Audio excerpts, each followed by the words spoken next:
past 5 years, we have witnessed the birth of countless excellent teams and players in all 5 major regions. They are still remembered by us to this day. At the same time, we also remember our fans who loved us from the very beginning. On the occasion of this 5th anniversary, let's turn back the clock to the starting point of PUBG Mobile Esports, the Southeast Asia region, where all the stories began.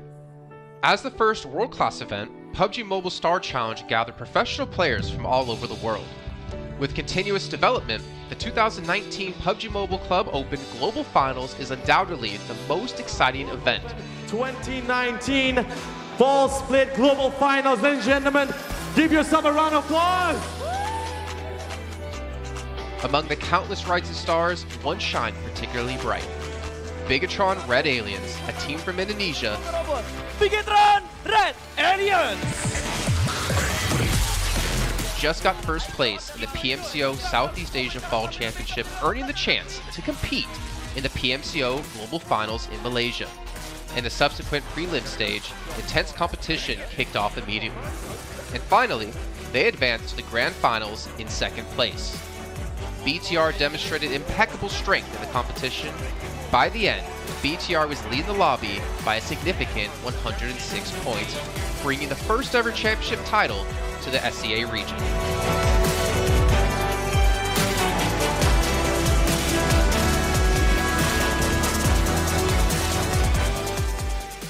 Di saat itu siapa yang nggak kenal dengan nama Bigatron gitu? Tim yang punya segudang prestasi, mereka juara dunia di PMCO Global Finals tahun 2019. Mereka banyak banget melahirkan pemain-pemain berbakat. Zuxi, Luxi, Ryzen, Microboy.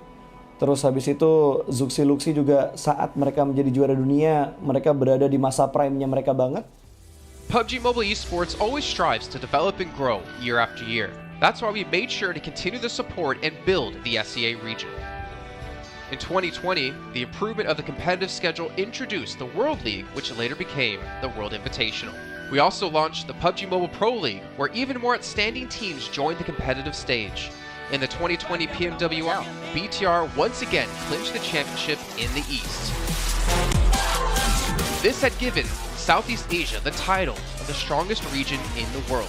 They hoped to continue their legacy at the PUBG Mobile Global Championship, the pinnacle of PUBG Mobile Esports.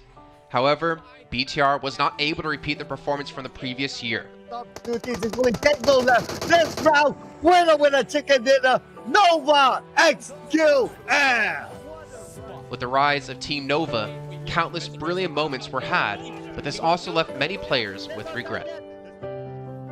After BTR Red Alien won at the Global Championship in Kuala Lumpur, we thought C region was the best.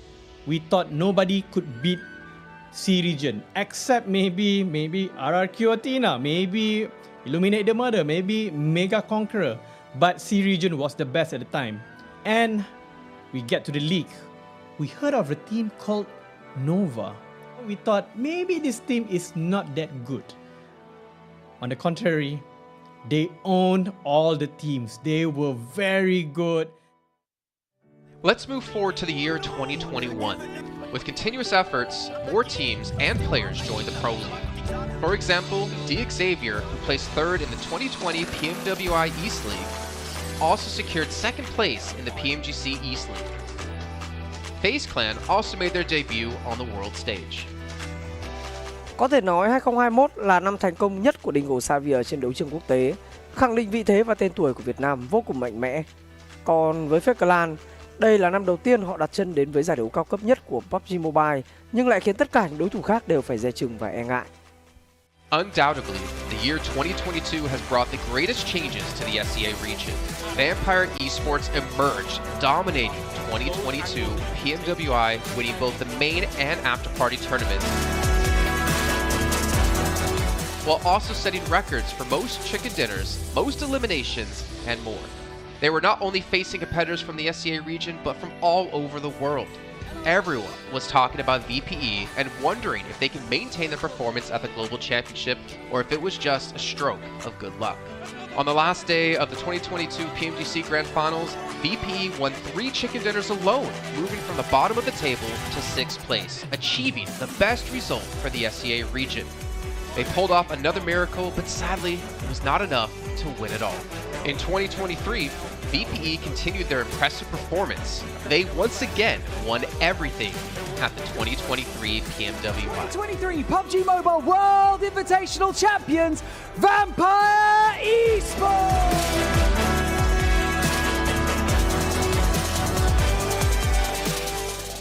ก็ย้อนกลับไปในปีที่แล้วนะครับเอาจริงก็ผมมองว่าน่าจะโอ้โหไม่มีใครที่จะมองว่าทางฝั่งตัวแวมไพร์จะซักเซสได้ถึงขนาดนั้นนะครับเพราะยุคนั้นเหมือนทุกคนจะโฟกัสไปทางฝั่งตัวอินฟินแล้วก็เฟซแคนที่มีแบบว่าผู้เล่นดังๆนะครับแล้วก็ถ้าจำมันได้เหมือน PMGC ปีล่าสุดมากินไก่แบบเบิ้ลติดๆกันในวันสุดท้ายเหมือนเอาจริงน้องๆก็เคยบอกเลยว่าเฮ้ยเราเครียดกันไปหรือเปล่ามาเป็นตัวเองดีกว่าเล่นแบบปล่อยจอยได้แบบจอยเลยสุดท้าย3 ติดจบอันดับ 6 ของโลกซะอย่างนั้นนี่นะครับแวมไพร์สปอร์ตเหลือเชื่อจัด But don't forget, Alter Ego, an Indonesian team, showed a very strong performance by winning the Super League twice.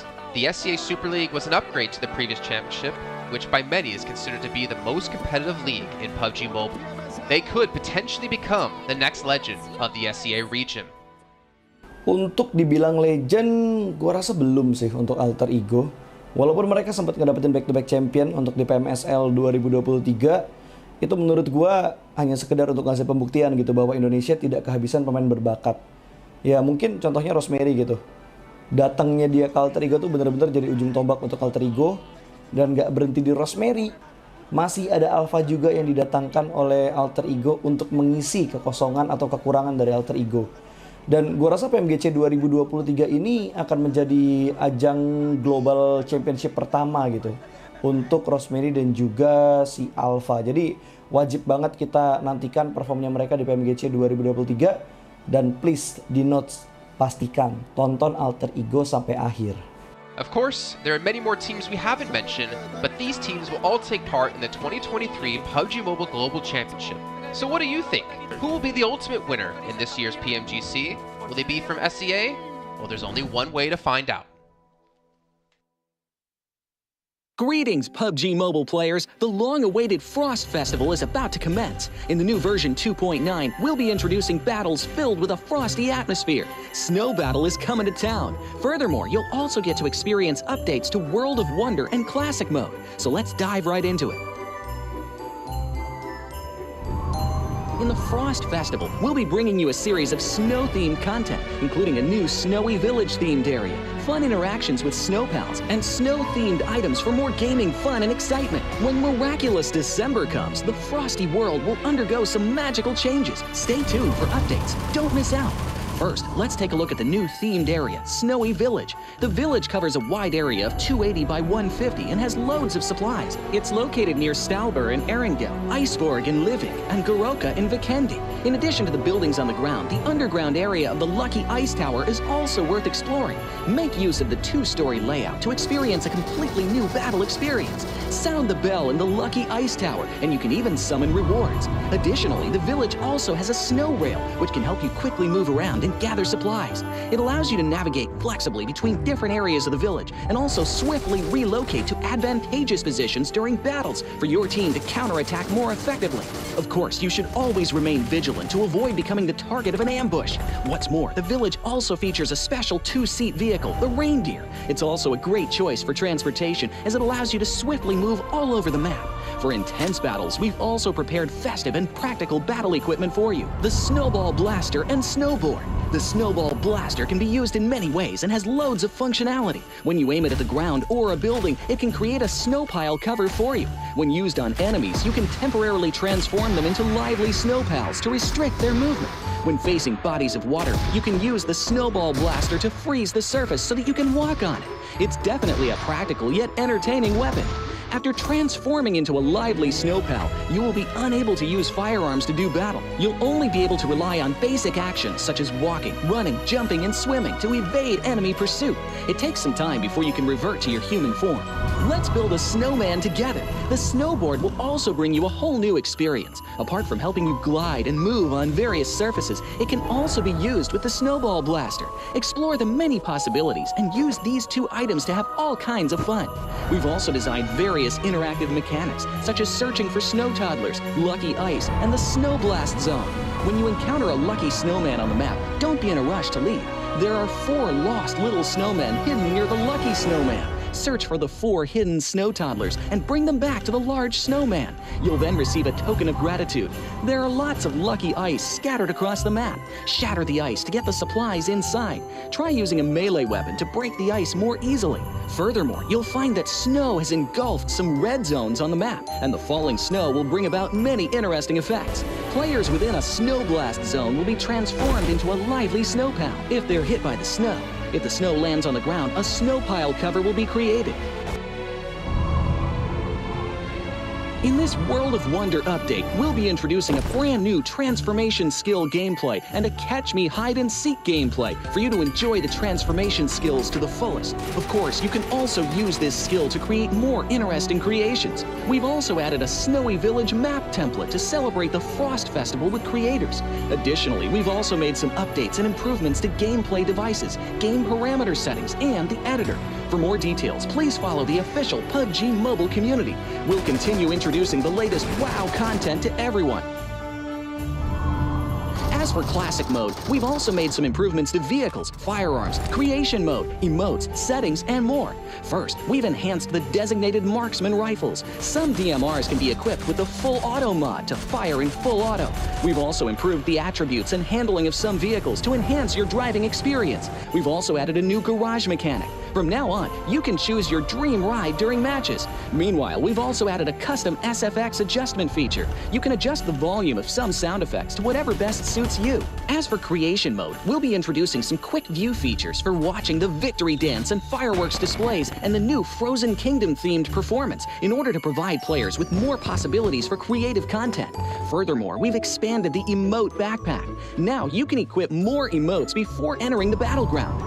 That's a wrap for the main content in this new version. In addition, new content will be added to the Popularity Battle event, Metro Royale, and Season Rewards. For more details, follow our official PUBG Mobile community. Snow Battle is coming to town. Winner, winner, chicken dinner. In 2020, while the eyes of most PUBG Mobile viewers were focused on Southeast Asia as well as other regions, there was one region in particular that went under the radar, the 2020 EMEA League. Numerous teams from different regions were fighting for a spot in the 2020 PMGC. Among them, the teams from the EU region were the most dazzling. Canada Power, which had previously won 3rd place in the 2020 PMWL West League, managed to break through and eventually won 6th place in the 2020 PMGC. Class Dilge Athletics from Turkey also successfully took 8th place. For the entire EU region, this was a great start, and in the future, the EU region would grow into an even stronger region. The EU region seems to have endless potential. They always have a number of astonishingly talented newcomers. In the 2021 PMWI, in addition to the veteran team Canada Power taking 2nd place, the newly reorganized team in 2021, Nextria, Xenox in the smokes, the solo by themselves, surprisingly won 3rd place. The EU region seems to just have endless potential. There's always a number of astonishingly talented newcomers coming up through the ranks, developing their skills, and in 2021 at the PMWI, you had some of the veterans there for sure. Canada Power taking 2nd place, an incredible performance coming through from them to get that 2nd place. But not only that, you had the reorganized team for Nextria in 2021 who won PMPL Turkey. They came 1st in their region and then were invited on the back of that to the PMWI West to take 3rd place. So these new talents working as this new roster at the time, a phenomenal resurgence there, and there's so much more left in the pipeline, I'm sure, for this region. I'm really excited for what the future has, and I can't wait to see what they've got. In the 2021 PMGC, teams from around the world gathered once again. First of all, worth mentioning is that among all the participating countries in the Grand Finals, Turkey had the most with 3. Among them, teams like S2G and Nextria finished 4th and 6th respectively. This was a massive achievement. The efforts of the EU region are constantly bearing fruit. Now they just needed an opportunity.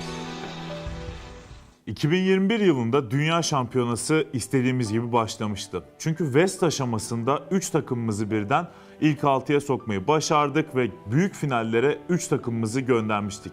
S2G 4. olarak buraya katılma hakkı kazanmıştı ve kadrosunda Rip7, Timber, Kalse, Sylas gibi isimler vardı. Büyük finallerde ne yapacağını çok fazla kestiremiyorduk temsilcilerimizin çünkü dünyadaki takımların iyi performansları söz konusuydu. Büyük finallerde temsilcimiz S2G 4. olmayı başardı. Nexu'ya 6. olmayı başardı. Maalesef Fenerbahçe ilk 8'in dışarısında kalmıştı. Ama bu takımın ileride çok iyi şeyler vaat ettiği konusunda herkes hemfikirdi. Next, let's go directly to the 2022 PMGC. At a time when everyone was focusing on whether Nova could win 3 consecutive championships, a team that was not originally a favorite to win was about to become the focus on the stage. S2G performed consistently in the first 2 days of competition, always maintaining a position at the top of the leaderboard. And on the final day, S2G changed its conservative tactical strategy and sought to gain more elimination points in the last few rounds. And in the last round, S2G secured the championship with 15 elimination points. The champion of 2022, it is S2G! They finally broke through and made history for the EU region.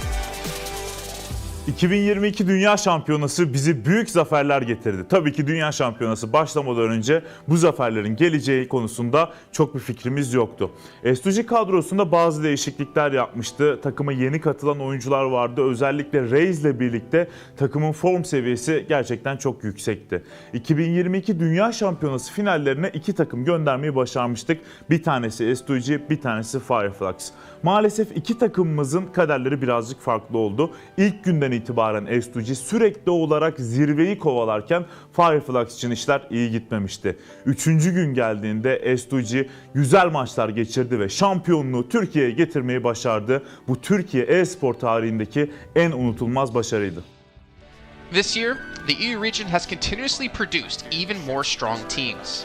First of all, G Gladiators won first place at the 2023 PUBG Mobile Pro League Spring Regional Championships and third place in the 2023 PMWI.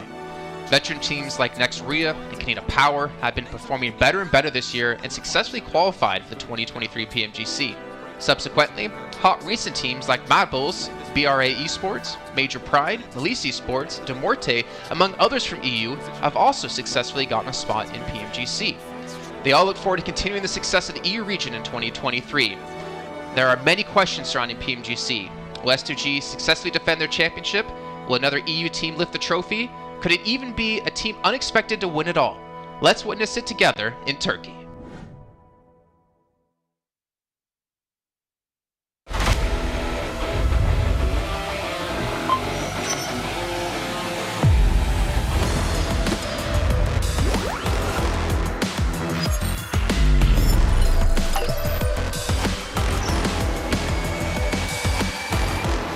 Gold Investigator.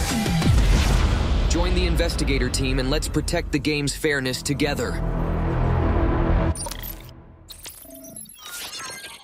2023 Popularity Annual Gala event tutorial. Hey there, welcome to the 2023 Popularity Annual Gala. We've introduced a brand new competition and upgraded rewards. You will have to go through 10 rounds of 1v1 matches and compete to become the first ever PUBG Mobile Popularity Annual Gala champion. So let's get right to it. New competition, ladder competition. The Popularity Annual Gala event will be utilizing a new ladder promotion system. Players' initial ladder grade will be determined by their battle points at the end of the first round. Ladders are divided into 6 grades: Triple S, Double S, S, A, B, and C, with Triple S being the highest. Ladder promotion rules. Players are ranked based on the popularity they gain during the battle period. For rounds 1 to 9, the ladder results are settled at the end of every round's battle. Apart from ladder grade C, each ladder has 100 spots, with the top 20 promoted, the middle 60 retained, and the bottom 20 demoted. If you're trying to move up the ranks, be sure to stay within your ladder's retained threshold or higher before each round is settled. Additionally, ladder grades can only be promoted or demoted by 1 grade at a time, so your performance in the assignment round is crucial. Be sure not to miss it. Final Showdown. Based on the rankings from the previous 9 rounds, round 10 will be the decisive showdown to determine the final rank and ladder grade placement, including the champion of the 2023 Popularity Annual Gala, who will emerge as the ultimate winner. New exclusive rewards. At the end of round 10, rewards will be issued based on the player's ladder grade and final rank. For outstanding players, they will receive exclusive rewards that can showcase their supreme honor both in and outside the game. In-game rewards include the honor title, honor name tag, and honor avatar frame. which are sure to make you stand out. Moreover, there are also physical trophies, interviews, custom-made popularity gifts, official social media promotion, game exposure, and other exclusive honorable rewards. Gain global renown both in and outside the game. What are you waiting for? Participate in the 2023 Popularity Annual Gala now.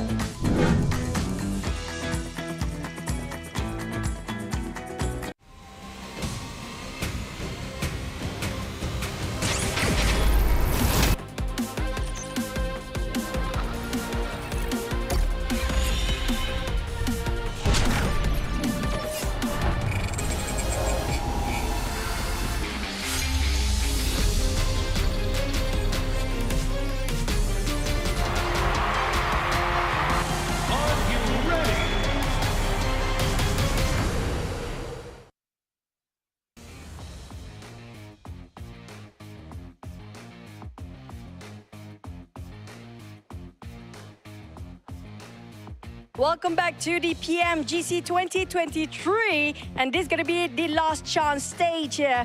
And I'm live in Malaysia, Battle Arena PJ, with me none other than Potato coming out from Alter Ego. Now, starting off our questions and brief interview for the day.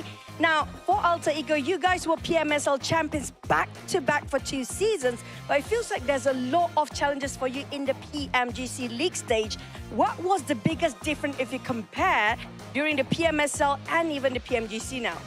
Oke, jadi buat Alter Ego sendiri, kalian itu back-to-back champion di PMSL dan sekarang kamu berada di survival stage PMGC. Jadi apakah perbedaan di antara PMSL dan PMGC itu sendiri? Oke, kalau perbedaannya menurut kita sih dari segi adaptif di tim-tim global ini ya. Karena dari segi adaptif atau adaptasi mereka sangat-sangat kuat lah. Jadi mereka nggak ada patokan mau gameplay gimana, jadi mereka menyesuaikan dari segi gameplay.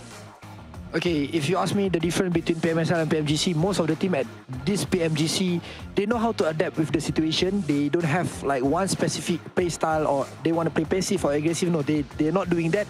They just adapt with the situation and improvise from there. So I guess that's the biggest challenge for them as well then. And now, based on yesterday's matches, are there any adjustments? Since today is your last day playing as well, you have to wait for tomorrow. Will there be any adjustment for your team to just make it for the next stage and get a better result? Oke, jadi buat hari ini adalah hari terakhir buat Alter Ego sendiri.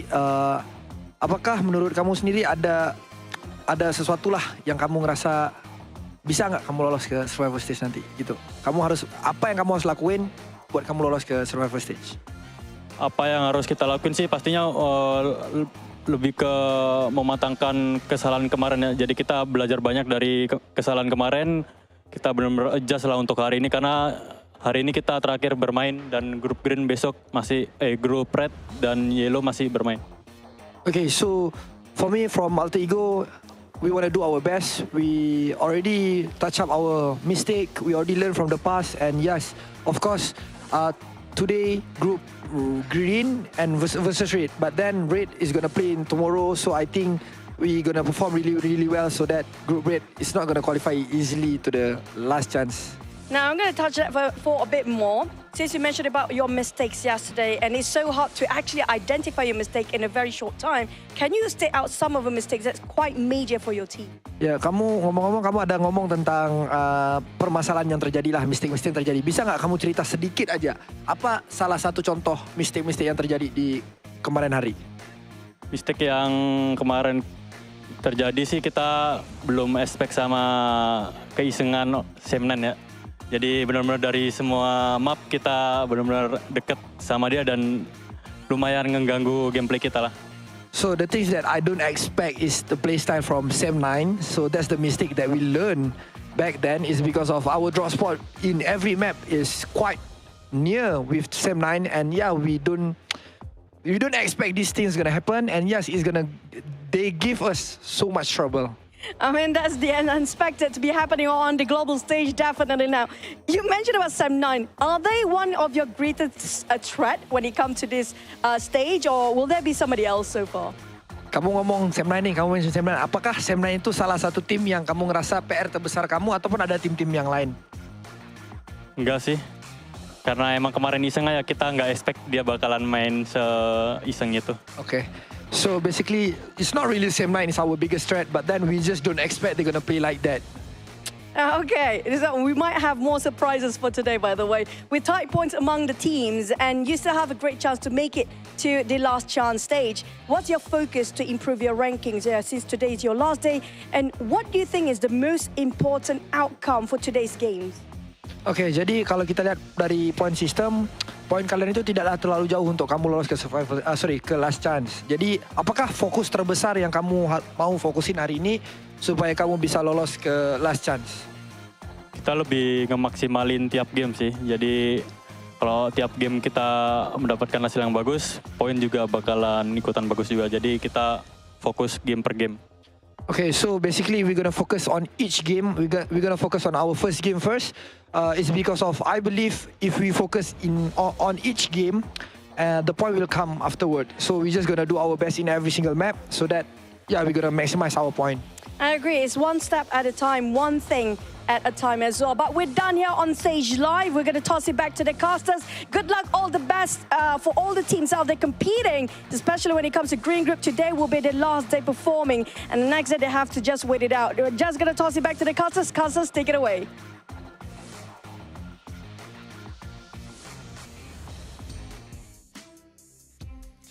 Well, as you heard there, Potato, Alter Ego, and all the teams from Group Green, this is your last chance, your last 6 matches to get as many points as possible and potentially keep yourself in the safe zone. I'm Jason Kaplan, and we got Maxman and Kalaris here on the desk to break down everything happening, obviously, yesterday and what's to come up today. And honestly, Max, well, no, I'm not going to go to you, Max. I'm going to go to Kalaris first. Alter Ego had a rough day, to say the least. Yes, they did, and I VOD reviewed them quite extensively. So obviously we heard in the interview there that, Sem9 was one of their downfalls. Luckily for them, they're not playing today. However, I think that is not the issue for them. Yesterday, the issue for them in 4 games out of the 6 was unnecessary risks. You think back to the Sandhawk, you get caught in the water, BTR takes you down, you're done. You think, and the other water scenario on Erangel as well, that was not required whatsoever.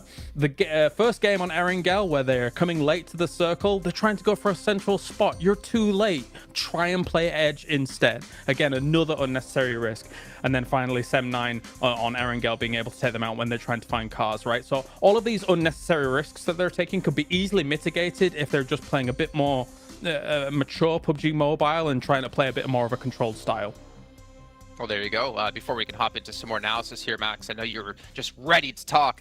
Got to remind you guys at home about the Infinix GT10 Pro official smartphone here at PMGC 2023. And while you're on your new lovely device, make sure you check out TikTok with the tag PMGC 2023 to find out some stuff behind the scenes, hopefully some interviews, hopefully anything for you guys to watch. And of course, if you do post about the event, make sure you use the hashtag as well. But Max, as you heard Kalaris break down Alter Ego, there's another team out there we really have to focus our attention on, a team who had a special invite into the group stage. It's G Gladiators. I don't know. I don't know if I want to talk about them. I'm making you talk about them. I don't know. I want to talk about them. I mean, Gladiators, we expect more, right? I still believe in the Gladiators cheese. They're going to cheese until the very end here, Jason. They're going to maybe qualify to the survival stage, to the last chance, should I say, with just a few points. But I want to look onto other teams possibly, because we got also a big shift of groups, right? And one of the few teams that's been added to the mix today that I'm especially excited to see play is going to be Enigma Galaxy. They played exceptionally well back in their Group Red, and especially with Coops, he was the second top fragger of his group. One of the best pickups, I would say, in the entire year of PUBG Mobile Esport, right? With how they are able to take these fights now, how aggressive they are. I'm especially interested to see how they're going to fight for their spot in Pachinki on Erangel against, I believe it's Deek Xavier, how that really unfolds. But Enigma Galaxy has to be one of the teams that everyone is looking at to qualify for the Grand Finals, so they're a very big favorite for me here going in these matches. I'm hyped for them. I'm also hyped for Duxan as well, because South Korea, let's go. Here we are. Oh. They're awesome. They're awesome. And I mean, to be fair, they had a great start to their group initially, and they kind of fell off slowly as time went on. But I've said it multiple times, as South Korea constantly gets more and more days, more games on the board, they're great at assimilating information. All of their teams, all of the teams that qualify for PMGC. So I'm hoping for Duxan to prove big here again today. That was great analysis about gladiators, by the way. I was going to say, well, that's great stuff to talk about, obviously, Enigma Galaxy and Duxan. But, Max, I really want to hammer home about gladiators here. My attention, actually, are over towards potentially Inco Gaming, because obviously they've seen their brethren teams of Alpha 7, of Loops, of Influence Rage perform pretty well. I'm curious to see if they can rise up and be another Brazilian strong power team. But also Hyper, because the roster they ended up fielding in Group Red wasn't the roster they ended up fielding in Americas, or the team they ended up fielding in North America PMPL. I mean, to be fair, GFan on the roster was surprised to see them do so well in the group, considering GFan's kind of been out of the team for a while now. But they have, I guess, a lot of pressure coming their way from North America in general, considering they're our only representative. And I don't know. It's going to be tough, man. That's all I can say. I know that Zifan is watching a lot of, doing a lot of viewer parties, watching all of the different regions. So I think that might have helped out, actually, because he knows kind of what to expect in these matches against all these different teams, how they're going to rotate, and how these matches are going to be unfolding. So maybe that has been helping them out quite a bit. But it can't help you against the domination of Brazil right now, because Influence Rage are just running away with it. And as you said already, talking about Inco, Jason, they have already played at this stage. Nenebich in particular, one of my favorite players of the region, that I would like to see them potentially climb up. But that would be too many Brazilian teams almost in the Grand Finals. There can't be all of them. That's not possible. Or could it? I don't know. We'll see. Obviously, still a lot to come up down the way. But we can see a comparison here of Mad Bulls up against Enigma Galaxy. And Mad Bulls obviously struggling when it came to placement points, able to put up a ton of eliminations and obviously double chicken dinners as well. We could see just obviously the performance when it came to group stage quite different when it came to eliminations. For me, Enigma Galaxy, I do feel like they were the one surprise for me, especially out of Group Red, to not advance through to the Grand Final straight away. I mean, they just fell short of Morph by a few points here and there, because Enigma Galaxy had a great start, and we know this team as a very formidable roster. I mean, I think a lot of people put a lot of stock in if Coops is gone, then if he's eliminated early, then maybe they don't have much legs to stand on. But I don't necessarily hugely agree with that. Of course, he is a force to be reckoned with, right? And somebody that is going to be sitting very strongly with him, as you can see with the 43 eliminations. But this team still is able to play a macro game, even if Coops is gone. It's just that he is quite the powerhouse to speak of. I mean, thinking back to PMWI, Max, we did see Coops kind of be similar to Nomi, similar to Matic. He was kind of off by himself, but also the funny thing was he was the tip of the spear, it seemed, in most parts. He would be like the first one across the rows to get position for his team, but he'd be so confident and so successful to be able to do that it allowed Enigma Galaxy to kind of adapt their style quite a bit to how Coops can perform to his best. If you're Enigma Galaxy, you don't need an IGL. You just need to, Coops is engaged, we just follow Coops. Enable him. No, just enable Coops, exactly, to kind of take these fights, because clearly, as you said, he is the spearhead of these scenarios. He is the one that is leading the charge for this fight. And a lot of the time, it's very successful when it works out that way. And the rest of the team, sure, they can frag out. We know Lord, we know Freak, we know how Rauf can also pop off in these matches. But clearly, it's just the setup around Coops. If he gets knocked, pick him up. You want to keep him alive as much as possible, which is what I wanted to see almost from Quest with Al-Hajj, but it's just not been the case. Al-Hajj has been going out early, so it goes to show how important it is to keep a star player like Coops alive until the very end, because it increases your odds of winning those matches pretty significantly. So yeah, I hope that it's going to work out for them, though. If you're looking also on this graphic, Radio Seal, currently Reject, we had some great moments, right, Kalaris, in the group stage, but they've been a little bit invisible currently at the start of this tournament. There's still a bit of time for them to come back and hopefully qualify for the last chance, but Reject have not had the start I was expecting, and that might be also off the back of that long break between Group Green and now this point of the tournament. Honestly, I have a bit of a grim outlook for Group Green, in my opinion. We'll also take a look at some of the highlights, because, I mean, you've got 6 of their teams not able to make it happen yesterday, right? I think Alter Ego was the top out of those 6 teams with 22 points, and that's kind of why I focused on them a little bit in my VOD review from day to day, because I do feel like Alter Ego is the one that can try and get out of that rut that Group Green has put themselves in yesterday, because it is their last chance today. So much so that I do believe that Alter Ego will make some big changes coming in today. Like, for example, I think that they're going to go north on Sandhawk, because Hyper goes down towards Camp Charlie, which was a backup drop since they moved away from that northwest island, for example. So we'll see if that actually pans out here today. But yeah, I think they've got a tall mountain to climb as Group Green today, for the most part. I will say this, I'm 100% in agreement with you, Kalaris, but one thing we can't forget about is that the difference between 16th place and 8th place is 15 points. Now, obviously, if you're Melissa in the situation, that's over doubling your points, but it's not that big of a gap at the moment, so it's really going to come down to those potential 1, 2, 3 points. That means whether you're into the last chance or your unfortunately PMGC run will be done. So it's still extremely close, but yeah, it is kind of eye-opening, Max, as we look at Group Green just struggling down towards the bottom of the leaderboard. Yeah, actually, I got a few numbers right now. Group Yellow, on average, have 40.5 points. Group Green have 26.3. So there's a pretty significant disparity between the teams that are between these two groups. It is going to be a bit rough. There's room for them to, of course, catch up here, but as we know, for the survival stage, it's only 2 days. The team of Group Green only have 6 matches remaining to have an impact on the leaderboards. And after, I mean, Kalaris in esports, this is always the worst scenario to be in.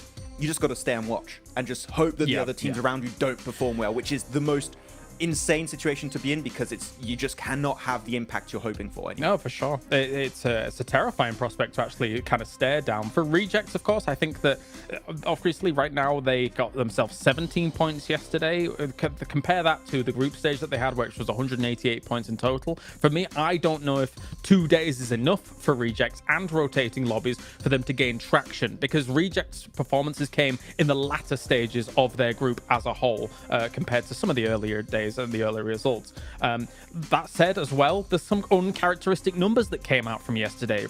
Procedure, for example, only 10 eliminations across 6 games. This is a team that can get that in one game, no problem, considering what we saw from them in the group stage. So my eyes are also on them, aside from Alter Ego, because I just think that they're capable of more. 100%.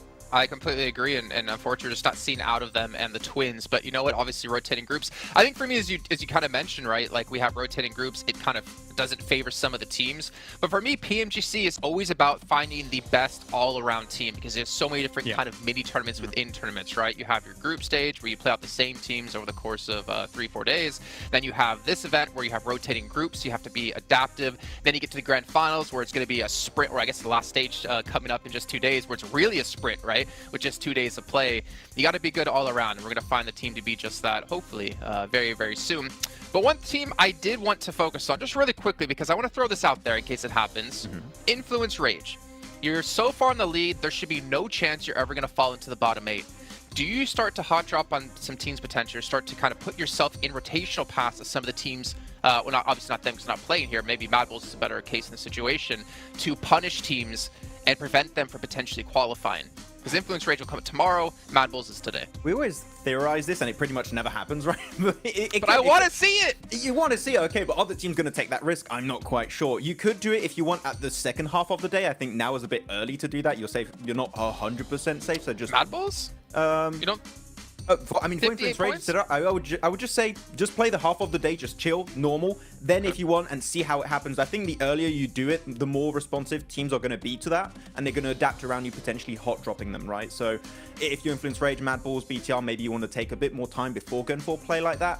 I don't know who you'd want to pick out. Maybe Rejects, maybe also Gladiators right now could be a team to take down. I don't know, could be.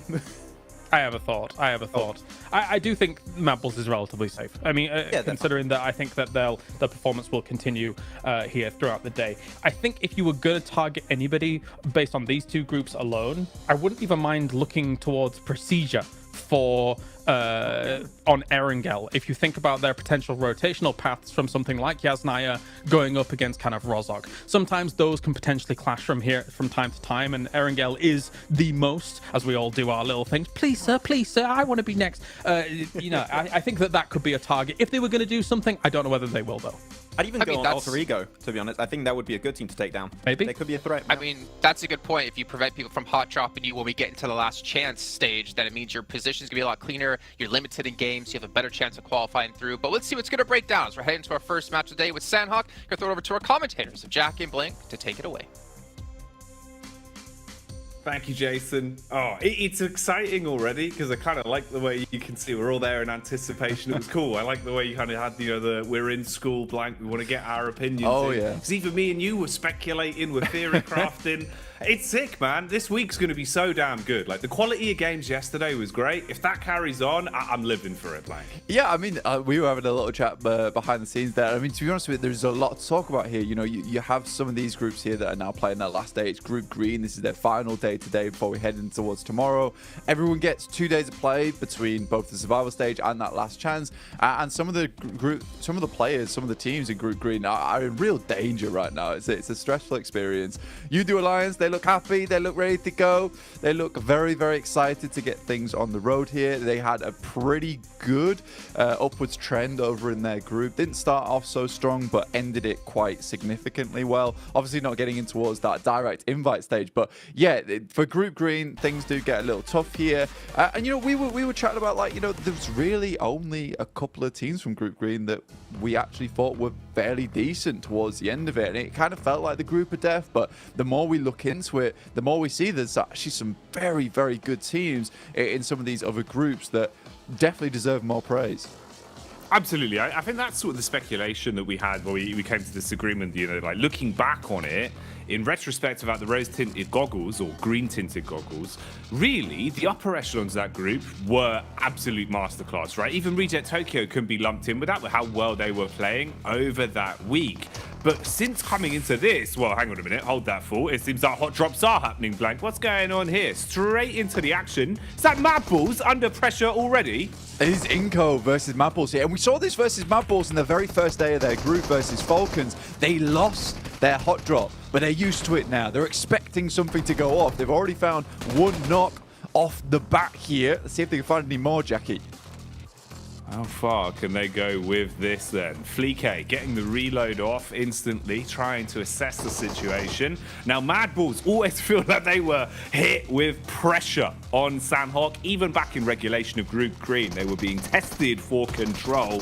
Inco are the ones that are starting to show up here, though. Early damage done. Fleek down by the DBS. Another knock coming in, Blank. Bit of a trade, but now we're seeing them both be severed. Lots of damage across either squad now. It was one apiece, but Inco were able to get that res off there. Vitali will finish off Fleek in the meantime. Zerich desperately trying to hold his own. Becker trying to head down the stairs. Nice little peek out coming through from Inco. Only one Mad Bull left remaining, but it's Tulika. He was having a fantastic day yesterday. Not about to let this game slip out of his hands, but he's only got one teammate left to bring up. But a huge amount of damage onto Squash.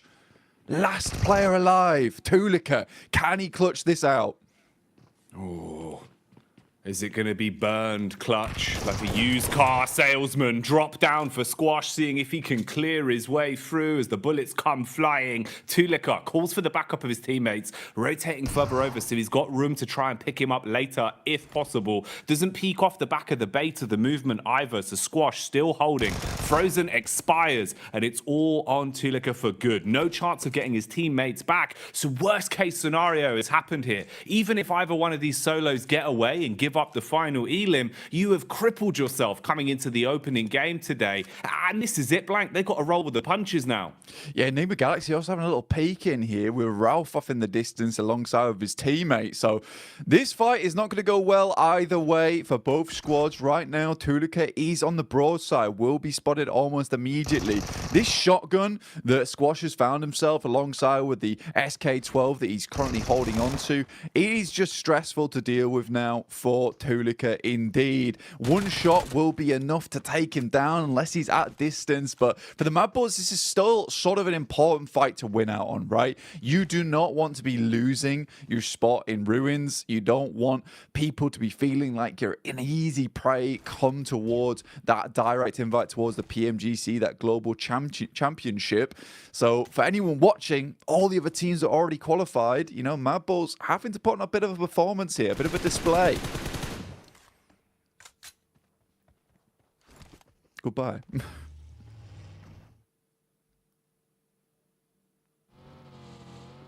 And with that, Tulika will move onwards. Ralph takes out the final player there from Inco.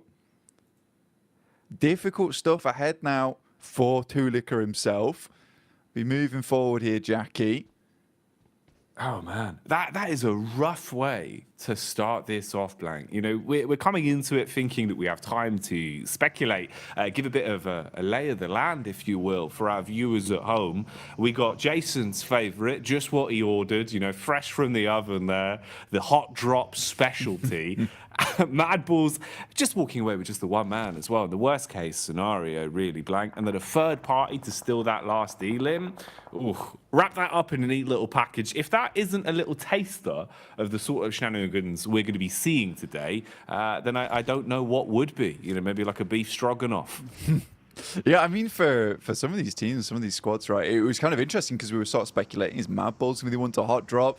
In the end, they have to, but it's Inco who does engage that. And I think for Inco, maybe not the greatest thing to happen. I mean, we were talking about how, you know, here on Sandhawk, you do want to try and get as many points as possible, squeeze out as much as possible from this map, because you're only going to see one of it anyway. You don't want to go heavy on these games. Tixie all by his lonesome here. No one else to help him. He's got a DBS versus the three-man squad here of Quest. Easy, straight around the corner. Easy two-pump, double barrel action. Straight into the face of Kitsune as well. Causes him to go bounding around like a very aggressive bunny rabbit. And he's put the foot down, Blank. At least hits onto a one. The sprint out as well. Basically just offering themselves up as sacrifice there. Those are some freebies for Gladiators. You get the response in as well for the situation. Get everyone back on their feet. You're going to be happy with that. Yeah, you got to be really, really pleased with the fact that Tixie's able to hold his own on this compound. It is typically where Tixie does play as well, over towards this eastern side, able for the rest of the team to get over towards him as well. And I think that is nice. That's a nice regroup coming through from Gladiators. A lot of times they've been fairly slow on that approach. If one player is all on his lonesome, backup doesn't come half as quick enough a lot of times. So for Tixie, he is thanking his teammates, clapping them on the back there. That is a very, very pleasing result for Gladiators. Not so much for Quest, currently on 13 points. It's not really looking too good for this team, even after the absolute mad plays we saw from Al Haji yesterday. I don't know how much further Quest is going to be able to get into this tournament, but I think next year is going to be a really good year for Al Haji, no matter what team he's on. I think they've done well, at least in kind of winning the hearts of the fans a little bit as well, with the time we've seen from them on camera, the way they've come across in their interviews, and the resilience we saw, at least in regulation, back in Group Green, right? You know, for them to actually fight through and even still be in the tournament in a position where we can still be talking about them right now, Blank, at least for me, was impressive. It just felt like there was a little bit of room for them to get another step forward. It's a shame how some of the games have gone for Quest, especially yesterday. It was rough. It was raw. Misery back on screens here, though. Evos instantly aggressing, looking to try and build themselves a few points on this one. Misery got the early knock off with the UMP. Redface and Co now moving in to clear out the upper compound as well, and flushing their way through anyone that dares to peek into them. Yeah, it's a nice little fight there from Pasija Evos versus Enhyper, leaving them down to one player now. And I think for Pasija Evos, this is very well set up.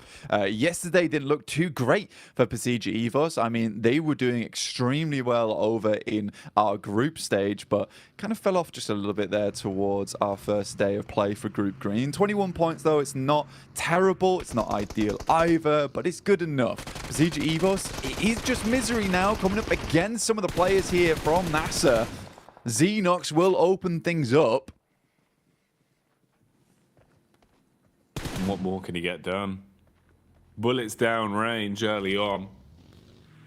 It's good high ground, good position to be in. They've got a great understanding of where exactly they could be potentially fought from. Bit of a move on the go here as well, as we see the rotation from Evos off the back of their cleanup. Now finding a bit of a safer compound to play in, but they've been startled, detected from across the road. We're lying in wait. It's Melise of all squads.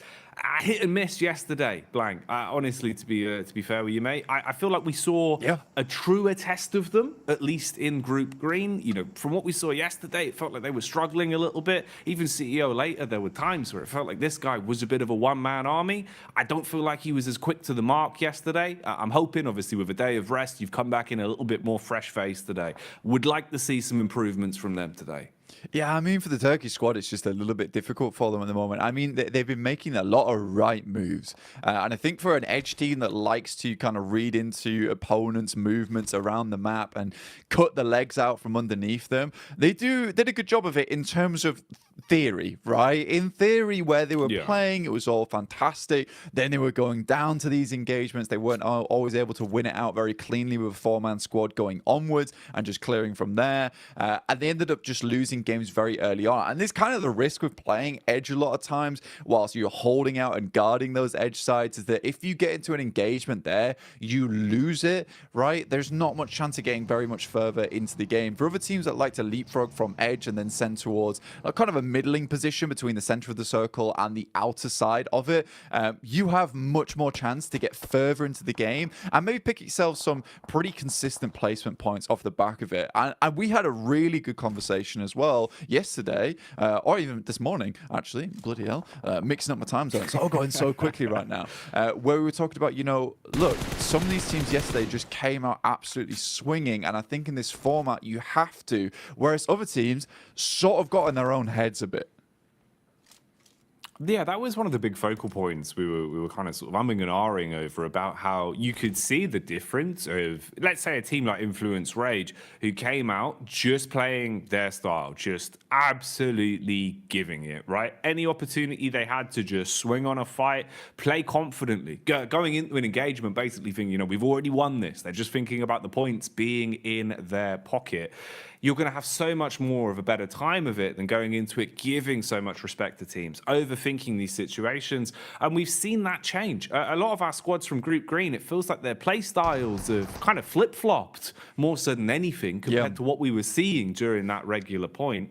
This is an interesting one, actually kind of ties into that. You can see here, Reject Tokyo at least getting a bit more confidence to fight and contest for center control. A little bit lucky there in terms of the draw of the circle, but it works out. You've got a compound, you're in a good spot, and they're going to be pleased with this, mate. They'll be chuffed with that blank, because when they had center control, when they felt comfortable early in a compound, this is where we saw some of the better games from Reject, because honestly, they're great on defense, good comms. It just felt like getting there was rough for them. They've been playing a lot of Edge, and it hadn't been working out too well. I'd hope that would be a positive change. Bit of a fight potentially developing here as well. You've got the push up the hill. Focus is drawn from NASA towards the backside, but a few bullets whizzing on by. Room for a bit of a scrap here. Yeah, I think for Enigma Galaxy as well as Nasa, this is a case where potentially Enigma Galaxy will just think about just swinging wide of this, potentially trying to get in underneath towards Painan. I think Enigma Galaxy is a team that is very well known for some of their more smart rotations. A little bit of a scout there from Ralph. He's in very much danger now of taking a knock. Luckily, the vehicle is going at a strong 90 miles per hour.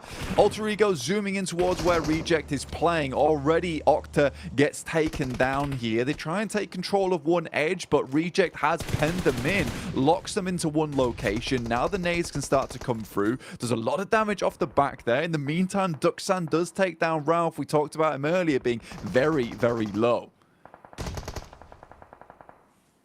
Pins pulled on the nades for Alter Ego, looking to see if maybe there's a way they can defend themselves with these bad boys. Problem is they've already taken so much damage. Reject Tokyo setting themselves up. They're trying to reset in terms of the defense and readjust what positions they're playing from so they can support each other a little bit easier. There is nades in play as well. Reject Tokyo normally very good on lining up those double nades. That could be something to come back towards. For now, we'll see what's happening up on the hillside as well. There's been a bit of commotion here. Teams have been making their presence known, and that high ground control is going to be worth its weight in gold the longer this one goes on. So pressure being applied there. Rotation coming in as well. You've got Alliance on the move as they start to make their way over. Drop in the smoke so they've actually got some cover to work with. And you'd need it because Melissa are close by and they're eagle-eyed, Blank. They've got eyes like a hawk. Yeah, for Udo, this is probably one of the toughest rotates currently happening on around the map, where they're sort of locked in between DX as well as Malice Esports, and DX has a fantastic control of his high ground. Something we saw a lot from them yesterday is identifying some very strong positions on the map, but also being really good at holding them down.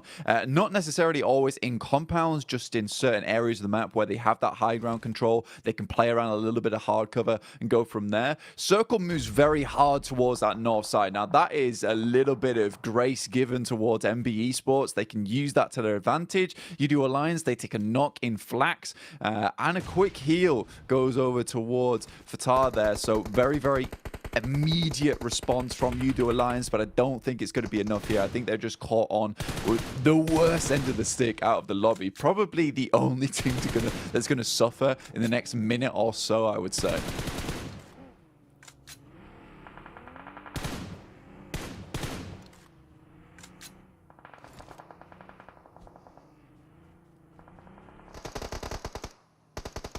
Malice Esports on this side of the map. Now, Kissu does go down. Poser has a nade in hand. We'll send it over towards Nisa, but Malice Esports, again, just crumbling a lot during these days. Again, Nisa, 5 eliminations found so far. Really, really good stuff from them. I think this is interesting because it is a lot of these squads that we see a fair few times that just come into these games swinging. They tend to do well, and I would say that this is a very, very good and promising mark of the game going forward here, Jackie. I'd agree with you, man. It feels like, actually, we're getting into a bit of a groove now, a bit of a stride for some of our teams. A lot more aggression displayed early game as well here with the culmination of the 2 groups we have in today's lobby for survival stage. Now, they were being pulled and pushed in multiple directions here. It felt like they weren't quite sure which fight they wanted to set their gaze on, but now they've been thrust into one. They have to try and survive, taking a ton of damage up against Evos. Good lay of the land from Link as well. Knows to look towards the distance, can see just over the ridge side where his next opponent is coming from. They've got an understanding of where exactly he's playing towards, but with the bullets connecting, they're going to start to farm up these elims. Malice, meanwhile, are crashing down as well. This is Udo Alliance still trying to push over that hill. They've been doing this for quite some time, Blank, and maybe it's going to start to work out. Nice connection onto Levites. He's dropped and finished off for good, and they're still pushing in. Yeah, Cluck's doing a really good job here. I actually like the thought process we saw from Udo Alliance. Unfortunately for them, DX follow them down on that south side, which is a really cool play from DX. You don't a lot of times see teams chasing on this situation. In the meantime, Reject desperately trying to hold on towards their central compound. They left it, they moved towards that north side, but they did face off versus FaZe. But they're currently still in a strong position. Gladiators, for them, this game is very, very important. They already started things off really well with a 4 eliminer. It would be absolutely strange and weird circumstance that we see Gladiators get the majority of their points done on Sandhawk. As we know, they are horrid at this map. This is a map that they do not find a lot of success on, but already they're up to 7 eliminations. With 4 players alive, this is starting to be a really good run for them. There's an itch in the back of my brain just reminding me of one of the Sandhawk games we saw from Gladiators quite some time ago, Blank. And I just remember it starting off in the same kind of way. When the pressure's on Gladiators, when it feels like, the story's not going to happen, the crazy comeback towards the end is never going to be there. It feels like finally that Cinderella story won't be written. Something like this happens. We've seen it before on Sandhawk. I don't know what causes them to play like this sometimes, but they've certainly had their breakfast this morning, and they're coming out with some fibrous maneuvers, looking very solid in the moves they're making. 7 elims to the name, Blank. How much longevity have they got on this one? We'll keep our eyes on it because Gladiators need a good game, and the individuals are playing to prove that. Yeah, they desperately do. Right now, facing off versus Duxan, not an easy team to go up against. MB Esports, they lose Fistboy on a knock. That's to DX, who are doing a really good job over on this eastern side, just clearing their way through. Up to 3 eliminations now. Alter Ego also chiming in. Bit of a better rotate from them over towards this south side, able to take over that compound that Reject were holding on to. I think a lot of that comes off the back of the fact that Gladiator was able to get some really good pop shots between the windows, knock some of the players from Reject very much slow slow them down, bog them down. More nades sailing in from Gladiators, taking out the remainder now of Duxan. FaZe spots out some of the players from Gladiators, will take some pot shots towards them, over towards that western side. Chow gives his life for the rest of the team, but it's just Paragin now. With Lamborghini down, he is able to get in, but this is more of a survival game for them. Great circle here for the Gladiators. The last minute men, as usual, very much feels like back towards my university days where the deadline's looming and then suddenly I'm in the library for 24 hours.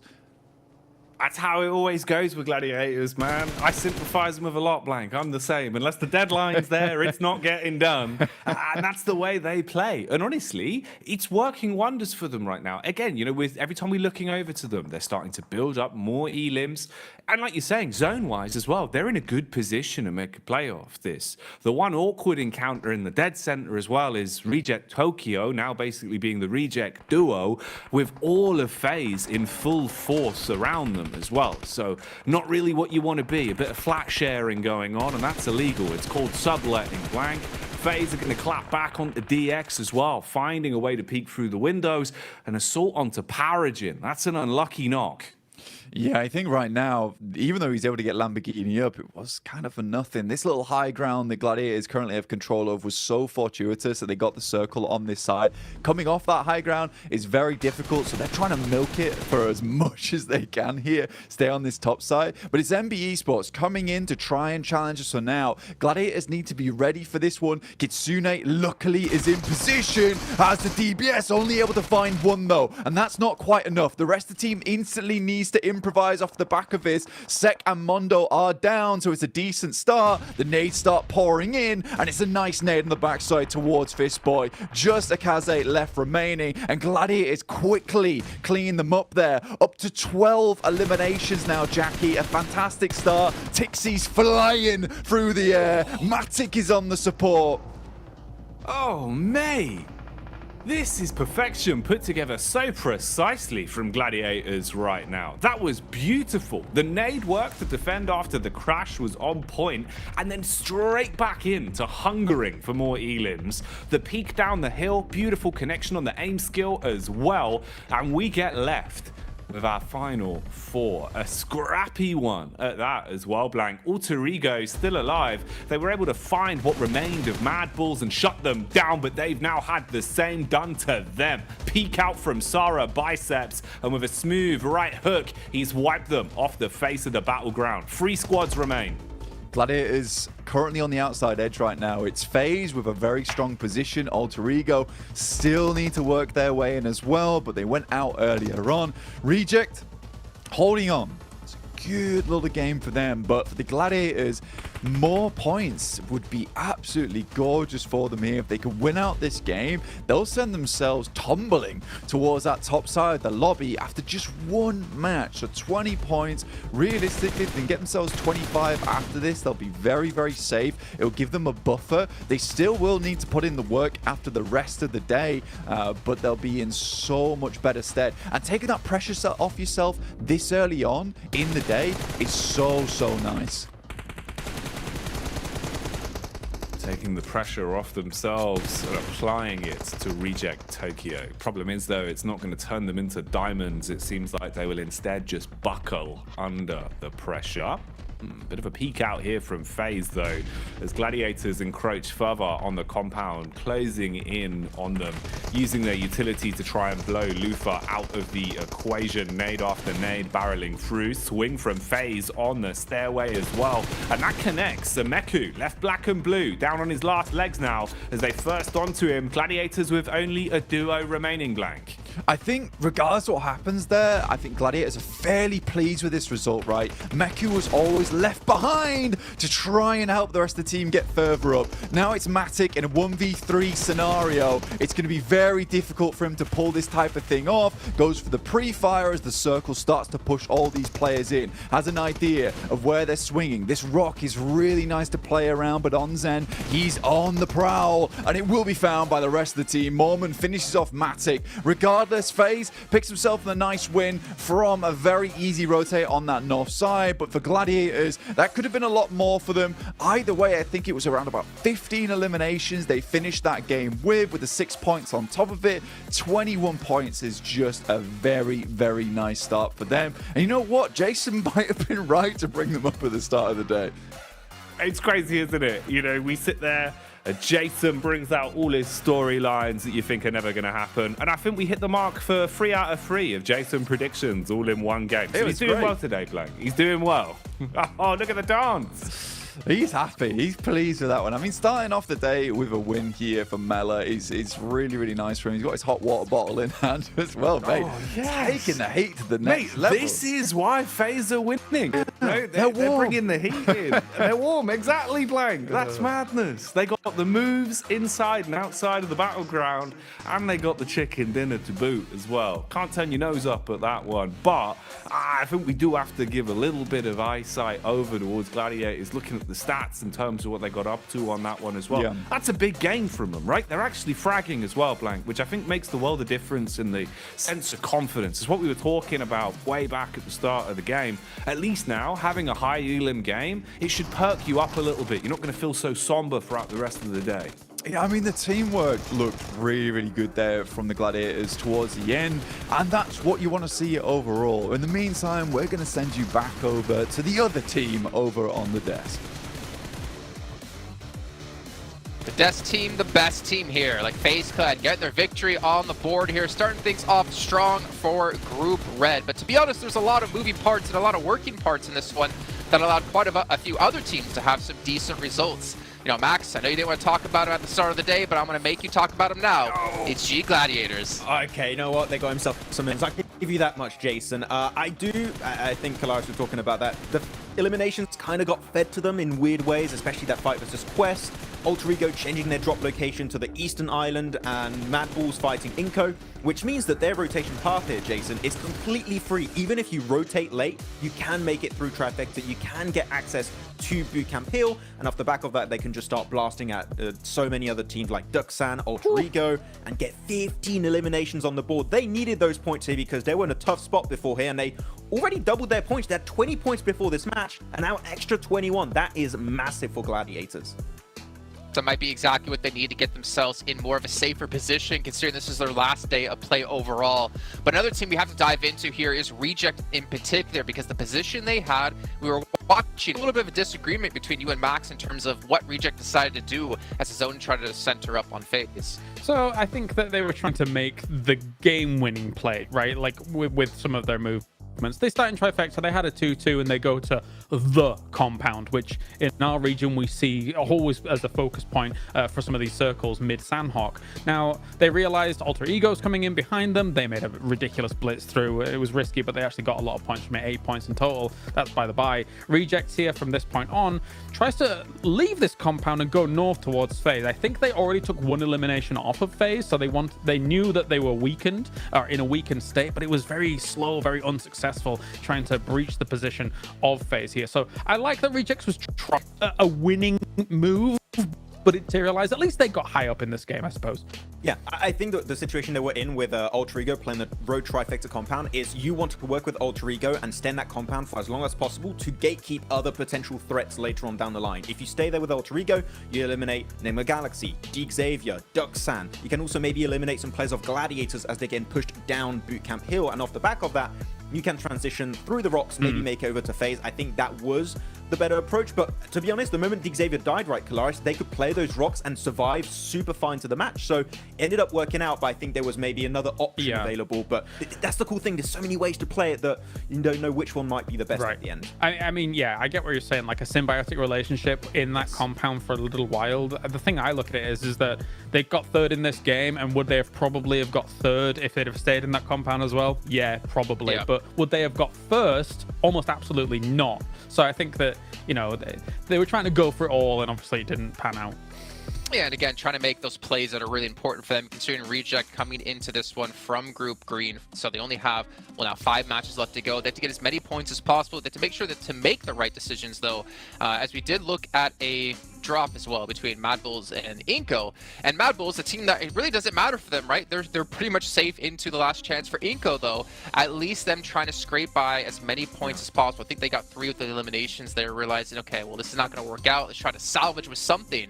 But they have to maybe look forward now to the next 5 matches. Yeah, you don't forget the best part of that fight here, Jason. You just Raouf come in like, sit down.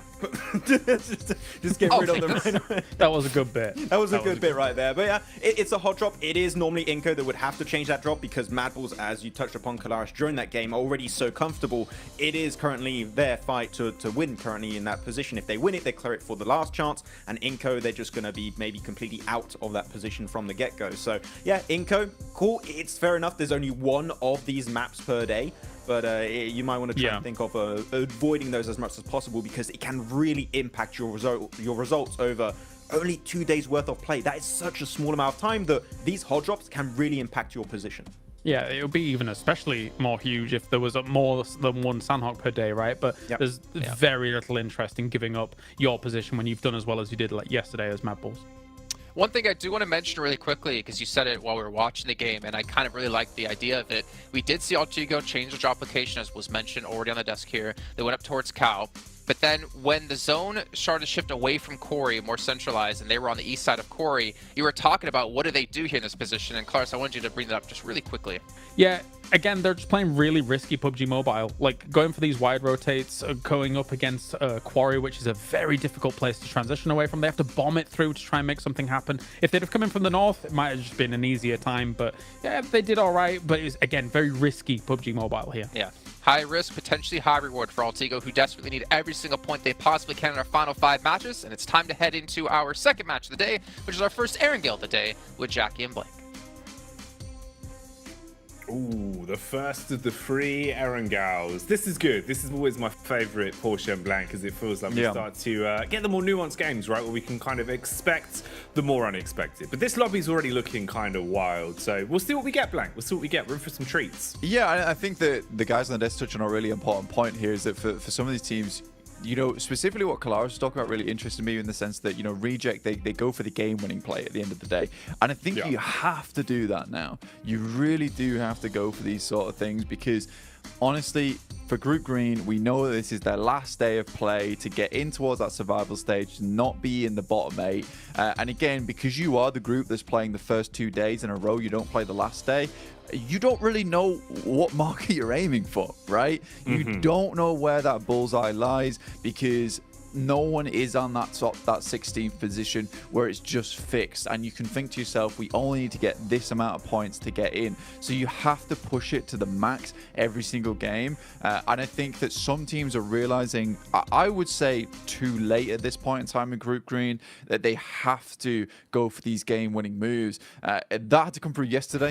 It absolutely had to come through yesterday. I think Mad Bulls took their fate into their own hands very quickly, as did Influence Rage, who have more than secured their position over towards the last chance phase. At this point, I think they have 77 points, something ridiculous at this point in time. So I think for some of these teams, maybe it's coming through too late. You need a little bit of luck today. You need to really hit your shots. You need to be making strong rotations and maybe, just maybe, able to bump those points up just enough. I think for Quest, that instant elimination at the start of the day there on Sandhawk versus a team that most people regard as not the greatest Sandhawk team or really knock their confidence in a big way. We know Quest made it in by the skin of their teeth, literally 1 point in Group Green to get towards that survival stage.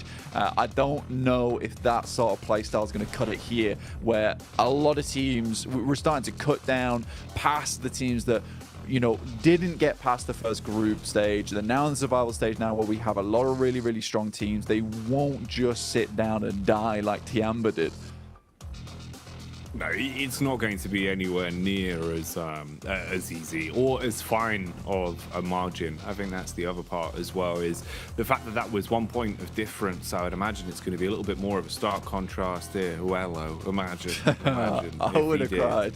That would have been huge, man. Full John Rambo action to start off the day, but not going to happen.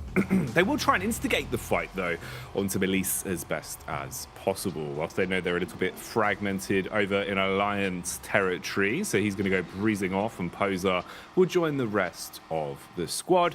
Group up and see what they can get done. But yeah, it is very...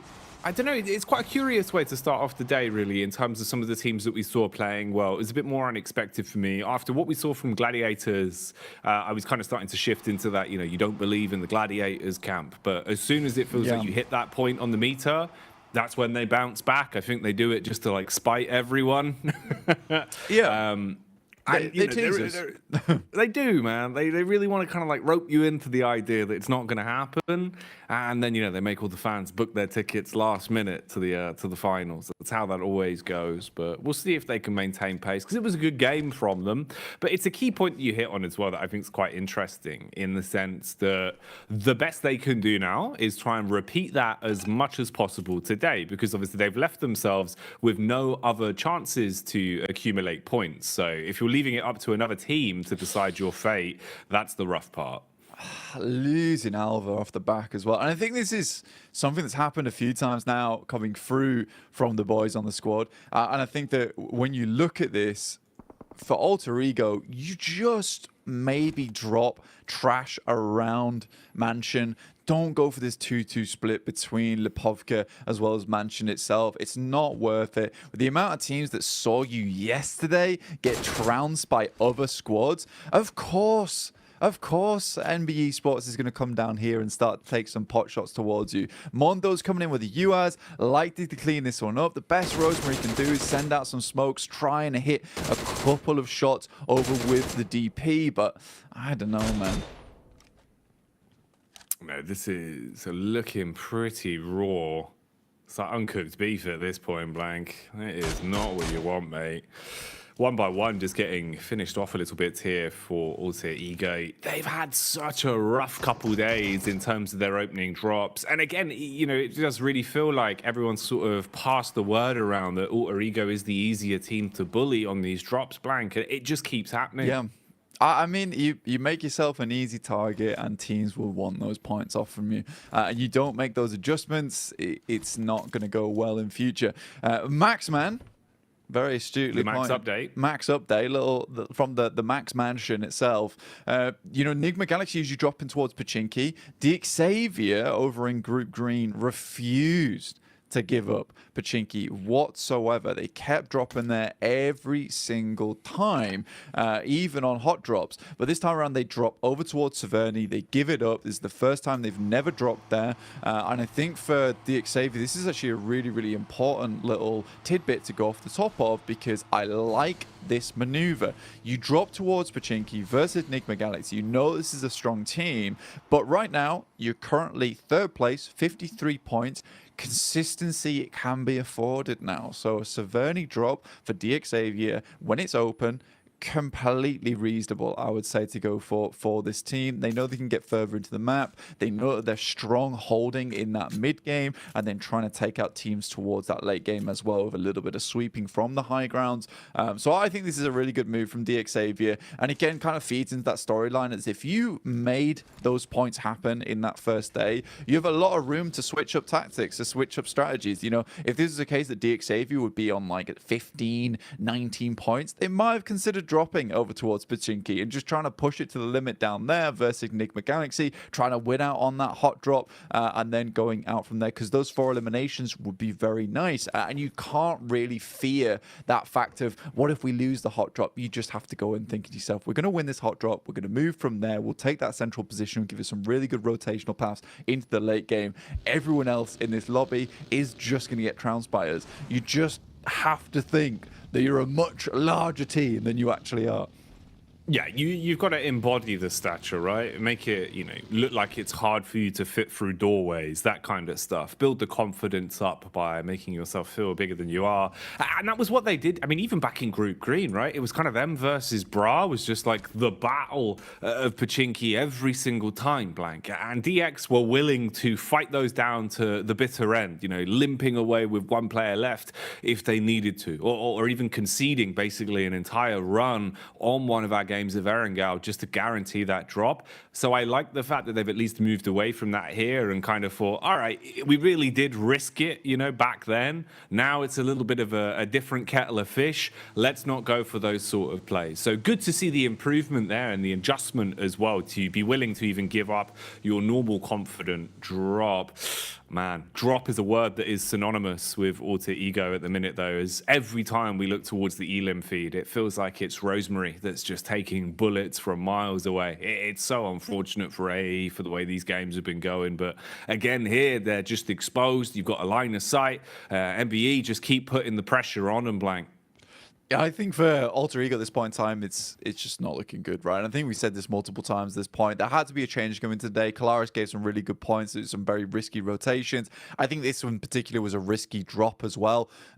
I think you can go for risky drops where they provide you a bit more of an idea of actually getting further into the game. But when you're dropping over towards Mansion and then split dropping in Lipovka as well, and you know that Pasija dropped towards Yasnaya, MBE Sports drop around this location as well, you're sort of playing with fire at that point in time. You know, there is just an opportunity to, look, give up on the scouting early on. We have a very good read on where most of these teams move in from, just from watching a lot of the other games that have happened throughout the group stage. Let's just go for a 4-man push over towards Lipovka. We'll split out. We'll try and sweep up towards the top side of Kameshki and move down from there. There's a lot of good little pit stops along the way on that side of the map. So for Alter Ego, again, a risky drop, which I don't think was particularly necessary here.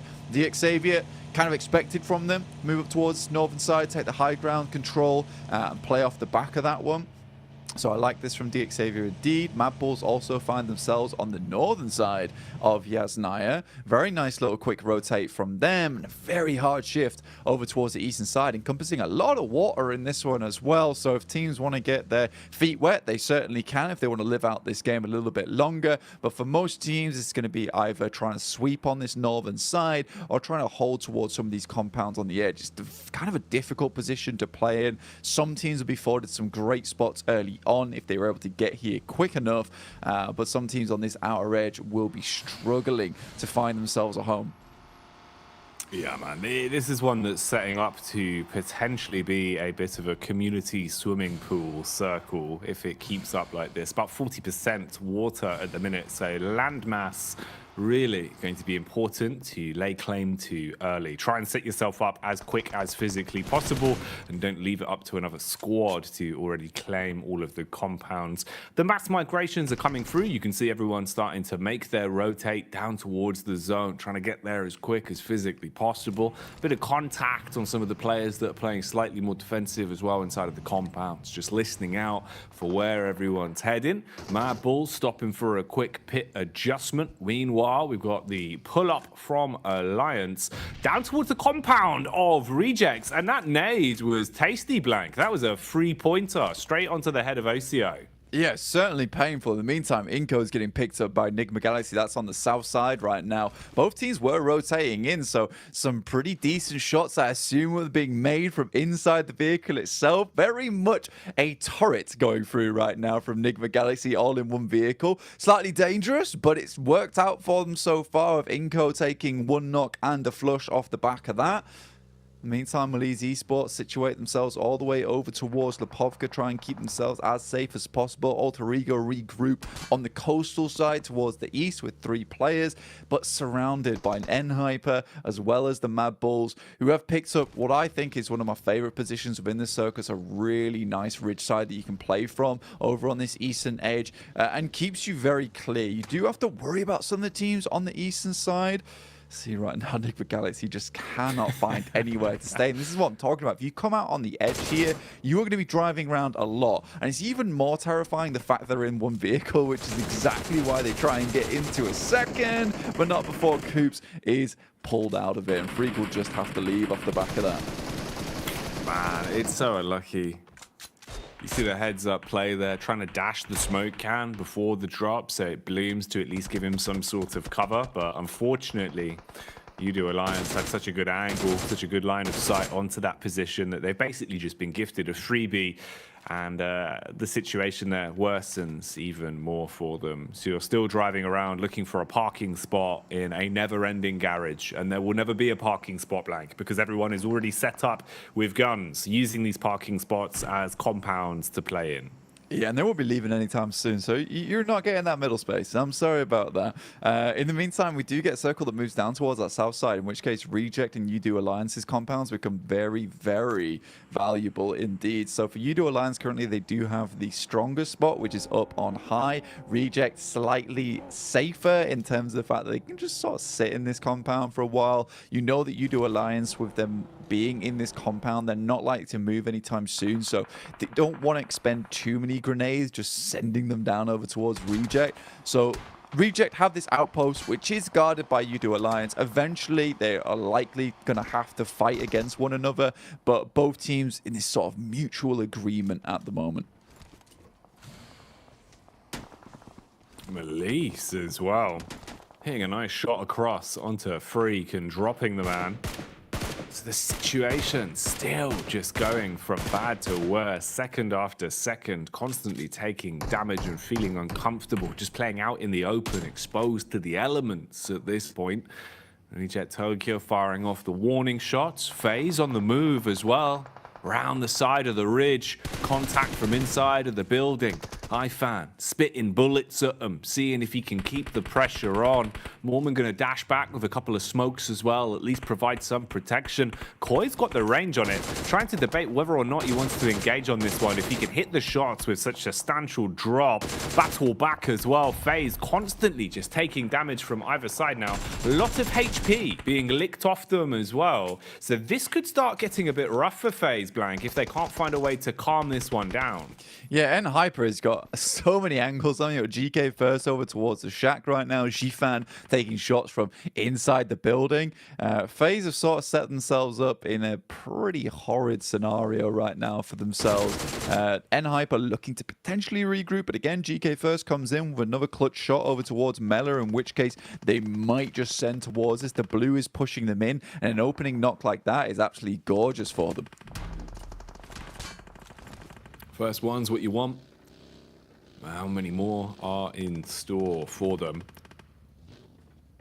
Be a nice way to reality check FaZe straight away, man, off the back of their chicken dinner as well, if you could pull them down here. I don't know why GK keeps going for these shots, to be honest. So greedy. Looking to finish off Melee. You can kind of understand why he's going for it, though. You don't want to let that player live. They are able to finally flush him out, but two players out in the blue right now, and FaZe currently have pretty good shooting angles over towards them. Koi luckily does find another on Mormon. He's so up close and personal, taking a lot of shots. There's not a lot of support coming through. Ventores understands that he too needs to get a move on, and quite quickly with the circle moving in. Very, very quick movements all around the block for Hyper, but this has been a sort of a crazy push from Hyper, locking both FaZe and them to their dooms. GK first even drops over there to the play zone itself. This has been a very, very odd fight. Gladiator is looking to maybe get themselves slightly involved. Shifan inside the building, and Hyper actually indeed go down. Mormon as well as Ventores might be able to continue, and that felt like one of the weirdest fights coming through from Hyper indeed. I didn't like that whatsoever. Felt like almost a guaranteed hold over towards its south side, just given up by some odd angles being taken. Yeah, it really does feel like they've kind of both dragged themselves down. You know, we've no potential really successful outcome for either team in that situation. Very aggressive and very tunnel visioned in the way that they played it. So both squads basically being destroyed because of it. I mean, yeah, sure, FaZe still has presence at least, but hang on, hello, having a bit of barrel roll straight into Matic. Okay, misery. I guess FaZe were in fact just a present for Gladiators, Blank, because they've given them one additional point there and given us some nice showmanship in the vehicle. Yeah, I mean, I think he realised it was over as soon as he started spinning out of control. Nice shots there from Meku. PCG Evos try and stop off to get a little bit of scouting done and realise actually quickly put some gas in it, change the gears as fast as possible, please. Nice rotate from PCG Evos. They do get in front of the guys from Gladiators, which is probably not what Gladiators were hoping for. If they could have maybe got a little bit further ahead instead of being stopped off there by the random player from FaZe coming through, maybe they would have been in a better position where currently PCG Evos is though. But you look at the lay of land now, where we're currently playing over towards the south side. Most teams you can see situated on the southern side of the circle, right? Just because this is providing the most amount of cover, there is so much open ground to traverse through if you're coming up from this northern edge. So MBE Sports Gladiators got a bit of a weird rotation to make here. Gladiators could take the fight here versus Pasija Evos and potentially move off from the back of it. But there's going to have to be some good nades, and Kitsune does not spot the player off towards his left. Ooh, Kitsune engaging with the nades early, looking for the jump down. Nice. He was ready for that one, Blank. Instantly spots Redface and will leave him quite red in the face after that uppercut from the DBS. Zerich from absolutely miles away, looking to get involved with this fight where possible, scanning the hillside with his eyes and keeping a nice understanding of the situation. Meanwhile, here we see MBE starting to dive in an assault inside of the compound. Bullet after bullet, whizzing close by. Natsa now re-aggressing as well, looking to try and push their way back through. Spam up close. Fist Boy needs to land an uppercut. Not looking too good for him though, as he'll go down to the spray. How on earth is he still alive with a trickle of HP, Blank? It felt like he was trying to 1v4 that with nothing to his name.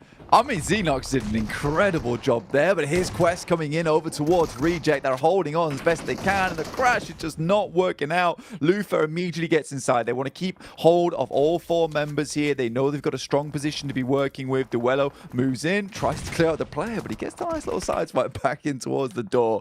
Finally, it's over, as Tixi will pick up an elimination over towards Fahidan. But 6 eliminations for Gladiators. Once again, a pretty decent result for this squad. They'll have to push on through, potentially third partying down towards this position on Reject. Could be a good idea, but even Meku still putting on the hurt versus Inko, holding on whilst Kitsune scouts towards the western side of the circle. This is far, far better for Gladiators so far. You can tell the teamwork is here. Yesterday, they just felt so disjointed.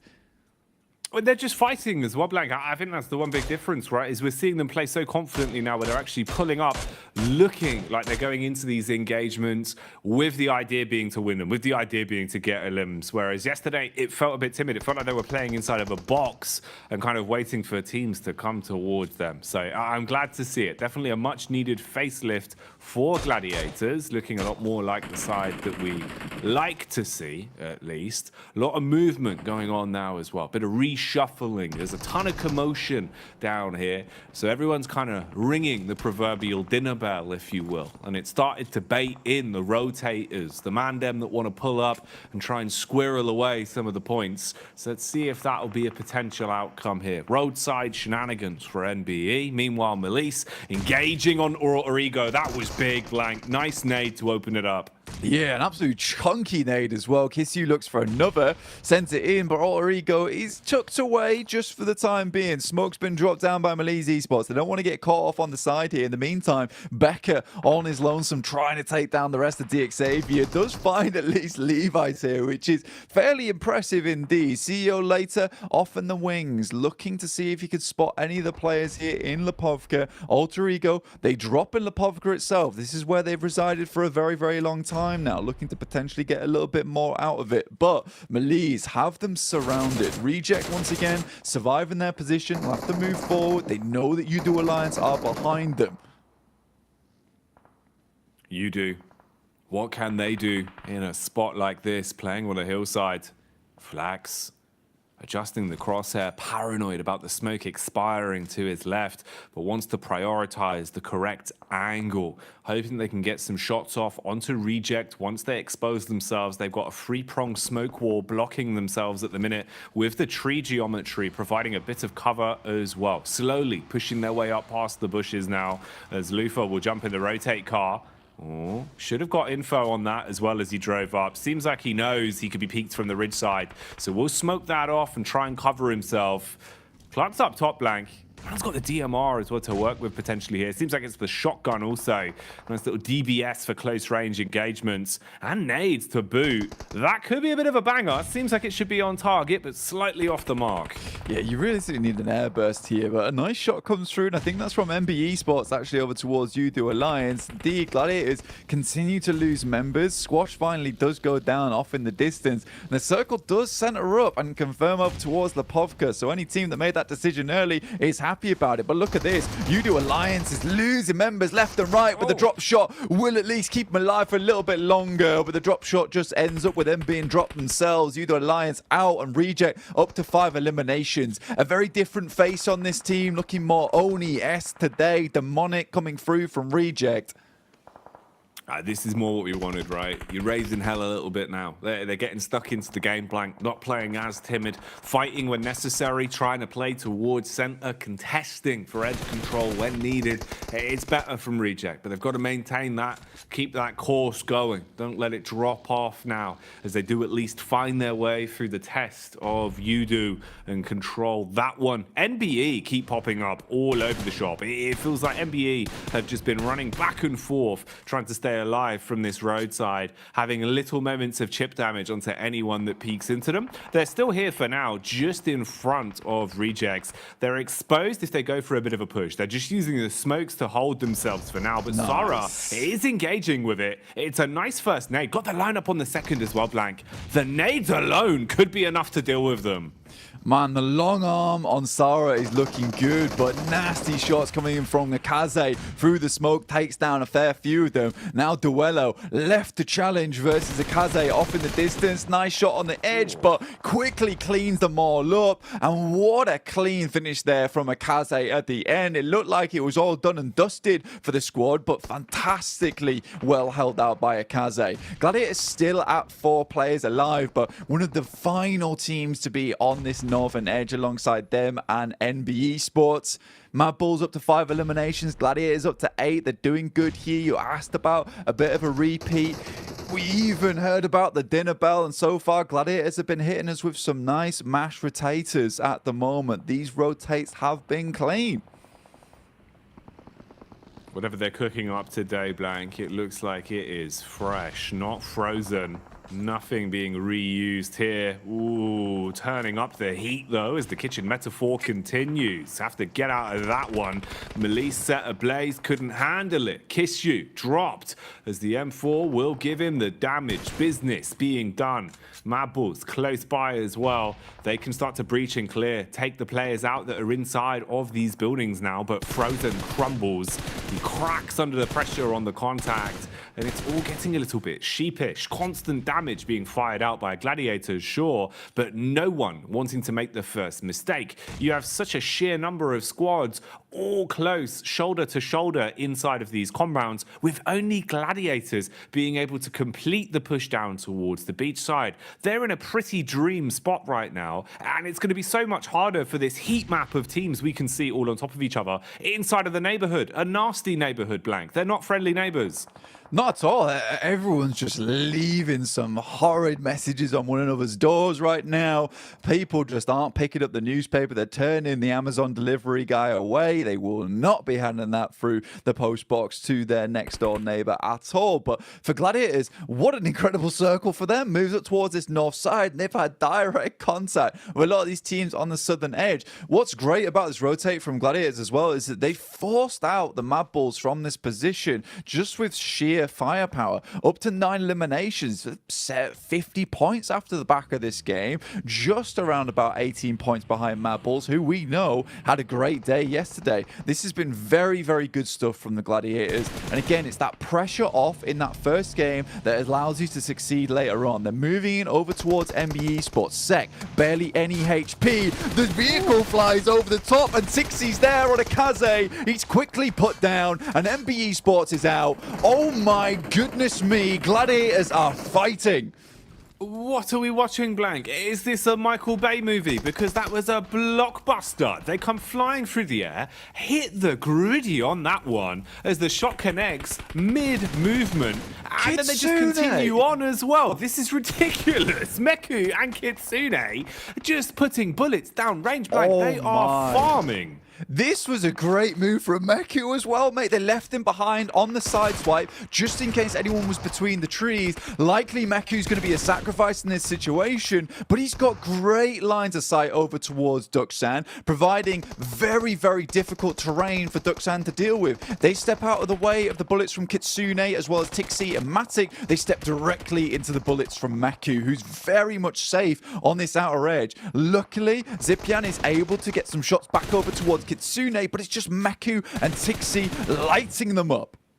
They're the Hydra right now, Blank. It feels like if you sever one head, 2 more will grow back in its place. That's what Gladiators are doing right now. A single knock results in them finding 2 elims, or the elims could keep on coming as well, but maybe it'll go in favor of Mad Bulls as Alter Ego wanted to try an ego challenge, but they go down quick.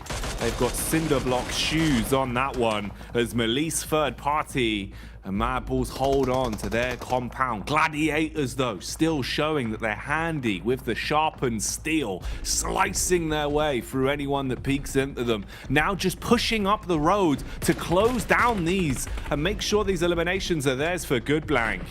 Yeah, Tixie flies over towards that position, has the M4 in hand. Lovely nade over the top as well. Finds Hoxie. Now just Binny in the back here. Another nade flies over the top. Nice little Molotov. Will shoot underneath the vehicle. Has eyes on. Just needs to hit these shots now, but is sort of being cut off by the fire, by the smoke. Stands up to try and hit this one. The step out is there and Tixie gets taken down. Meku left remaining for the squad, but honestly, with the amount of damage the Gladiators been able to do, they've just been looking for those eliminations. We talked about this early on as well, Jackie, in the sense that eliminations desperately what you need. This is what you can confirm in these games. This is what you know you can handle, and I appreciate that they're just fighting for them.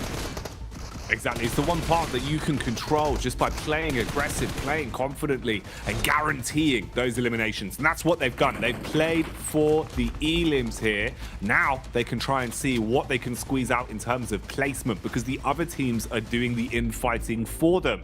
And it's whittled us down to only 2 players, really, you've got to worry about. Oh man, Mad Bulls licking their lips at the prospect of this one. They do find Meku. He's exposed himself from behind the rock. Now it's simple pickings. As long as Mad Bulls could reset, you do have an edge. The battle of attrition is in your camp. They're setting themselves up for a chicken dinner, but Zerich will expire. For Duxan, this is going to be a very, very important game for them. You know, 3 eliminations, it's not ideal. You go out this with a second place, 6 points, 9 points total. It doesn't feel great, but if you're able to get your chicken dinner off the back of this in a 2v3, you know, 13 points on this match feels really decent coming into the rest of the day. And with the blue pushing in, it is very, very ideal for them, but the Mad Bulls just look so absolutely clean today. They looked at yesterday as well, and they picked themselves up yet another chicken dinner. That is 3 in the space of 2 days. That's huge from Mad Bulls. A complete change of pace from what we were seeing from them, looking an awful lot better. And also now, Blank, it goes back to our point about the fact that you don't want to leave it up to another team to decide your fate in the survival stage. You want to make as many points as possible in the limited number of games you have to play. And that's what Mad Bulls are doing in droves. Yeah, it's a stressful game for Mad Bulls as well. Not an easy one. You can see that they're not super excited about this because it's more of a a relief than anything they're able to pull off that chicken dinner. Playing within Lipovka, there was so much infighting in that area, getting forced out by the Gladiators. I think it was a very wise move for them to actually just send across from the rock side in the water toward those buildings. Yes, they had to fight for it versus Malise Esports, but they were confident to do that, and it sort of gave them that winning position. I think things got dicey as soon as they started to see the circle move towards the north side. Like, have we made a mistake? Did we make the right call here? But you just got to follow through. 44,000 kilometers travel for Gladiators once again. These rotates are coming through quicker. They're more confident with them. I don't know what happened between the space of yesterday and today, but there has been some serious conversations between these lads on the team. Something's happened, you know. I don't know if it happened at the hotel breakfast or where it was, but it seems like Gladiators have got their heads screwed back on, and they're playing some really nice PUBG Mobile today, Blank. You know, this is exactly what we wanted to see in terms of them giving us a good game, showing us they deserve the invite in the first place and that they're able to make some moves here. What more will be in store for us though, and can they keep it up? We'll find out. Let's get back to the desk with the #1 Gladiators fan. It's Jason Kaplan. Sorry, I think Jackie mixspoke there. Mixspoke. That's the #1 Gladiator fan ever. But we have to say, it wouldn't be Gladiators if they didn't show up exactly when they needed to kind of advance on through in an event. And hey, you know, credit to them, another massive game for them in terms of eliminations, great positioning as well. They were able to crash an MBE Sports and kind of do the exact same thing, just the other way around from the prior match. But also, Mad Bulls, man, like, there's so many things to talk about. Oh, you know what? We're not gonna talk. No, let's do it. Maxman talked about Gladiators, and then we'll hop to what I have ready for Colaris. Okay, Jason McSpoke. But okay, Gladiators. I didn't want to talk about them because I didn't want to curse them, Jason. Okay, that was the reason behind it. Now I see. Okay, but right now, Gladiators, of course, playing that high ground position, able to leapfrog in the position that Mad Bulls left open after they regrouped from that 2-2 split was a really good spot. And also, one thing I enjoyed, Colaris, from Gladiators is they tried to go for that high ground on the road. They tried to fight Best. They tried to also fight Duck Sandwich. Ended up not working out, but I think that if you're not in the city, you want to avoid a lot of that fight happening in Lipovka. Going for that high ground does give you a bit of an advantage. It didn't quite work out because Duck Sand had such a good angle, but I think that was going to be a game-winning play if they could survive until the later stage. Honestly, yeah, go on. No, you go on. I was going doolally in this game, if I'm honest, Jason. I was going crazy because how often do you see a basically close to Lipovka end like this? And for teams to try and manage their way through that, as you say, with Gladiators doing really well in terms of the eliminations and then going to the west for the rotate to try and make this work. Never mind, Mad Bulls winning off a 2-2 split across the rocks of north of Lipovka and in Lipovka.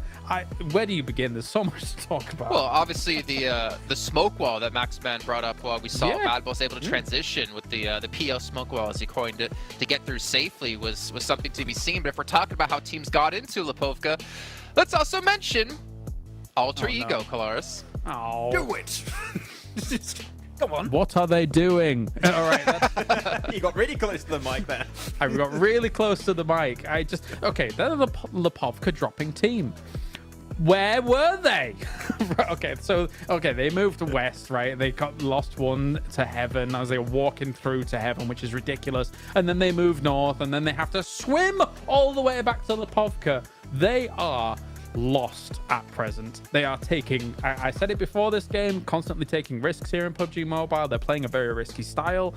They've got splits. They're walking where they shouldn't be, going where they shouldn't be. And eventually, yes, they salvaged this, but only because teams that had track of them swimming probably was Pasija, but they got kind of rocked up on Gladiators and kind of lost in the mix. So they were allowed to come back up on the shore of Lipovka. Am I taking crazy pills? Anyway, yeah, lost him. I'm done. Well, not to mention, you also pointed out, too, when we were watching, that Gladiators was probably the only team that could see them rock up on the beach, but they were about at that 400-meter distance mark away, so potentially not seeing them. Obviously, Malise was in Lipovka, potentially not looking towards them, and we even saw Kissu like, wait, what are you guys doing in that building? How did you guys even get here? Yeah! He's going mad.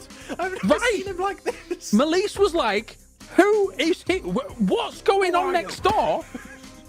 And suddenly, they were just... Anyway, I'm done. You know what? You know what, Colaris? You need to cool down by playing some of the Frost Festival currently going on within PUBG Mobile. You can revel.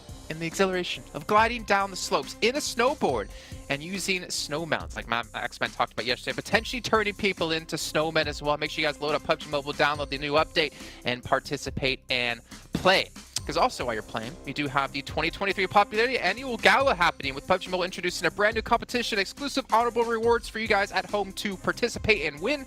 It's all kicking off between November 15th and December 15th, so make sure you guys are getting into the game and potentially able to win some rewards you can show off to your friends. Also, while you're playing in this one, don't forget about the Pagani collaboration happening within PUBG Mobile as well. You can rev the engine with the iconic Pagani Amola and Zonda R models, which I believe. Klars, are you ready to be salesman yet again?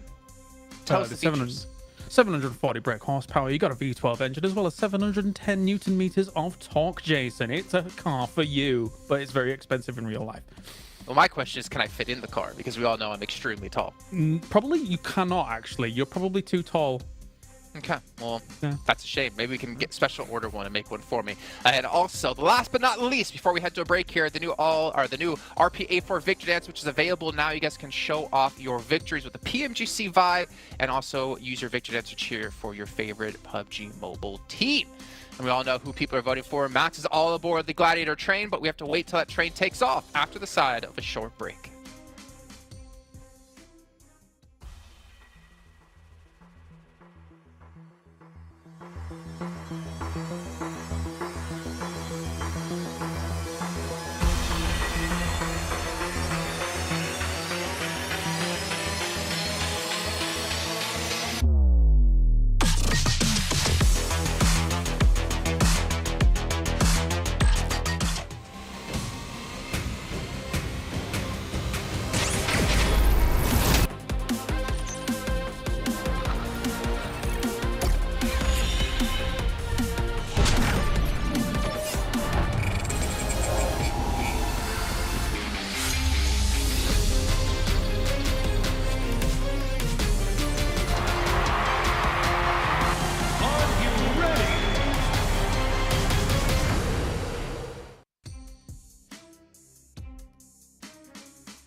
Well, Max, I know how you are the biggest fan of Gladiators, but luckily for you, we don't have to talk about them too much more because it looks like with the points they've gotten these last two matches alone, that should almost guarantee them a safe position into our last chance. However, it does get easier from there. Keep in mind, it's only 16 teams advancing from this into that, and it's only 5 teams advancing from the last chance to get back into the PMGC Grand Finals. So a lot of work to come for the Gladiators and obviously a lot of other teams out there. But as we are about to head into our second air angle, my question is this. Klars, Alter Ego, are we going to see a word rotation again? Maybe. I think it depends on the playing path. I think they're probably going to... If the playing path doesn't favor Lipovka, I think they're going to try and go for cars and maybe fight someone. We'll see. Okay. Well, thank you for your contribution here, Max. Ben, we're going to head over to our commentators to kick off our second arrow of the day, Jackie and Blake. It's interesting because Max always just makes such thought-provoking points, Blank. It feels hard to kind of, even regurgitate what he said, as it's just so big-brained. Yeah, you can't quite, grasp it a lot of times, and you do need to watch it back a few times afterwards and just really get the notes in there, understand what's going on. But I'll have to do that after the show, I think, as well, really. Well, it was a big segment. It was a big segment. Yeah. We don't have time right now to... I'd have to get out the notepad. We can't break some it down. highlighters. Yeah. No, it's just not possible. It's just not possible. But obviously, Jason just said Gladiators will win, so I get where he's coming from. Yeah. That was very clear that Jason said that Gladiators would win again. It's definitely going to be a Gladiators first place chicken dinner on this one. I think they're just playing out of their minds right now. I don't know what's gotten into them. What's quite frustrating about this, though, is that they're getting some flashbacks to last year a little bit, where they made it past the survival stage into last chance and then got pipped at the post over towards 5th place. And I don't want all the thunder to come now. I would quite like some of it to be reserved, keep a little bit of that lightning in a bottle for the last chance phase. But again, they've just started stepping up now. I don't know what I'm talking about, really. Keep going, I guess, for the time being. I do like the idea that you've gone, okay, well, look, you're doing pretty well right now. let's slow that down. Slow it down. Look, you know, if you get too big for your boots and set the bar too high, you're not going to make it there again. And they're like, this is interesting. You are right. The thing is, we have such an intimate relationship with this team because we commentate them all the time right over in EU. So we sort of know their tendencies. They can be a frustrating squad to watch a lot of times. But there are a lot of confusing. Yeah, it is confusing. There are a lot of other great teams in this lobby so far at the moment. I mean, Reject have certainly started to pump things up just a little bit. I don't think we're quite at Reject levels of Group Green so far, but we're definitely getting there. And I mean, it all came from that simple interview that Sarah gave, which was literally the most base thing he could have done, which was, we're not going center enough. And then they went center and won a bunch of games. They're doing that again here. It seems to be working reasonably well too. So I think that they've just kind of shedded that mentality of like, it's not going too hot for us right now. Let's just go center. We'll just play our game and see what happens. And I think that's what a lot of teams are starting to do now, which is really, really good to see. You have to get out your own head here, especially if anyone who's in Group Green right now in this last chance scenario. You just have to play out these matches. I was going to touch on Alter Ego. I'm not gonna, and it's tainted, unfortunately. I would have loved to have seen that team do a lot better, but we'll wait. We'll wait and see. We'll see how things lie at the end, right? Because I think we've kind of beaten the horse on that one, really, in the way the games. They're already being beaten. That's what I mean, but it's just not worth it. But it is a shame. I do agree with you in that sense, where it feels like, especially for sort of the storyline and the narrative as well, with like the interview we had with Rosemary way back on, I believe, day one of the entire event, and how they were looking like they were playing. I was expecting a landfall for them, Blank. I was expecting it to go well and for them to go from strength to strength. But they were definitely struggling today. What have they got up the chops? Anything hidden? Anything else? Maybe we'll see. If it's going to come out, this is probably the best time to do it, right? You're kind of leaving yourself with very limited chances. We've got 3 games, this Erangel and then 2 Miramars, and basically preceding that, that's the end for you to actually accumulate any points. You're just leaving it in the hands of other teams. So we'll find out. We'll see where we're going with it. Mad Bull's been looking a lot better, though, Blank. It's been fun to watch Mad Bulls, which is nice to say. Even if they don't look exactly ecstatic every time we see him on camera. Tulicker, honestly, didn't look too pleased with his win. But I think that was mostly just like stress and relief of going, okay, we needed it. At least we have a win. If they can just keep that up, that's probably the ideal scenario. But they need to drop that stress. They did seem a bit on edge. Yeah, come on. We need to get the team masseuse in, right? Massage those worries away. Because right now, I do think they should be a little bit more elated than they actually are. I know that sounds crazy. I have just said in a different manner, be happier, which isn't always as easy as it sounds a lot of times, as we know. And I think for Mad Bulls, realistically, they're doing really well. And I think they should be proud of themselves so far. I think they also understand that they need to keep a little bit of lightning in the bottle saved away for that last chance phase. Right now, I think they should be very pleased with where they've placed. They're currently in first. Obviously, Influence Rage still has another day to play. And I think, all things considered, by the end of it, Influence Rage will be on top in terms of the standings. But Mad Bulls certainly done more than enough to secure their position at this point. The rest of these games now, for them, it should just be study, right? Maintain this kind of play style, maintain this kind of pressure on the rest of the squads, because more than likely you are going to have to play against quite a few of these teams again in the last chance. So the more they can stake their claim on positions around the map, the more they can stake their claim on these rotations and be a team that some of these other squads may be a little bit scared to run into. You do have that small advantage in the last chance where you have that kind of don't mess with me factor. Don't mess with me. God, it's like a late night walk home, Blank. And you're like, well, I do not want to mess with that man. I mean, that's a good vibe to give off, It definitely would increase your protection a bit. It's true, yeah. I mean, I just say it to myself as I'm walking down the street sometimes. That's how it works. Don't mess with me. Don't mess with me. People are like, the idea Daddy, that guy's talking to himself. That's what I mean. Just muttering under your breath. Don't mess with me, mate. Don't mess with me. Yeah. People just walking by. Excuse me, sir. Do you need help? Don't mess with me. All right. Yeah, it's less that I'm giving off hard man vibes and more that I'm giving off that I need to be in an asylum vibes. Which isn't ideal, but it seems to work. Hey, look, to each their own, Blank. You know, unorthodox strategies do seem to work best. If your enemy can't prepare for it, you know, how can you? I suppose. Yeah. In some way, that's a sentence. He's done a 720 kickflip roundhouse. Oh my lord! Didn't see that coming. The standard is a 360. Yeah, this is wild. Look at the man doing ollies in the car.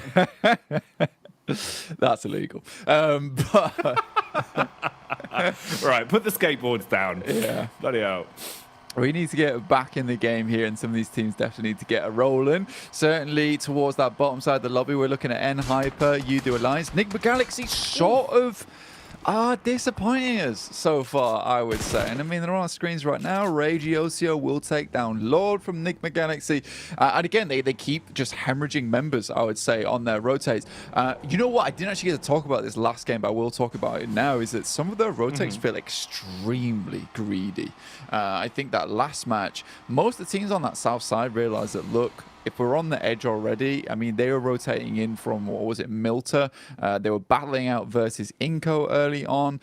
I think in that case, you just have to slow push your way in towards the circle. You're potentially not going to get a high placing off the back of this, but they could have easily taken up where Duxan was playing. Remember, Duxan got themselves a second place. Decent, good stuff. Yet they just drove around in that one vehicle, dropped out for a second one, lost Coops in the process, kept driving around to try and find another central position. And I think at that point, you just have to realize that this is not working out. Teams aren't just going to let you free roam anymore. No, it did feel like one of those where, you know, you're kind of thinking, you've thrown that away a little bit. You know, you did have a potential to try and see what you could actually get out of the game, whereas instead, I agree with you, the rotation was a little bit careless, and potentially even just the idea to jump out at that point. You know, you're only going to delay yourself even more in terms of like the startup time for the vehicle to actually get away, right? And it just meant they went from a 4, stuck in a very small camper van, to a 3, still sharing just the one small camper van. Wasn't ideal. A couple of pot shots been going out here, though. We've seen a little bit of damage coming across. Mad Balls have suffered 1 knock as well, so at least they're seeing what they can do to patch up the situation. Here's one for you as well, Blank. When we saw that first knock, it was Raging OCO in the car, and he bonneted someone. Call that Road Rage OCO.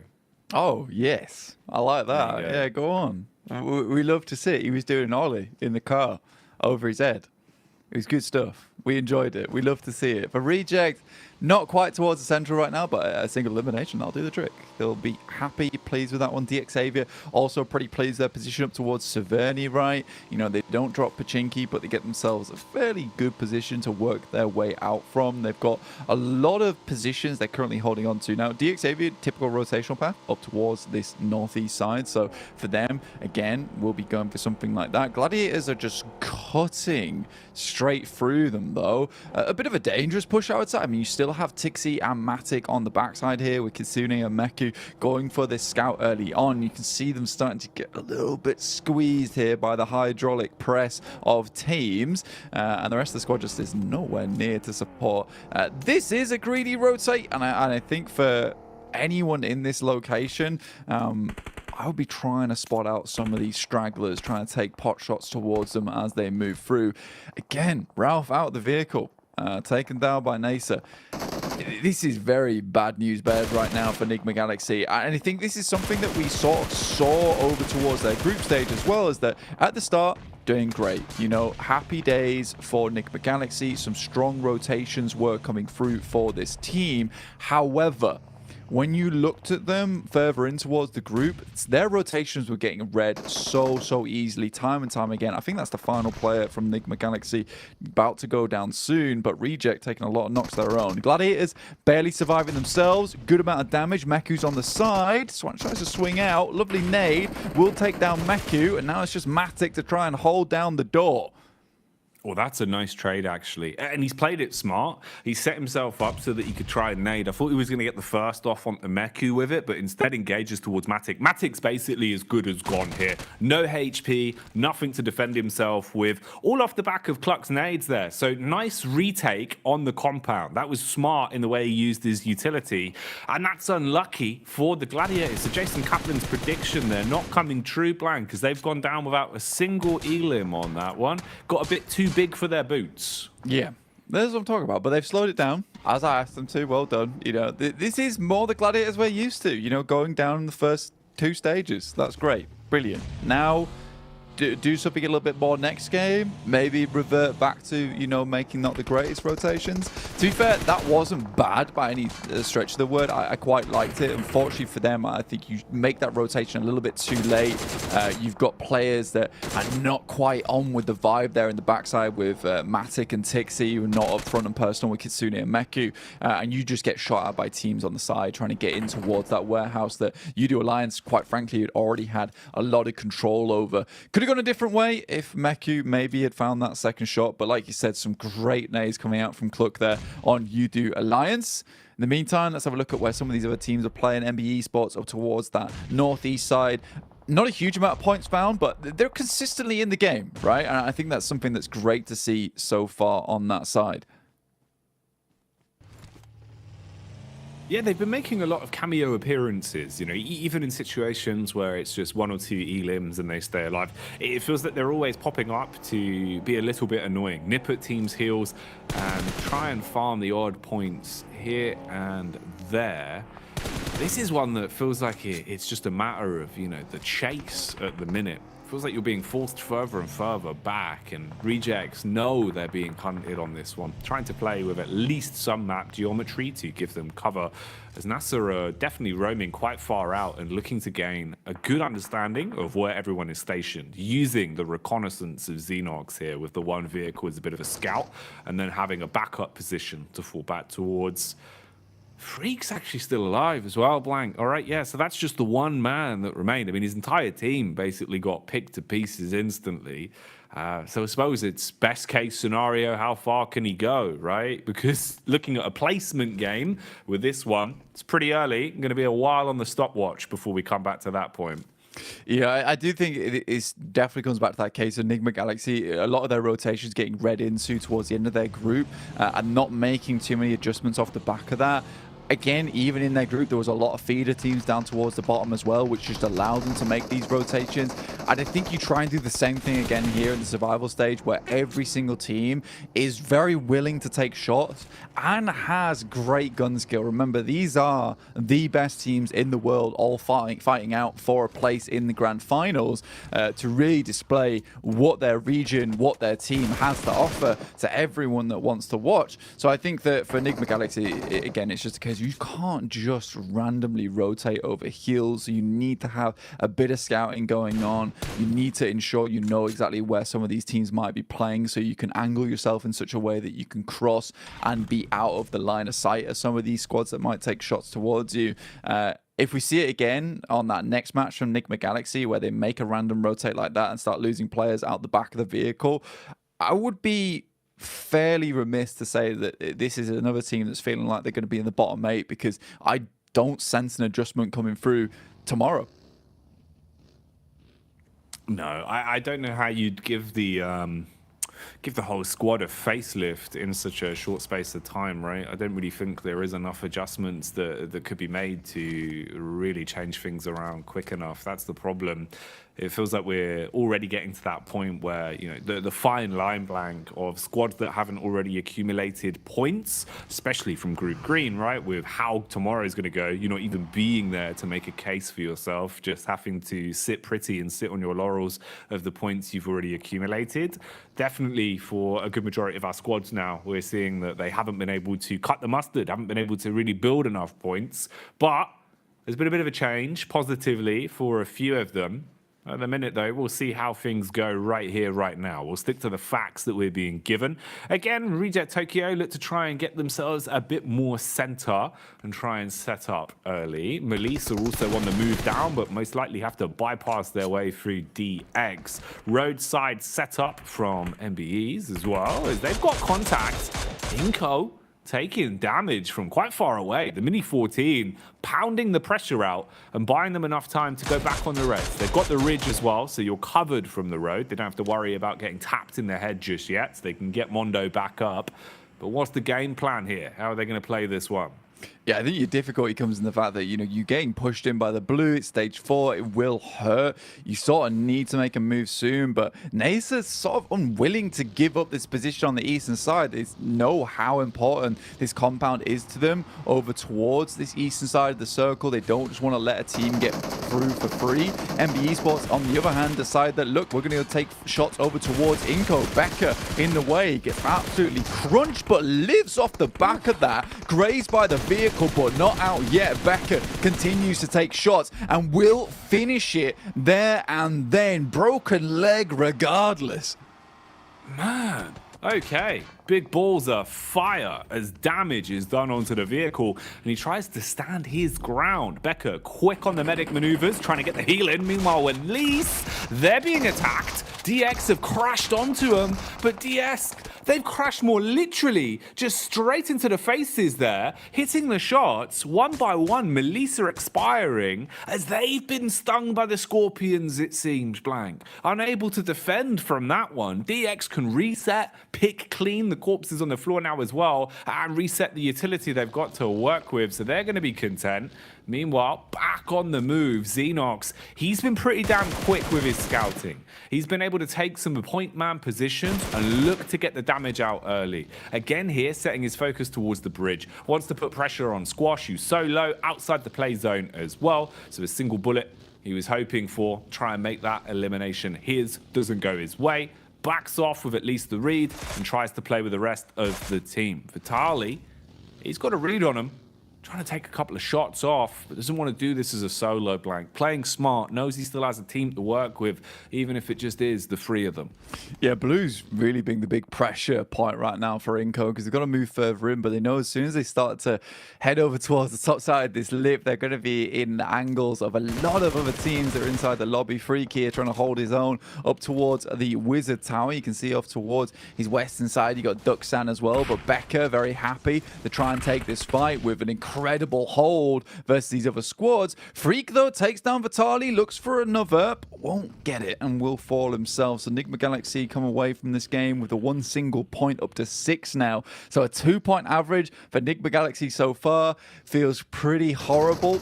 Quest get way further into this game than they have any others, and that's saying something considering we still have 12 teams alive. We see Procedure Evos off towards that central arena alongside with Reject and End Hyper. This could be a great game here for Evos and starting to get some of that points potential on board.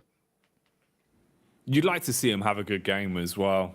The talent that's there on this roster at times, man, feels so powerful. When it's a good sort of mix-up for them as well, when they come in playing off each other's comms very nicely, it's very fun to watch. So having a center position, having firearms in their hands as well, we'll see if they can bring the heat, if they can command respect the longer this one goes on. FaZe back on the move as well, looking to set themselves up as the smokes will be cast out bit by bit. Redface looking like he wants to try and at least have info on this, get the eyes on the situation. The engagement here, though, is pretty easy to clean up versus what remained of Inco. One by one, they have been broken and bruised there. So the Brazilian side move from the situation now as they'll go out again.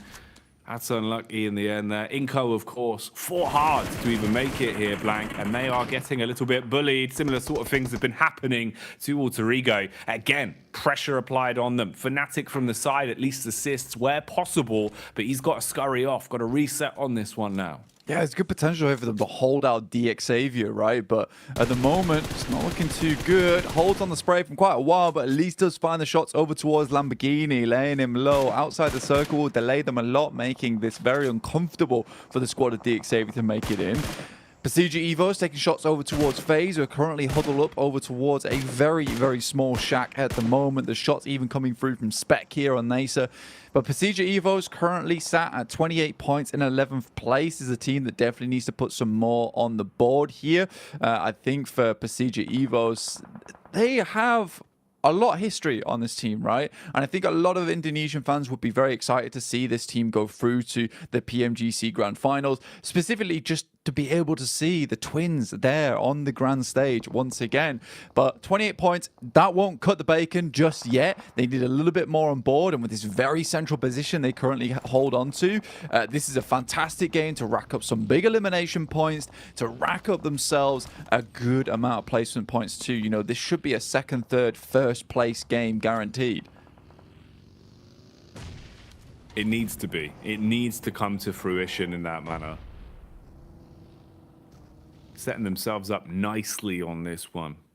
So can they coax it out? Can they force a big point scorer from this one? And what's going to happen here in the close quarters engagement with so many teams shoulder to shoulder, all pushing further down?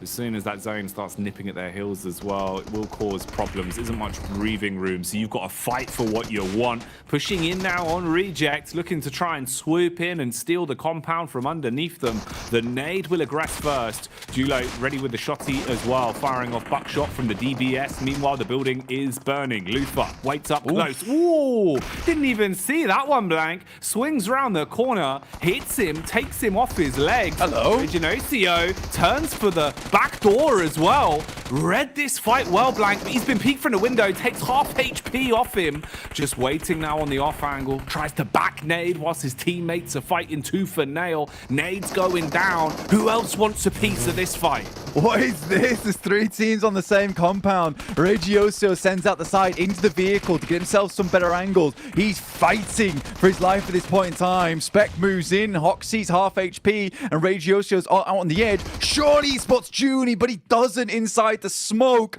And now Dukshan have another battle to get through. Need to get more players back up on their feet, but they're falling so quickly. Just Hoxie and Junie left alive. Junie, a veteran of these high-scale tournaments, but Nasa move in at the best opportune time. Will pick themselves up 9 eliminations off the back of this bad boy. Two players left alive, but on the southern edge, this is pretty decent stuff. Damn, that was an intense fight. That one was a lot easier. That's a slay down there. As we see both of Alter Ego's last remaining members quickly packed up and swept away. Beautiful fight though in the compound, man. Even in the way that Tokyo tried to play it with rejects bouncing back and forth, right? We saw OCO, smart heads up plays at least. Even though they go down in the fight, you could see the gun skill, the mechanics there were out in full force. Nice intense compound crash though leads us into the rest of the game as FaZe again continue applying pressure. Chow's been overwhelmed, gets bitten to pieces. As actually Evos are able to steal away the final tag onto that. So getting the extra elim for their troubles. Parajin though will be put down in the ground as he's picked off by FaZe. Now starting to make their move into the center, getting themselves closer and closer and just trying to play off whatever geometry will actually provide some sort of protection for them. And Torres, suspicious about the smokes as well, knows that there could be someone lurking, waiting to peek. And he's got contact on Star. Quick flick there, hits the head blank and shuts the man down. Yeah, very nice little shot there and pick up from FaZe. This is a really difficult area of the map to play, honestly. You see a lot of teams play this one out. You realistically just have the tower here. There's a slight dip as we head down. It's almost unnoticeable, but it does give FaZe a significant advantage, in which case they can take shots over towards DXavier. The difficulty is the fact that so much of the western side of the circle is still in play here, that Procedure Evos have a massive advantage. Despite that, FaZe is not letting that up. And it's sort of surprising we're not seeing Procedure Evos take a little quick peek over towards this eastern side. See if they can pick themselves up some more eliminations. Right now, they're currently running on 12 placement points, 16 elims. This is a game where you want to pump those elims up, even if it means you get yourself a second place. But I can see why they wouldn't want to give up the gas station here. But maybe just letting one player out on the loose, you know, sending to the side, find a quick pot shot over towards FaZe, because currently it's a 4-player team. They have a chance to try and take down Procedure Evos in the endgame.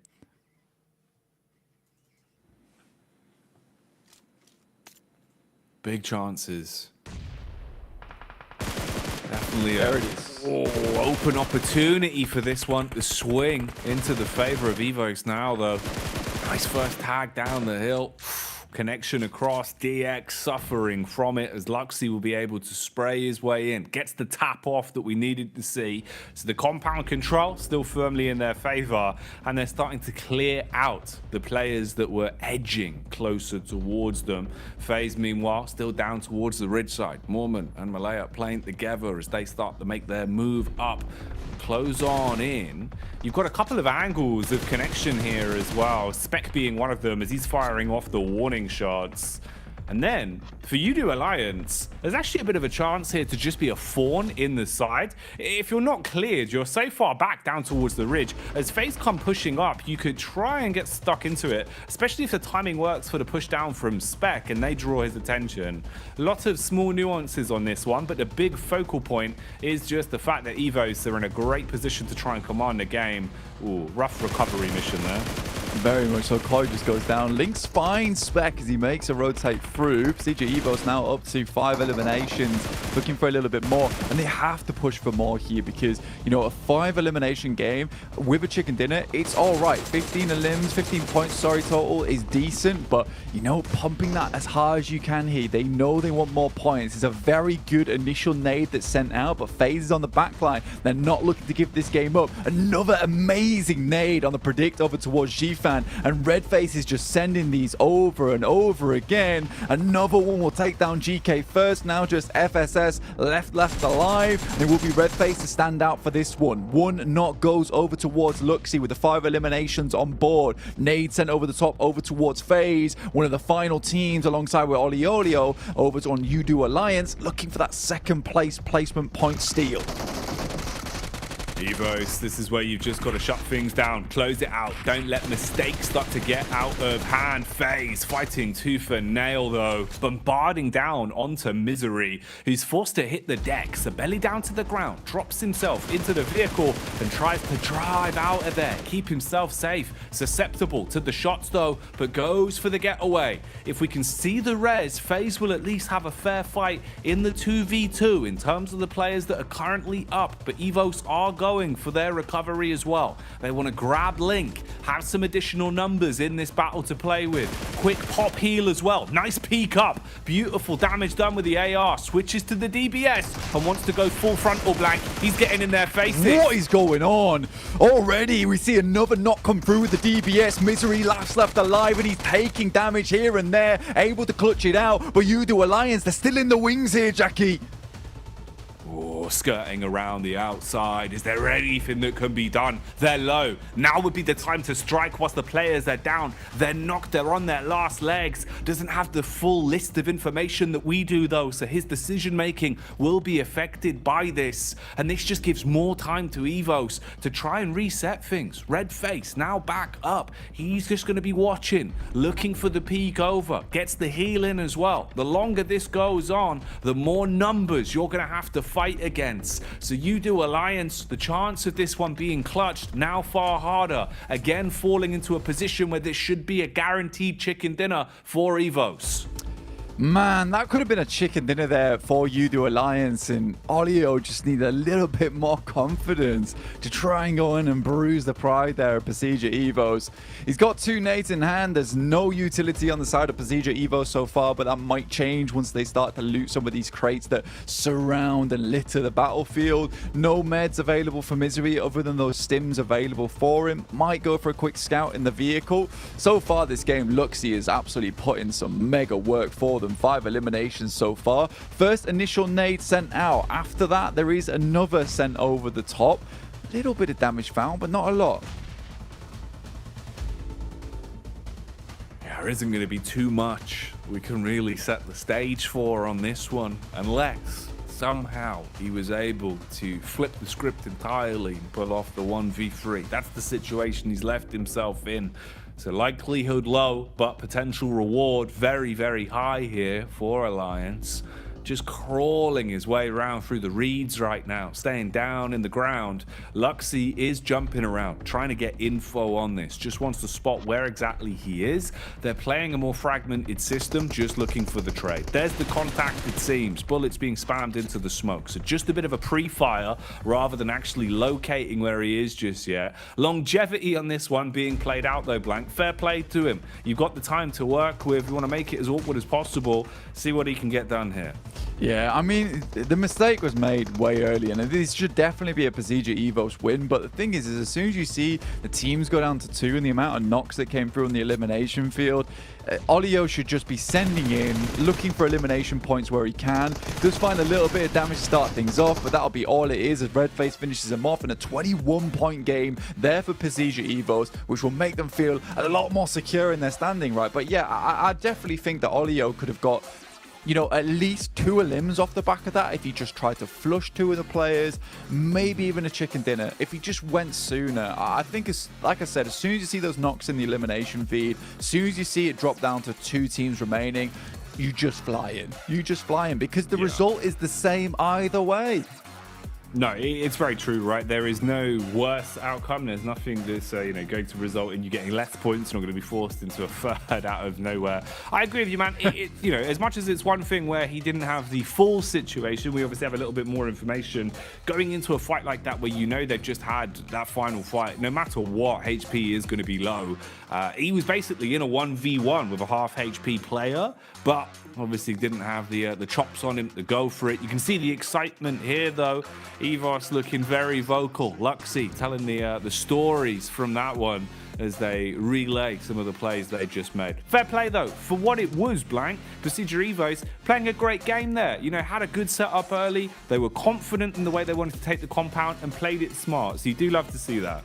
Yeah, it's awesome to see Luxy like topping the tails in terms of damage and eliminations there. I mean, a well-revered player within PUBG Mobile Esports, just fell off massively over the past couple of years, but it looks like he has really put in the work and he's returning to form. Honestly, it's amazing to see because it really was that Luxy sort of was overshadowed by the likes of Ryzen and as well as Zuxi back on BTR.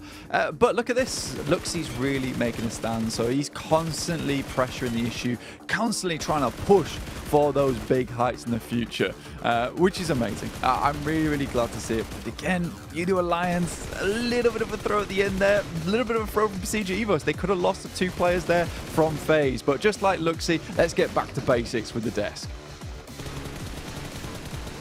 That's right, Pasija Evos getting themselves the victory here off the back of this. We lost Jason for just a little minute, but we will hold down the fort just as Pasija Evos held down gas station. Looking fantastic whilst doing it here, Max.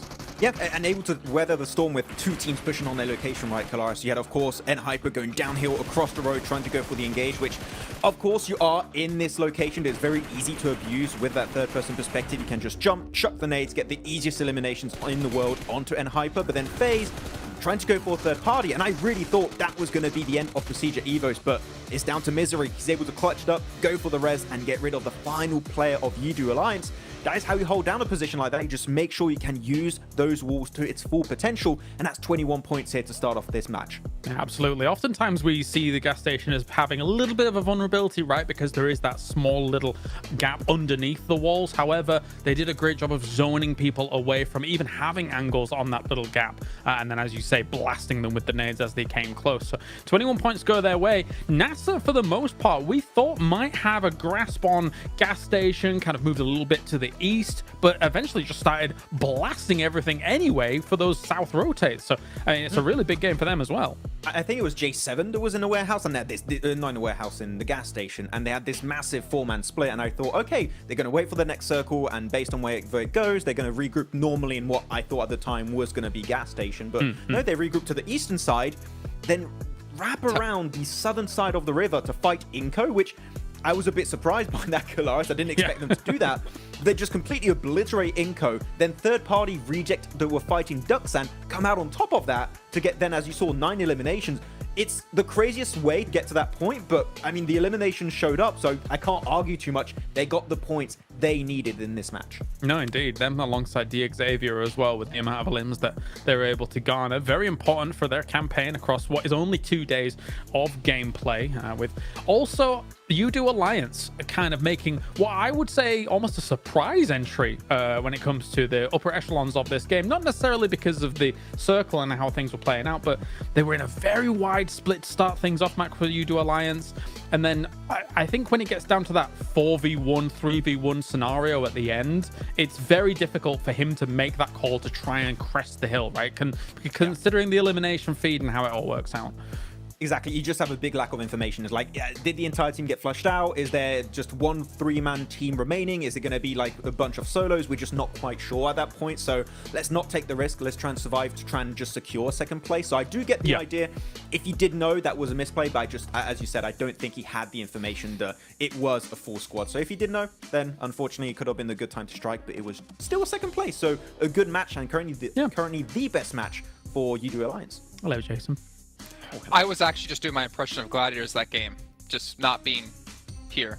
I don't know, that's a little mean. But I think this game, though, was mostly just about the teams who desperately needed to get some points under their belt, getting those points under their belt. You guys already talked about Besieja. Obviously, this is their last day of play as well, so they really have to rack up as much as possible to build that buffer. UD Alliance, this is the first time they are playing, so they can get some steam going here as they go on forward into this one. And Nazir, which, I mean, 9 eliminations, that's a good start. I think for me, for a team like that, it's a confidence booster. It's to show them that, okay, we can compete against these teams, even though we might have been struggling the first couple of matches, but where can they go from here? And obviously we still have that one Erangel left to come today. Gladiators, going out early, but again, they should be relatively safe. Alter Ego, not really much to say about them either, if you had anything to chime in with Kalaris, but I mean, not gonna honestly, force you.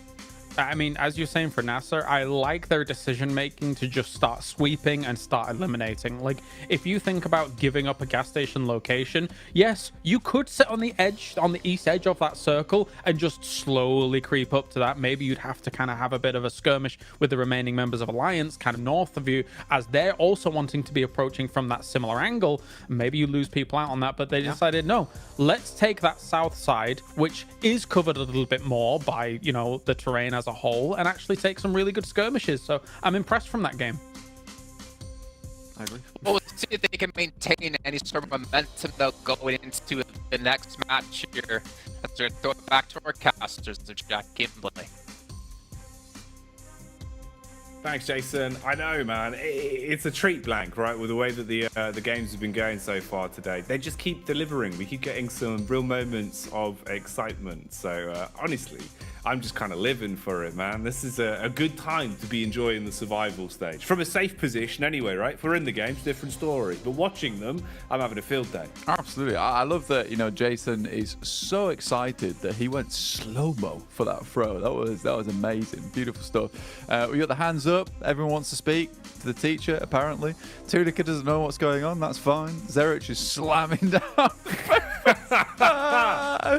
What a weird scenario that was. Okay. I do feel, yeah, it's like 2 boys in the back, like, we're just here. Zerich and Tulika are doing everything. Zerich is like, another rotation gone wrong again. But to be fair to the Mad Bulls, I think, honestly, Tulika probably is a little bit stressed because he has done so much work for them. I think he's really, really doing well for the team. And they should be very, very pleased with his results because I think he's come a long, long way in the year he's been playing with the Mad Bulls. It used to be a case that he was a bit of a loose cannon on the team, always going a little bit too far away from them, but he plays much more as a good teammate now. Supporting Zerich and being a great frontliner without getting too aggressive. So I've been very, very excited to see the development coming through from Tulika in particular. He's looking good, man. He really is. And I think, you know, it's interesting because this entire Mad Bulls roster can definitely deliver at times. And we've always kind of set that precedent that they are very exciting to watch. They are very explosive. It just wasn't super consistent, was I think the problem with it. Whereas now, at least into survival stage, it kind of seems like something has clicked and they've realized, you know, we really need to make sure that we're the ones making our own future for ourselves. So we're free chicken dinners already under the belt, which by and large, you know, that's no easy feat. They've definitely had to put the work in. That's over the space of the 2 days as well. And we're only really, you know, a handful of games in today. We still have this last Erangel and then 2 Miramars as well. So anything else Mad Bulls can find on the day, they're going to be happy with. We'll see, though, as we are getting back into it. Third and final Erangel then. So any chance for some last-minute shenanigans, we'll see if they'll be coming out. Yeah, I mean, for some of these teams, you might want to go for a hot drop potentially. It's the last map of the day, so it's one where you could pull out some secret sauce moves on the Erangel match, especially with Group Green, this being their final match of Erangel they will be playing, so they could surprise some of these teams. Maybe. We'll see what happens if they just keep it basic, though. I think a lot of these teams are kind of really leaning into consistency more than anything at this point in time, realizing that, look, it's not easy to pick up these points, and I think for us, it's just a better idea that we just keep things going the way they want it to. But Zerich actually drops over towards Nasa, but I think this is more of a case of this playing path causing this more than anything. But this is going to be difficult, particularly with the fact that a lot of the Mad Bulls are not in close contention. Luckily, they've got 2 shotguns, which are going to be extremely useful in this close range combat that they're going to get themselves into very shortly. It looks so terrifying watching a man in a raincoat with a blade just crouching around the corner blank. It's very horror movie-esque, but it's not October anymore. It's November, so we're getting closer towards the Christmassy season. I imagine we'll see some gifts being given out inside of the compound, most likely being bullets, though, with those shotguns. Seems like the phones are going down, and there probably has been a technical issue, so probably going to need a rehost on this bad boy. So cut short. Not going to be seeing any shenanigans on this one. We'll relive it, get things sorted, and then get people back in for another test on the old Erangel. I do like that, you know, it sort of felt like Mad Bulls stopped that match. They were like, we're in a horrible situation, guys. Can we just get a rehost? Come on, man. We shut it down. Yeah, we just shut it down. I mean, I think most teams, considering how quickly we got that rematch as well, down, slam of the desk, considering how quickly we got that rematch going through as well, most teams would be pretty pleased with how that one worked out, considering how horrible that playing path was, right? Not easy to work through with. Yeah. No, exactly.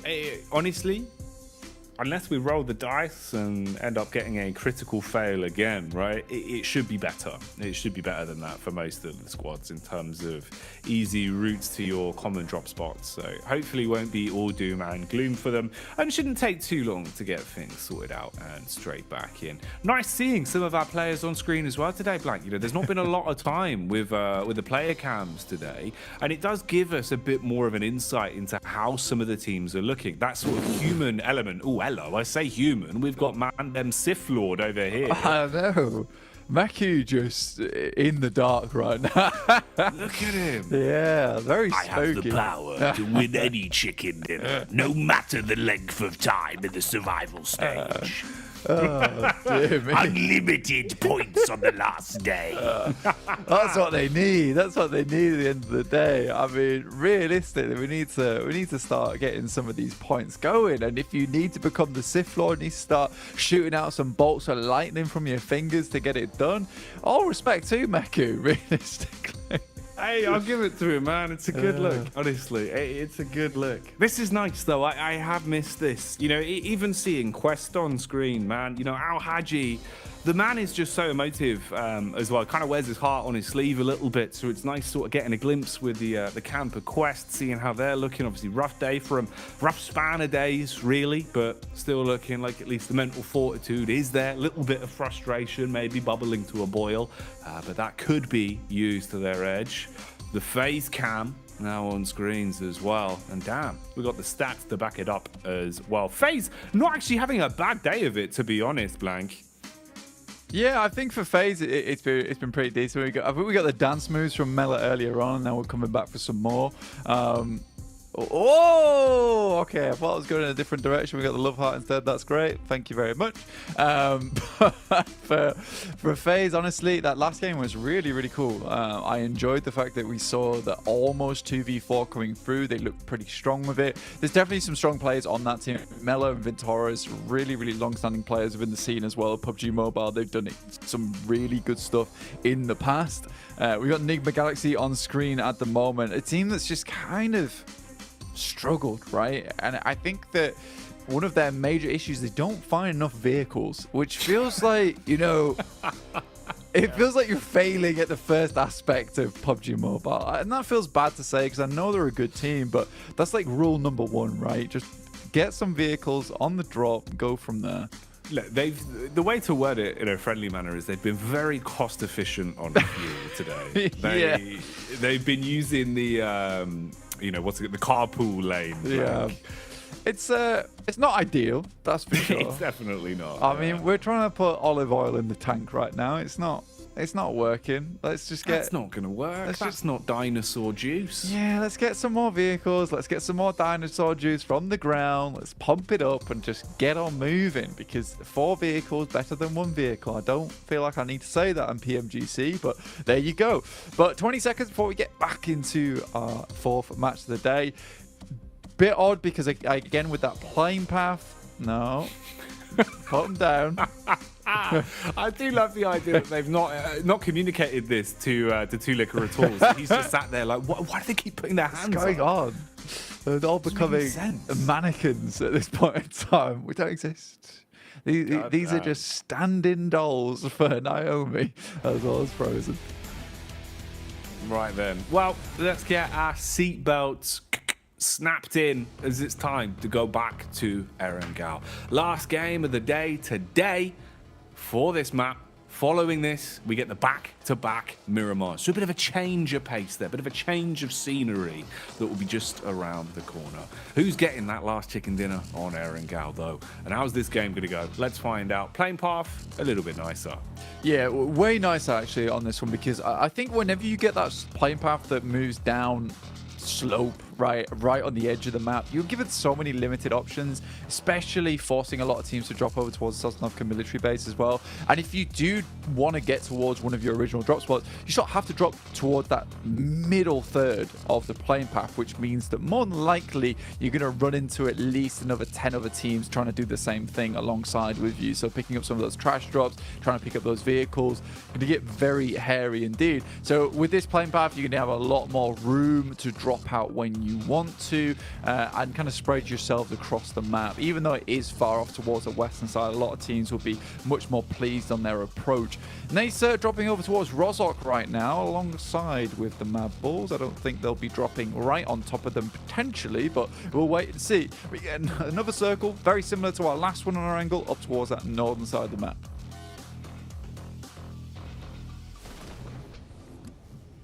Okay then. A little bit of water on that boy for now, but it won't matter too much. Early doors, Looking at some of the spots, though, just seeing if there's going to be any shenanigans here for our last Erangel. We've seen a couple of hot drops sprinkled in for good measure today, but nothing overly audacious here. The only close proximity we really see is on screens now, with Mad Balls a couple of miles away, especially with the move that's coming in, different trajectories for the rotations. Well, you can't be doing that. If you look directly at the sunblank, it's quite bad for your eyes. He's got a blue light filter on the red dot. Don't worry. Oh, he's okay. He's all good. I was worried there for a second. His retinas will be taking damage, Blank. Oh, absolutely. Won't be able to see the rest of the game. Just have like the smallest pinpoint of vision towards the center. Just really realistic PUBG Mobile. Yeah, I've looked at the sun. And I can no longer see. It's not good. Can we get a rematch, please? Rehost. I've been flashbanged by the big orb. What is big orb in the sky? I do not understand. Where has this come from? Who is he? Yeah, it doesn't be like the oh my God, bear in the big blue house, mate. Yeah. You know, we'll have to explain what the sun is. Well, everybody. No, I'm only joking. But we are going to head over towards the northern side for the time being. NBE Sports. I don't think they've done too badly at all. Kaze's kind of been like the main driving force of the team, though, right? Yeah. Hitting some really, really good shots recently, but again, some of their rotates feel just a little bit lacking, you know, getting caught on the edge side quite a few times, which doesn't feel great for them as a team, because I do think that when this team is put under pressure, some of their rotations to try and extricate themselves from those positions become a little bit haphazard. I think they've been fortunate on some of these other games where, for instance, they had an opportunity on that last match to escape and they zoomed in over towards Inco and immediately got put down by them. But that could have been a much better fight if it wasn't the fact that Becker just withstood the force of a vehicle going 60 miles per hour. Doesn't make much sense to me. FaZe, though, immediately take a knock. Zfan will move up. Mormon has only got the shotgun, but a great drop shot there will take down Shifan. A little bit of that greed being punished away there in the box compound. So Mormon with the AK, slays from far away, throws the clip back in, as they will hit the DECK. Gets the res back off as well. Meanwhile, Car Chase City is the name of the game here, it seems. Ooh, contact from the side, though, baited in as they pulled into Quest's domain. And right now, they are ready to rumble. They assault onto the close range players. Ooh, good damage done onto the getaway vehicle as well, as Al Haji is throwing out the bullets. And they're chasing the Quest convoy hard on the tail, Blank, looking to see if they can actually fight this one back and chase him down. I mean, they desperately need the points, right? And I mean, FSS is moving straight up towards the top side of Everest, trying to escape as quick as he can. Get his level 3 in hiking done here. Fahidan sends towards that top side, just tries to spot for him, but I don't think FFS is going to be in this situation for too long at all. Al Haji will just be medkitting away, gets himself back up to full HP here. But FaZe, I think they did a pretty decent job to sort of resume operations after taking that initial knock there from Zfan. And it will be N-Hyper who really does suffer the consequences of getting too aggressive in this location, dropping down to just 2 players now. DX on screens here, getting the looting done. DX been a little bit less uncontested in terms of fighting for common drop spots. They've been willing to actually mold themselves into less common drops or work around some of our other teams. That's something that we are now seeing from them, which was quite uncharacteristic of what they were doing game in, game out, at least back during the regulation part of the group stage with the full group green. So shows at least some smart adjustments for them there.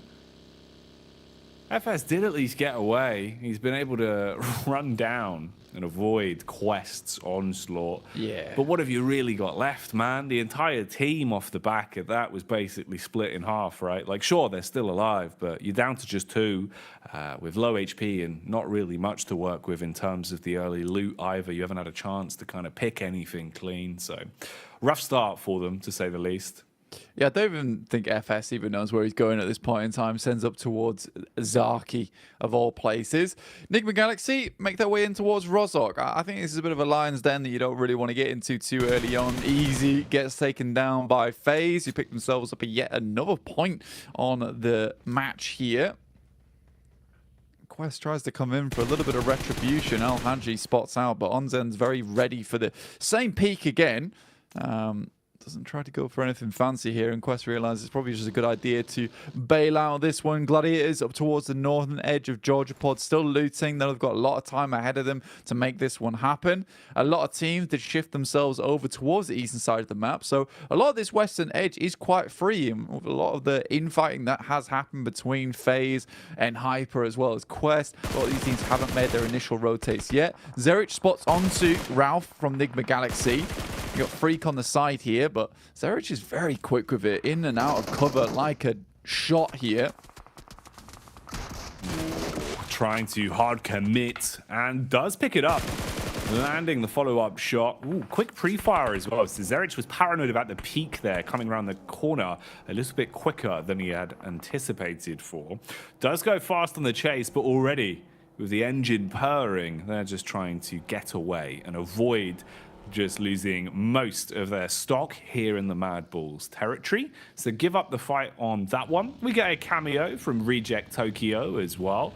They seem to have done a good job of finding themselves 4 vehicles to work with. So rotates now going to be a bit of an easier piece of the puzzle for them. And they're also heading over towards Rozhok. So you do have a potential here where you're going to have quite a few close grouped squads actually, especially with Nassar pushing further down. They might actually get a bit of a read on this one. So room to breathe. Big split for them as well, actually. Basically running a buddy system of 2 players apiece. On the bridge cam to the left, you can see Rosemary as well, starting to inflict some damage towards FaZe. That's another hot spot. In terms of the heat map there, Gladiators towards the top, just above Quest. Quest that seem to be edging closer towards FaZe after hearing the dinner bell being rung. Yeah, it's quite a lot of teams that had a lot of these engagements happening earlier, right, Jackie? And they decided that, you know, they're not going to move across the bridges. They're going to get stuck in over towards this ridge side on the western edge. And I think that has made for a very interesting western side of the circle, with a lot of these teams opting just not to push forward. Quest, I think that was a rundown over towards Alter Ego that was found there after they took a couple of pot shots. Lufa looks over towards Tulica, will find the initial shot on the DBS, backing off just slightly, now looking for Zerich, who is holding his own as best as he can here. Oh, felt like that one was a little bit sloppy to get the final pickup there in the end, but they're still fighting for it, still looking to close things out. Frozen fragmented from the rest of the squad, peeks out through the smoke. Ooh, look at the nade lineup on that as well. A couple seconds slower on the getaway, and he could have been eating that nade. Would have absolutely ruined him. Luckily, Mad Bulls will still hold on with just one man, Frozen, the ice-cold assassin that had to let it go on that one, as he'll back off and tuck into a better angle. Meanwhile, Lord puts some bullets down range as well, just keeping the pressure on. So Rejects in the thick of it now, with players surrounding them from most angles here. Coops does fall back after at least playing his initial card, going to the compound to play off his team. Yeah, it's actually a really strong spot that Rejects able to pick themselves up there. I mean, it's not an easy one to immediately take control of. Alva looks over towards Quest, will find 2 of them, immediately sprays both of them down. It will just be the 1 player left remaining now for Quest in Fahidan. Our Alter Ego desperately needed those points as well, up to 4 now total. And I think for them, you know, currently in 9th place, 36 points. That takes them to 40. So they're not in the worst spot in the world, but it's not great either. Let's put it that way. I think for Enigma Galaxy, on the other hand, still need to get some more points on today, realistically. And Hyper currently at 10 points total, 0 points on the game. You know, there's a couple of these teams from Group Red that really do need to get a move on at this point in time. But this is one of the more infighty lobbies we've seen throughout the entirety of the survival stage. Yesterday was just quite dominant. A lot of smart maneuvers going around. This is very scrappy, I would say, in terms of the fighting that's been going on. Yeah, that does sum it up pretty accurately. It's been a very, very scrappy affair. Close quarters combat being the aggressive maneuver here from Alter Ego. kicking the doors, running on in, and finding the pickups with both barrels there. Stereo connection onto Quest, so they're taken down. Gladiators are close by, close enough that maybe their ears are perking up and thinking about the potential, but they might have their heads a bit more screwed on, thinking about the longevity of the game here, rather than trying to get involved with potential dribs and drabs of elim points. Reject Tokyo still looking like they've got confidence as well. They've got a good setup in terms of the position, but they haven't really cascaded back. They've still been controlling the outer ridge here towards the hillside after not wanting to give it up when Mad Balls pushed in and applied a bit of pressure onto them, trying to keep control of the land they've found. Lord seems to have taken a bullet to the back of the head there though, so down on his last legs for the meantime. Quick head count of our squads. You can see that a fair few of them have already lost players, so the battle of attrition has been going on in the background. The only actual squad wipe we've seen though was Quest. Yeah, it's been a sort of a difficult game for a lot of teams where they've just been taking a couple of fights here and there, trying to escape from it. And you can tell that's kind of the survival stage mentality of a lot of these teams, that you start to lose an engagement. Right, that's it. We'll just leave it alone. Let's get out of here as quickly as possible. And Hyper's initial fight went horribly, horribly wrong, really pear-shaped in that sense. But for Reject, they picked themselves out a very strong spot. And you're right, they're holding on the outside edge. They realized that the 3-story gives them a lot of strength in terms of being able to spot out teams and take some shots across the way, try to weaken some of these squads, potentially even get a flush.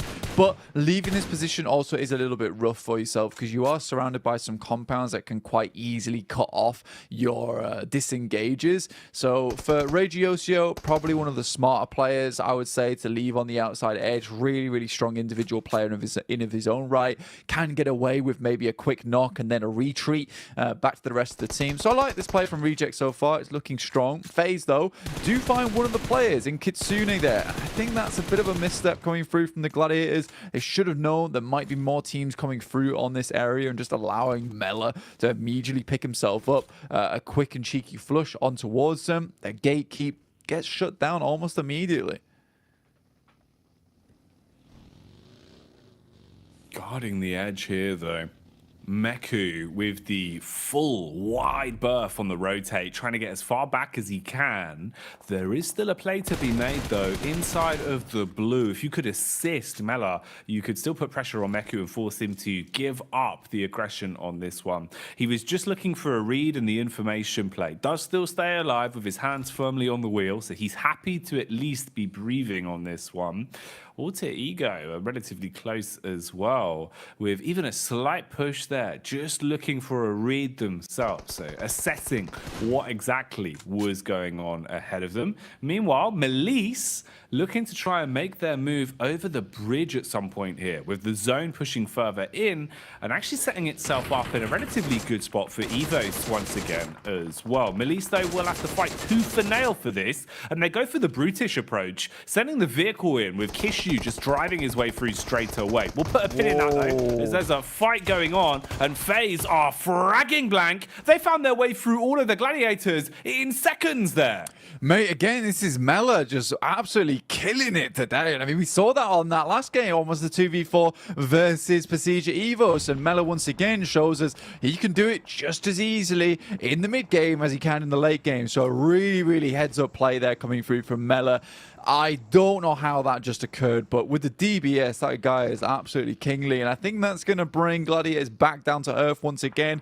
Maybe one or two more good games for them to see them feeling a little bit safer into the lobby at the end of the day. 59 points, it's pretty decent, and with the amount of teams that are currently sat down towards 18, 17 points total, there's a chance for this team. There's still a chance, but that does not look promising. For FaZe, on the other hand, they've had some pretty cool standouts today. Not always been able to get all their players towards that end game, but, you know, at least some eliminations every single time. They're already up to 30 points on their first day. It's good to see. It is nice for them. Big game.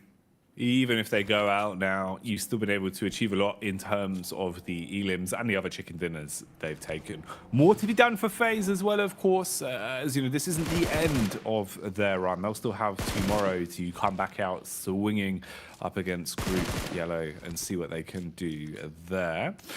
Fight continues on now, though, with Frozen being really close in terms of the positioning. You were thinking maybe there was chance for the fight there. We'll join that again though once things kick off. For now, you've got the rotate on screens, and Melise still trying to make their move. Trapped under the bridge here as CEO later wants them to pay the toll. He is trying to defend this, it seems. DBS in hands, close quarters engagement up against the SMG, just peppered instantly, overwhelmed there and crumbles because of it. So the remaining members of Melise are expired, and Inco could potentially third party from there. Had a read on the hill, but don't aggress down. Yeah, for Inco, it's a little bit of a difficult scenario for them, but they're able to hold on to it. Not bad at all. DXA, if you continue on, I think this has been one of the more consistent teams from our lobby so far. Inco moving over towards NASA, over towards Spec at the moment. A little bit of a difficult position to be playing in. Doesn't really have the support of his teammates, but a nice first initial spray down. Everyone's just trying to get the DBSs on the roof, but he doesn't care. The Vector will do the trick. Oh, he cuts his way through the first. Looking to re-aggress here as well. Bullets going down, detonations inside of the building. Xenox looking for the wide swing, close up through the window, spots another Inco man, but he's been punished from the side himself. Down on the floor now. Spec as well, eats the nade. Perfect bounce on that. Beautiful use of the angle as it ricochets off of the wall and takes the man down. Both of them playing medic, looking to get the reses in and reset on the fight. Doors wide open, head taken clean off as Squash, he goes out of the situation. Star comes sprinting in, and this fight keeps on going. Mate, there's no point did it occur to Spec to just use the first aid kit in his inventory at all. Like, what was he doing jumping down with 10 HP? Didn't make any sense to me whatsoever. And with that, Nenebetse might be able to finish up a lot of these players coming through from NASA. A total misplay, in my opinion, from what was an incredible opening fight there from Spec himself. Nenebetse is able to clutch this out. It's basically all down to the fact that you just don't use the utility that's on side. There was more than enough time and chance to use it. Just the aggression there was a little bit silly, in my opinion. Reject still pushing onwards, currently up to 34 points, 37 if you add the eliminations on. And I think, you know what, they've had a decent day today. They've been really trying to hit those numbers where they can. They understand that time is wearing thin for them too.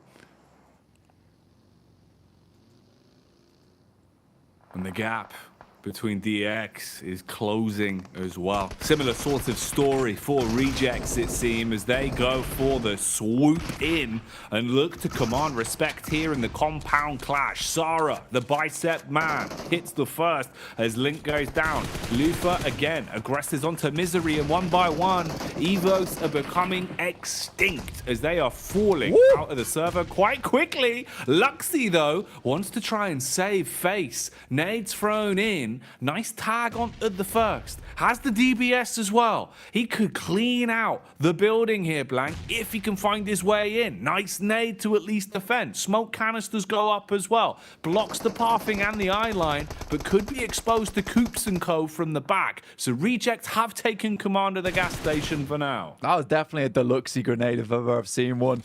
Nade over the top from Regiosio. Bounces, actually just airburst a bit too early there for him.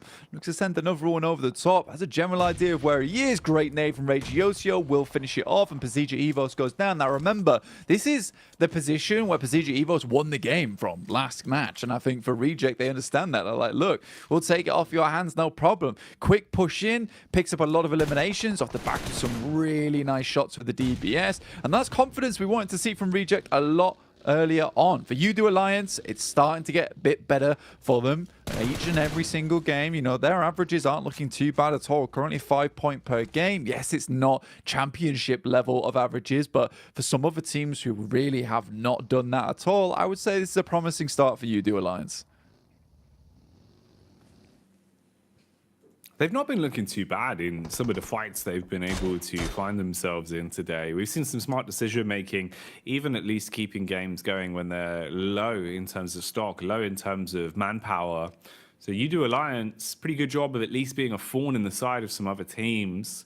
What can they get done here, though? In potentially a position where, you know, there is a chance you could chalk this one up as a W, as a chicken dinner, if you play your cards correctly. Frozen, still just trying to keep his attention drawn in the direction of Reject Tokyo. Rejects that are now getting themselves situated inside of the vehicles, driving seats at the ready, and start to set their focus on the new zone. Everyone's going to want to move their way further forward now. You do Alliance with a good spread of it as well. They'll have nice control to work off of. Meanwhile, MBE, Sec on the snipe with a Mini 14, firing off the warning shots, makes his presence known, but no actual connection. And he has given an inkling across the Yudu as well of his position now.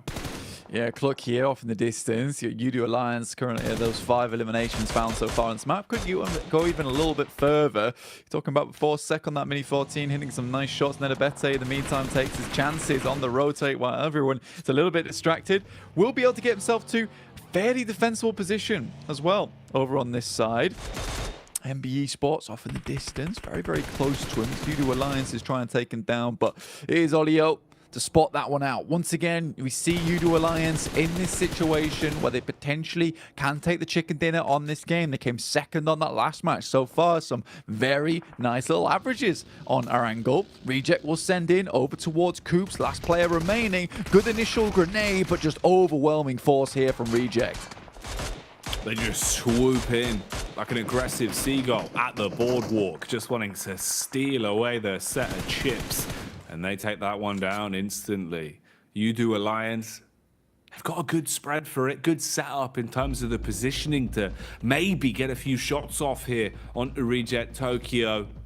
And they're the ones that want a gun for the longevity on this. Both squads with 4 players alive. For Mapples, it is just Frozen. And keep in mind, Frozen's team, they were picked off by Rejects quite some time ago. He was hoping to get revenge, but he'll find nothing for his troubles as you do connect onto him and they dispatch the Bulls. Seeing red now as we fall to our final 3 squads. Hey, look at the damage being inflicted here as well, Blank. Softening them up now. Confidence is there. This could be where they start to rev their engines for the dive. Yeah, looking to move in towards it. And I like this spread coming through from Yudu Alliance. So aggressive.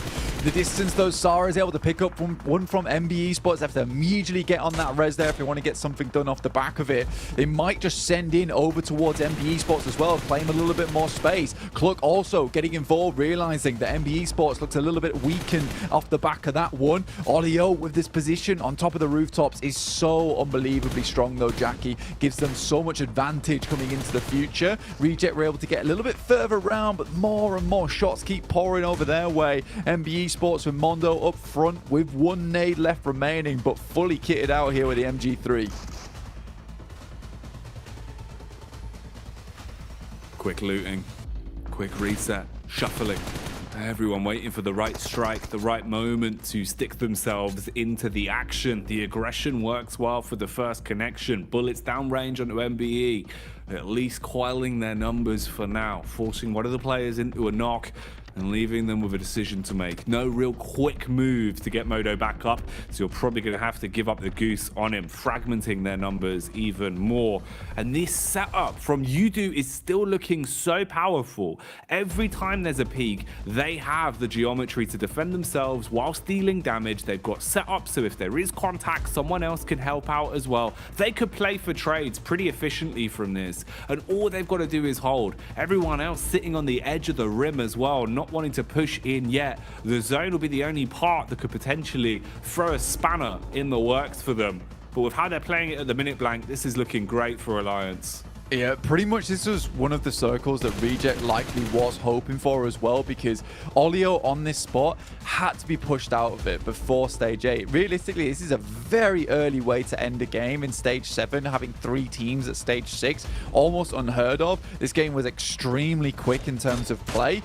For Reject, though, they know they need to get further into the circle. They need to regroup Regiosio as well as Sara, but this circle does assist them. Getting Olio off from that rooftop gives them a much more even chance here, much more even footing. The fact that he's able to take pot shots downwards provides so much information all the time towards the rest of his teammates is causing so much problems. He's finally off it now, and Reject might be starting to think about when they want to move off towards the rest of their squad. Lufa. Hearing the sniper shots whizzing by him. Ooh, it looked like his days were numbered, but the team defends as they assist their mate. A few pot shots back over. That's Reginocio, who's just taking the peek from behind the tree, hoping that he can, if not deal damage, at least start to dent the confidence. So UDO Alliance can't peek into this so easily. They've still got such a good setup though, and this could be absolutely fantastic. They thought they had the lineup with a nade. No real response to it though. Not actually turning onto this one. They just leave themselves laying there in the open. Can't really retaliate too easily, and they're just being farmed blank. The nades go in again for the easy cleanup, and they're taken out of commission. Wiped off the face of the battleground there, leaving it into the final fight then. Yeah, 3v4 now. And I think for UDO Alliance, honestly, when you're in that situation and you are MBE Sports, you just have to hope that he only has 2 grenades and you can withstand 2. Unfortunately for them, Olio had been sent forward with a blinding 7 in the back pocket. The circle moves over towards the north side, and Reject's going to have to play a very, very tough game. They've got no more smokes remaining either, so getting up will require them to get at least a knock. Lufa's not able to make it happen. Now just 2 players left alive versus UDO's 4, and they're going to send in on the approach. Is this going to be their downfall, or will this be where they win? Olio continues to send in some massive nades. He's been so important this entire game. The nade goes off, Reject will go out, and UDO Alliance, despite only getting the second that last game, Olio not going in for the 1v1 definitely makes up for things here on this Arango. You do take those wins, Blank, as they're pulling off another one. Coming out swinging here. You're going to be happy with that. You're going to be in a position now where things are looking a lot better already. They were a team that today looked like they were kind of nipping at heels and at least keeping themselves in a good position. Now it actually seems comparable to think, you know, if they could maintain this, Blank, for their day 2 tomorrow as well, alongside potentially the next 2 games we have coming up, then Alliance are actually in a much better position than it felt like potentially they were going to be coming into this. They're looking good in the survival stage right now, taking to it quite comfortably. Yeah, it's a really nice jump up from them as well off the back of that game. I mean, Olio, again, 1,088 damage done, only 84 damage received. I think their setup on that was very nice as well. Or towards that northern side, they had, I think it was Iftar or maybe Flax, who was up close, just holding out MBE Sports that entire time. I think they had really good control over both Reject and MBE Sports, not allowing either of those teams any breathing room whatsoever. And that came with an aggressive hold, right? You know, they had to have the big split going there in the end game. But yeah, really impressive from UDO Alliance. And I think Olio will be certainly pleased, because sort of gave himself up a chicken dinner last game, even though he didn't know it. This time around, definitely secures for that chicken dinner. In the meantime, secure your seatbelts, because we're heading back over to the desk. All right, seatbelts are secured here. I don't know what sound that was, but we are back with UDO Alliance. Getting themselves a big victory, honestly, and a pretty needed victory. We have to keep in mind that during this entire day, this is technically the easiest group for Group Red to go up against, considering the point discrepancy we heard from Max at the start of the day between yellow and green. So they need to collect every single point they possibly can, and Olio this time kind of redeeming himself, as we heard the caster say from our prior match, Max. Yeah, really happy with UDO Alliance getting himself that split. Of course, the circle not ending towards that kind of gas station location, so forcing teams like Reject to leave it. And when you have that 4-man split, pretty much, Jason, there's not much you can really do, and you're just very predictable behind that pylon. You just, the moment you try and peek your head around the corner, you're going to get completely wrecked. So 24 points on this one for UDO Alliance. Great match, and also play with over 1,000 damage, Kalaris. That's really cool. Yeah, wow. There you go. That's the sound for that one. Thank you. Even though we've not really properly seen it. Yeah, they were laughing together after that victory, because they were like, we've seen this circle before. And we got to adapt from the previous game whilst doing it. I mean, they were holding strong up in the north, right? Like, they controlled so much room with this to be able to then head south that I think they actually really did, no joke, take learnings from the previous game and apply them here. I mean, they dropped Northern Stolber, right? No one is going to be on this game, in this lobby, stopping that kind of rotation. No one is in between their drop location and the spot where their game ends, so it's not going to be happening in 1,000 years. And yeah, Olio, sure, he was able to confirm that game earlier on match number 3, but here he's able to just survive with his team and get things done. So happy about that one, though. If I want to take the conversation another way, Kalaris, is Reject knew how strong this time around the Procedure Evo's gas station actually was. Like, how about we crash it just like 5 minutes earlier in this match and maybe win the game. Yeah, good idea. Yeah, and they hit it with severity as well, right? Like they absolutely barreled into that position and really gave Procedure no time to be able to react to said attack here. So for Reject, I love the decisive nature of that. I love just the very, very small window you're giving your opponents to be able to react to an assault oncoming here from the Japanese team.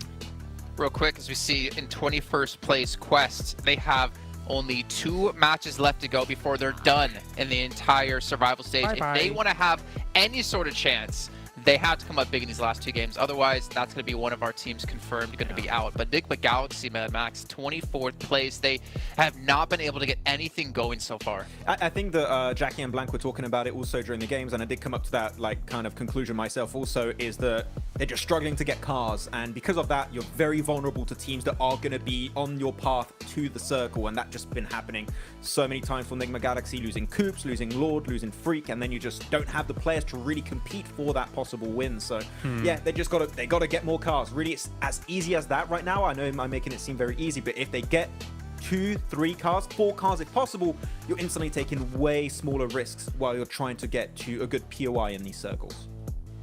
I do want to give a special shout out to 2 different players that we haven't really touched on just yet. Spec from Nasser, coming in massive on top of that building when we saw Inko crash on top of him. Somehow with the Vector, he was able to just hold on.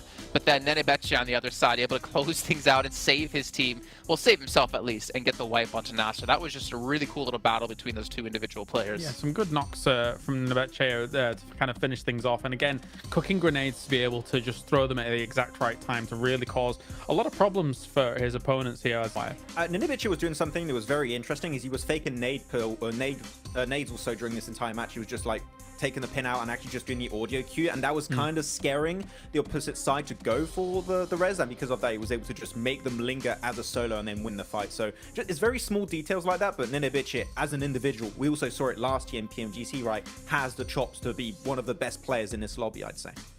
Yeah, and it's great to see him as well come back into his own when we first saw him come into the scene back in B4 over like 2-3 years ago when I was actually working on it a little bit more consistently. But guys, we are going to be heading to a short break shortly, but before then, I'm going to remind you guys once again about the Infinix GT10 Pro. You guys can pick this up. It's born for professional esports players, and you guys can dominate the lobby while doing so. Not to mention, you can play in the new Frost Festival now out in PUBG Mobile. You guys can get into this frosty adventure, pick it up and play, and potentially create some snowmen yourself. We also do have the Popularity Annual Gala kicking off between the November 15th over till December 15th, where you guys can play in 10 1v1 matches, potentially get some exclusive rewards that you can show off for yourself. And while you're showing those off, you can show off your new Pagani as well with the Zonda R model coming to us and the Amola. You guys can run over your enemies, and hopefully for Enigma Galaxy's sake, they can pick some of these up and survive and stay alive and get into the later stages where they can potentially use their victory dance and show off that they are their own favorite team in PMGC. We're going to head to a short break while we get things ready to go for our first of 2 matches on Miramar, and we'll see you all in just a short few.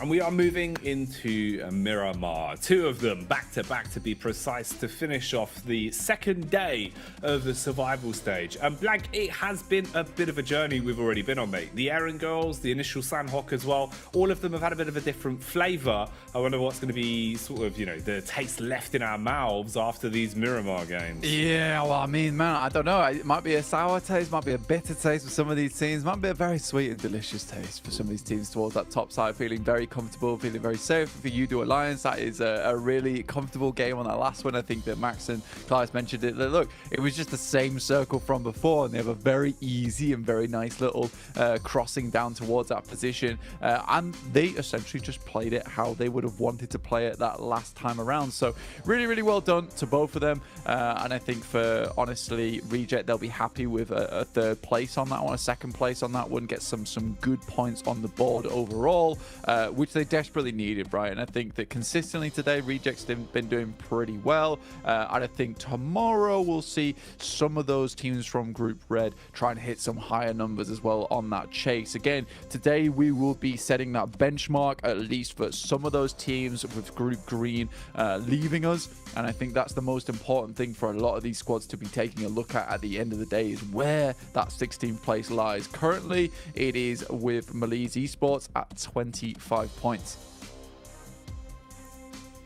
Okay, then. What are things going to be looking like in terms of the points after this first Miramar? What drastic changes are we going to be seeing?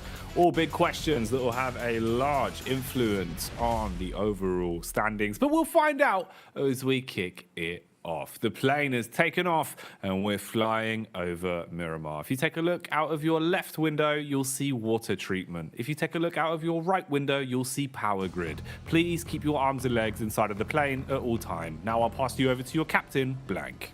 It is me, and also disregard that last comment about keeping your legs and arms in the plane at all times. At some point, we are going to be tossing you out because you're going to have to get into this match, gain yourself a couple of these points at the moment, because this is not a safe run from us. It's going to be quick, dirty, and it's going to be fierce going into this Miramar. This is our first of two before Group Green will end their run here in the survival stage and see just how many points that they have been able to put up and get in. Currently, Quest is one of the teams very much in danger at this point in time. Currently played 10 matches with a measly 17 points, currently in 21st place. It is going to take a gargantuan effort from them in these last two matches, and quite honestly, I just don't think it's possible, and this might be one of our first teams to be confirmed gone over in that bottom 8 of the lobby for the survival stage. They will not be making it through to last chance unless something absolutely insane can happen here on these last two Miramars, which I just don't think is going to happen. No, it would have to be miraculous. Not quite sure if it'll be going that way. We did have Maxman coming in with the hot drop breakdown as well. He gave us a quick lay of the land of the potential positions and clashes that we could be seeing. DX versus MBEs was one of them in El Pozo. And then the other potential that doesn't seem like it's happened was FaZe versus Evos as well. Max had been taking a look over the VODs. So he had basically came to the description, Blank, that we might be seeing those as the common drop spots. At least this time, it seems like some of the teams have got their heads screwed on and haven't wanted to run the risk of a hot drop this late into the day of competition, especially with some of them actually having a good day of it as well. Like for Evos, right? Running the risk of that, not going to be ideal. Not the best playing path for it either as well. So that's why we've avoided that one. But honestly, probably for the best, mate. These hot drops are getting a little bit too warm, Blank. It's like being in a sauna, but you don't really want to be in there. You thought it was an ice room. Yeah, it's currently 1 a.m. The janitor locked the door. You're stuck in there. They've turned off the lights. It's a horrible experience overall. You're sweating. You're not sure what's going to happen. You're just going to have to wait it out and move out of the old sauna in the morning looking a little bit mummified. But in the meantime, we'll keep you guys nice and cozy at least. And we'll be there with the keys in the morning around about 7 a.m. because I don't wake up too early. But looking at this plane, obviously it wasn't too great for either of those hot drops on this side of things. Difficult to get down towards Chumacera anyway, so a lot of teams had to go for something just a little bit different. On the cards here, we do have MBE Sports up towards El Pozo. In the meantime, Gladiators playing towards their preferred drop spot in La Cobreria. They have been trying to switch things up just a little bit recently, moving further down towards this south side outside Hacienda del Patron. Certainly have done their homework though. Not really a possibility here versus Nassar, who are over towards water treatment in the first place. So that would cause them to be running into another team fairly early on. And I think for Gladiators, who haven't put up any points since that first game, since that second game, sorry, currently on 59. I think they'd want to push this just a little bit higher in these final 2 matches. I think 80 points is a pretty happy finishing point for any team within this lobby, currently with Mad Bulls at 89 points total. Also, not the most amazing day for them, but they have put up some good points, right? I think yesterday just sort of overshadows the consistency that we're seeing today from them.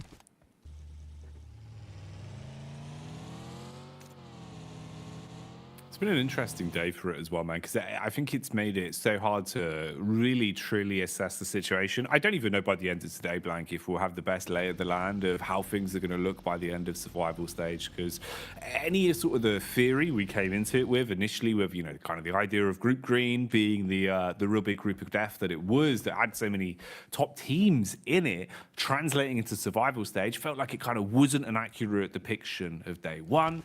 Then now we're seeing some of them bubbling up towards the top. We're seeing a good test of some of the other teams now in the lobby for today as well. I think really by the end of tomorrow, you know, as silly as it is to say, is when we're actually going to truly understand just how tight this was, because it's been hard to call the whole way through. We've seen the standings definitely getting shaken the longer it has gone on.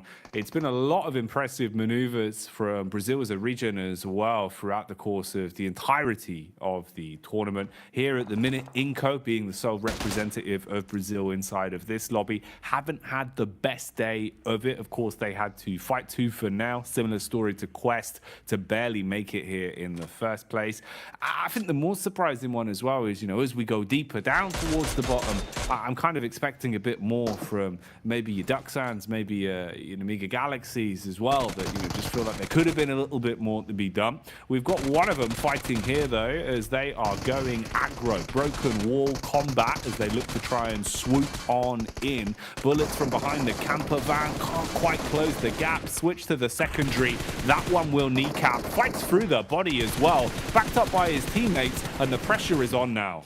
Yeah, FS taking a huge amount of damage there on Hyper, and Duxan, like he said, yeah, really aren't giving up anything whatsoever. They're looking for more. FS will go down, and again, Zifan just has to send away as fast as possible. Hyper's really not been having a good tournament here at all in the survival stage, really struggling on every single drop at the start of the game. First couple of minutes just have been hellish for them. Zifan almost spinning out there on the vehicle as Vinny continues to pepper those shots across, gets a nice headshot, and Hoxie will finish off with one of his own. That's Hyper out with some beautiful gun skill coming through from Hoxie at the end there, and Duxan picks themselves up a juicy 4 points. Again, you were right, Duxan needs to do a little bit more at the bottom of the tables. That's a great start from them here on Miramar, and see them a little bit safer coming into the survival stage. Alter Ego, look, we didn't want to talk about the start today, but you know what? 41 points. It's not too bad, honestly. It's not too bad. They have certainly struggled, but they're struggling against the tide here, trying to get back to the safety of the beaches so they can sit up in those armchairs and just wait for this one comfortably to end without worrying about maybe being pushed out from that top 16. Obviously, only 2 more games to go, though, for Alter Ego. These are some really important matches for them as well, because by no means is 41 points safe at all. Feels like nothing's a safe threshold anymore, man. It doesn't matter how much of a buffer you've got, Blank. I'd still be a bit scared. You never want to leave it up to someone else, right? So just trying to keep that consistent growth of points always going. Such a hard task, but something that needs to be done relatively consistently, game in, game out right now. You can see already with the posturing, a lot of these teams earlier on today, even yesterday, especially when there kind of wasn't a level playing field, there wasn't a point where you could see one team pulling ahead. They probably would have gone for a few more of these fights. At the minute, it's a bit more sheepish. Teams sort of fighting to warn off other squads. A lot of defensive gameplay at the minute, kind of turtling, trying to gain control of your lay of the land and force other teams to feel uncomfortable, rather than swooping in, kind of playing that very aggressive, you know, guerrilla strong together mentality of just trying to overwhelm opposition by roaming as a pack, which was working earlier today. On Miramar, in this sort of situation, might not be the best call. One wrong fight could be the difference of you basically leaving yourself with no chances to get points today. For Group Green, that would mean no chances remaining over the course of the survival stage as well. So big pressure, big momentum shift needs to happen. Zone shift, though, is going to cause a bit of a cascade. Everyone wanted to get themselves into the center circle as quick as possible. But look at Mad Bulls, miles away, taking a slow turn on things, wanting to just take their time with a rotate on this. Yeah, slowing it down massively, and that's fair enough for the Mad Bulls. I think they want to just confirm some more consistent placements here in these final couple of games. They know that they've done a lot already in the lobby to see themselves pretty safe here. Like you said, it's very hard to say what is safe, honestly, at this point in time, because there could be a massive jump up from all 16 teams tomorrow in both Group Yellow and Group Red. But we'll see what happens. For Mad Bulls, I would say that they've done really, really well for both their region as well as themselves, getting themselves fairly decently confirmed towards that last chance. There is still more to be done in those 2 days following, but at least they get a break in between. For some of these other squads at the moment, there is some serious pressure on them. But Miramar, obviously, one of those matches where you really want to keep all 4 players alive towards that end game, and a lot of teams are looking to pick up some central positions early on. Reject still following that same mentality of picking up that central spot at the beginning of the game. They've done a great job to do it down towards this south side already. This will see them in a good position to pick up some more of those points. Yes, they're not picking up those big chicken dinners, but they are very much definitely in that top 3 a lot of the time now. So, I think they are another team that just felt the pressure from yesterday, weren't able to play comfortably, a little bit fidgety in their seats, but this time they are definitely playing much more how we saw in that Group Green, where they look like a formidable team, let's be honest. Yeah, definitely a facelift that I think both of us are pretty happy to witness here, looking a lot more like themselves. Interesting game so far. Few skirmishes, few fights just to get the backs up of other opponents. A lot of control of the map here being fought for. Peppered bullets being thrown in the direction of Gladiators now, though, as Tixie and co start to scout out, fan themselves around and look for the information on the rotate with the vehicles. Levi's really hoping for a heavy hit on this. He's got the bullets for it. Man's got 200 rounds in the back pocket, so he's willing to just fire off a few warning shots and keep looking for damage. Here's the overall lay of the land, though, the way things are looking with the map. It's Alter Ego that are barely coming up towards the entry point here as well. That would be Udo Alliance that have to fight through if they head into the zone. And they've got, again, another nice spread. Udo Alliance, I have enjoyed the way they've been playing, Blank, in terms of relying on each other as duos. Feels like they have a lot of faith in their setups where they'll play off each other's contacts. And they're probably going to be tested by Melise as well with this. So this actually might be an opportunity to see if their combat skill is looking as drilled as it has been over the course of the day. Yeah, for Udo Alliance, I think they've had some really, really strong edge play style where they'll play off one another, and I think that they're cautious enough to actually go for that play style as well, where they won't push out the boat too far a lot of times, which is something that's very rare to see in these edge style teams. I think sometimes it's all or nothing for some of these squads, but these esports certainly have been plagued by that curse a few times so far already. But it's been pleasing to see Udo Alliance being able to really show a masterclass of how to do this one in the survival stage. For some of these teams towards that northern side, moving through Monte Nuevo, a little bit open area, down towards Chumacera at the moment. Also a bit of a horrid position to play. I think Nigma Galaxy quite happy over towards the north side of Chumacera right now with relative safety, being able to have a good outlook over towards some of these players that are down towards the northern edge on the low ground at the moment. Reject still just holding on to this central position though, and I think for them, again, it's just nice to see them play much more like usual. FaZe, I want to see another big game out of this team, actually. They're quite central as well, currently challenging Reject out for their spot, and I think Mella's really proven his worth on this squad, but I don't want to see as much scrappy, like we're going to get 7 eliminations on this match and go down in 7th place. I'd like to see a much higher placing with a much more confident finish here. visualize that roadmap, that end goal early, have a good understanding of the way you want to play it, the way you want it to finish before you get there. Frozen throwing out bullets here downrange. You've got great high ground, great understanding of where everyone is. Ooh, Frozen, he's been drawn into a fair few fights today that he's looked so confident in. And seeing Frozen playing with confidence is really fun to watch because you know he's a bit of a one-man army. You know that he can take these fights and single-handedly win them pretty confidently when he is playing his best. And the fact that he's instigating a lot of these, looking to just try and pick up elims where possible off the skin of his own back, and his team's giving him the extra range to do so, bodes well. It makes me think they're all feeling pretty confident individually. That might have been an air of overconfidence though. Gladiators on a scouting mission have been skewered.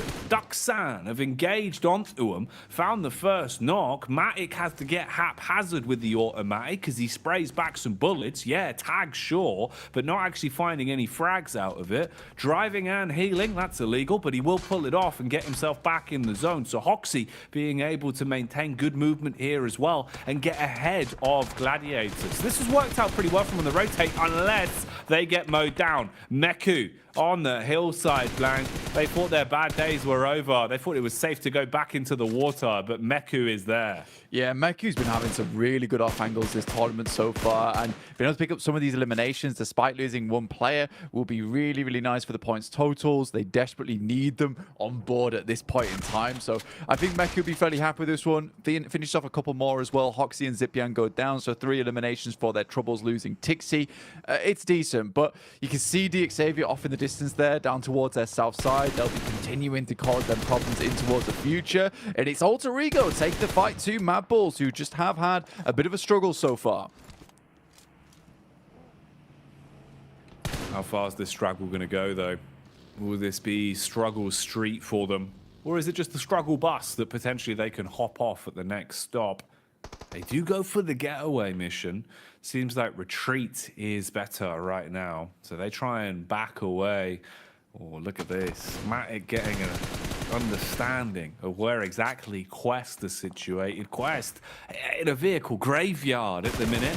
Just smoke and burn tires all around them. And now they're getting smoked a bit more literally as Levi's lurking on the hillside hits them with a big surprise. Kante's gone down. This is not looking good for Quest. They jump in the minivan, trying to go full Scooby-Doo and get out of there, see if they can find some clues about where they can stay alive, Blank. But their days are numbered, surely. Yeah, I think for Quest, they bit off a little bit more than they could chew in that situation. They took shots over towards Gladiators as well. They were able to finish off one of them at least, but it's opened them now up to this fire coming through from DX also. And looking at the lay of the land where they have to move uphill here, it's going to be really tough to deal with. Mad Bulls managed to get away with that one. Yes, they took a fair bit of damage. 2 players still left alive though, down towards the south side of the map, but it's Reject once again. They're able to pick themselves a nice central spot towards this circle, flanked by FaZe on the side, but definitely a good chance in this game. But it's nice to see Alter Ego as well, actually taking it to task with currently the top squad in the lobby, which is Mad Bulls. Definitely seeing a shift in the power rankings here in terms of the way the teams are looking. Definitely feeling like there's a lot more confidence to fight, bringing down some of the walls that were put up on the back-to-back Erangels. Different stories here. Miramar always delivers something a little bit different.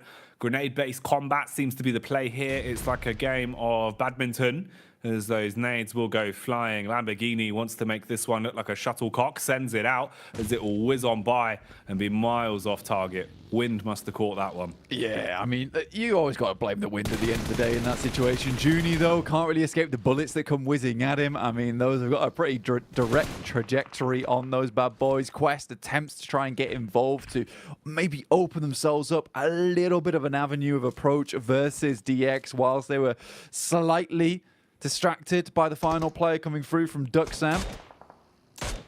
More shots coming through from Nigma Galaxy, though. Over towards Alter Ego, off in the distance. Currently taking a 2-2 split. Also holding out MBE Sports as well as Nigma Galaxy. But I imagine at this point in time, Otka as well as Rosemary want to regroup with Fnatic and Alva over on this western side. If they can get out of there, that is. And they even stay alive and keep themselves in a position to fight. Inko here, ooh, hefty connection with the nades. I mean, you're still standing, you're still alive, and in the fight, barely has Squash. He must have taken a ton of damage from the shrapnel on that. Melisto, so heavily focused on the team in front of them, don't realize they're being backstabbed as You Do Alliance come in, swing the scythe, and take Melise out of the equation. Quick heal in the vehicle, quick reset, and then set their focus on getting out of here. They don't like the chances of the engagement versus Inko. They're happy with the points that they stole from that one, and instead focus on calming it down, going off to a better position and playing the longevity on this one. Love to see that from the You Do Alliance. Actually really starting to play some great PUBG Mobile over the course of the day, Blank. It's felt like the longer we've seen them going, the more they've looked confident, the more they've warmed up into the day, and it really feels like they're hitting a bit of a stride now. Yeah, I mean, it's a great read from You Do Alliance as well, because they sense that that fight is very, very clean.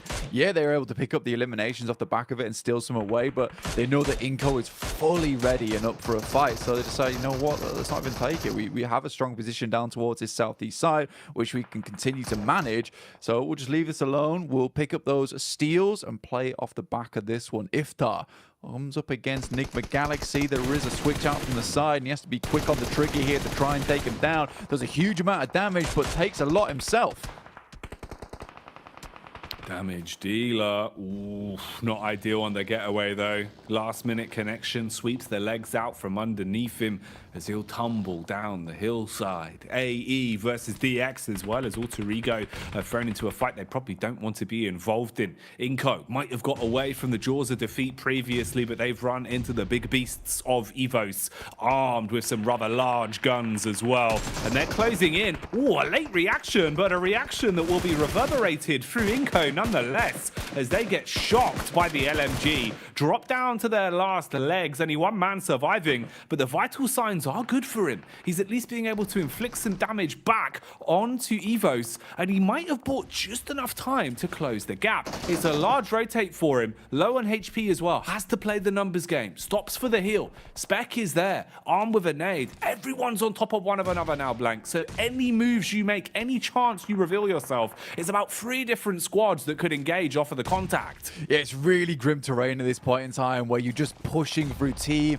after team and the line of sights just aren't there, so you're almost always going to be running into a different squad that you might not have scouted out earlier, which is why the You Do Alliance are just trying to take control of this valley as much as possible, where they have a lot of the info to themselves to play off the back of. Procedure Evos likely to go down shortly. Misery just able to back off away from that grenade as it explodes up in his face. Luxie drops behind, but it's a tall task ahead of them to deal with the remaining members here from You Do Alliance.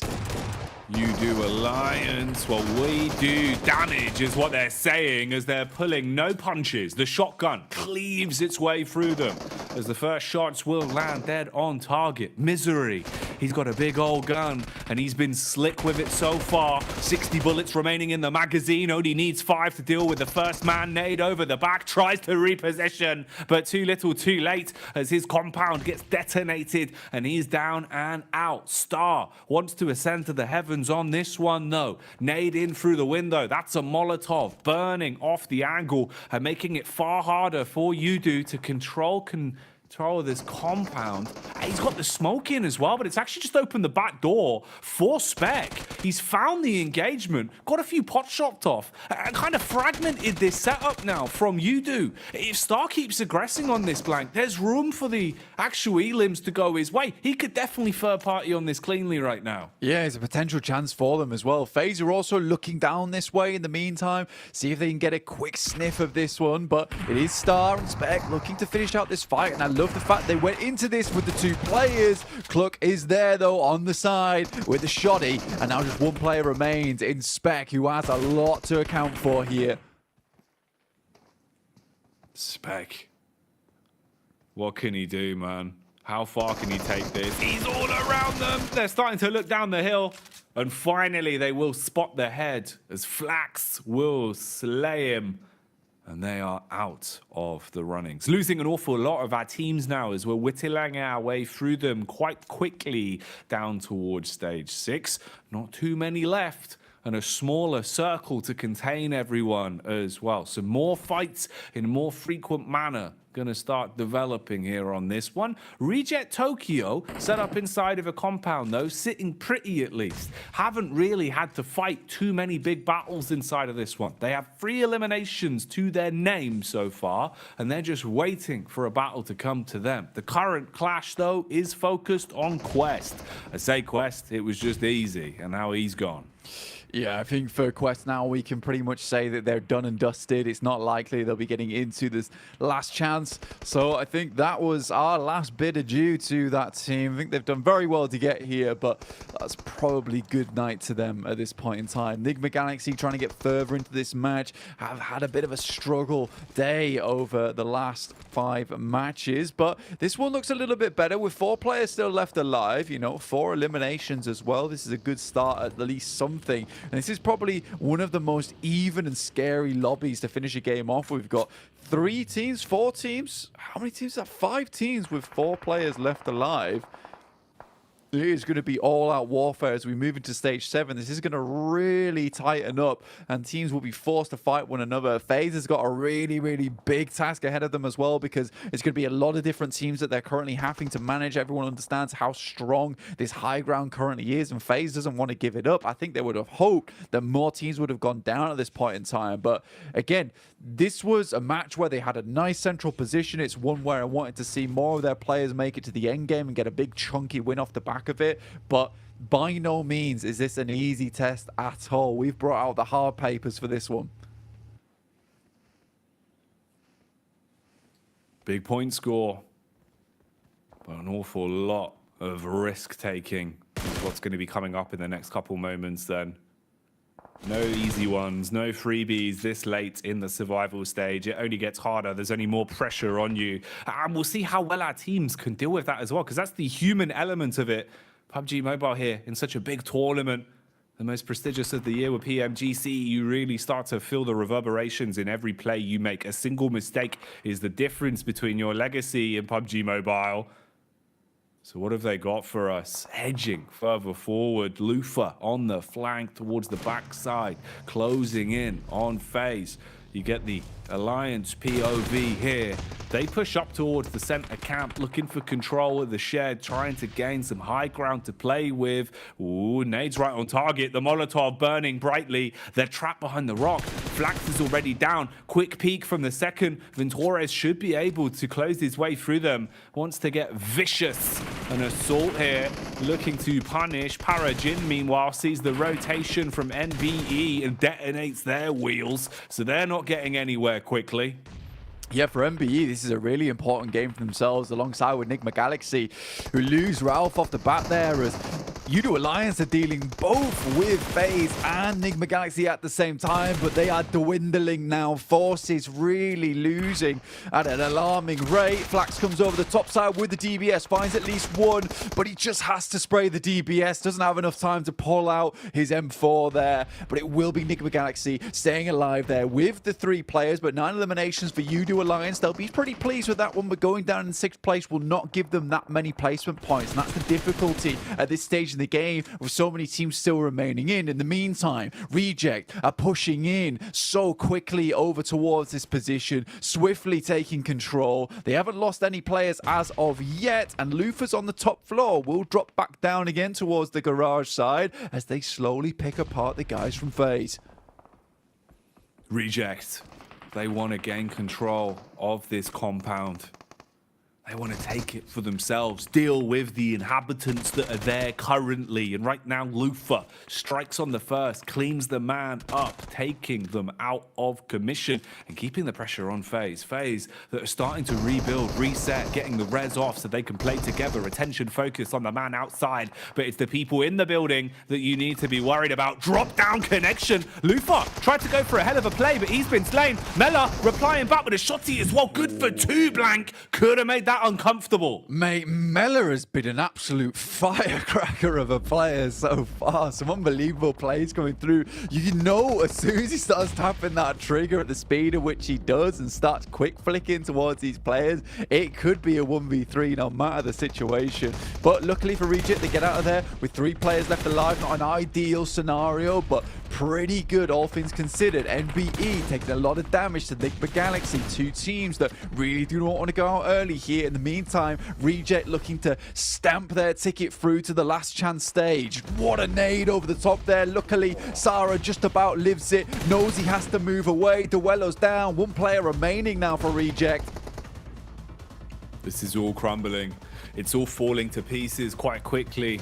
The dream for the Japanese side that they'd be able to revitalize themselves in the last 2 games of the day, be able to show up when it matters most, is quickly falling away from them. But maybe a window of opportunity, timing and attention taking off of them as you've got DX roaming in, putting the pressure on the aggravating squad that has been fighting from the top of the hill, giving Rejects at least a moment to breathe. But it's just Sarah. It's just one man with a big set of guns inside and outside of the lobby as he starts to scuttle his way around the shelf, looking for a peek up onto DX. Meanwhile, Freak aggresses downhill, puts the shots into MBEs and keeps the pressure on them, Blank. Sek as well taking damage. MBEs are going to expire quite quickly if this keeps up, and we're getting closer and closer to deciding who takes the chicken dinner here on Miramar. Huge chicken dinner required here for Enigma Galaxy to keep themselves in the running going forward. And Freak finds the last player coming through from MBE and Akaze. Coombs looks down towards Sarah, drops a Molotov, will reposition him, and Lamborghini would have spotted him if it wasn't for Lord, who makes it up towards 12 eliminations.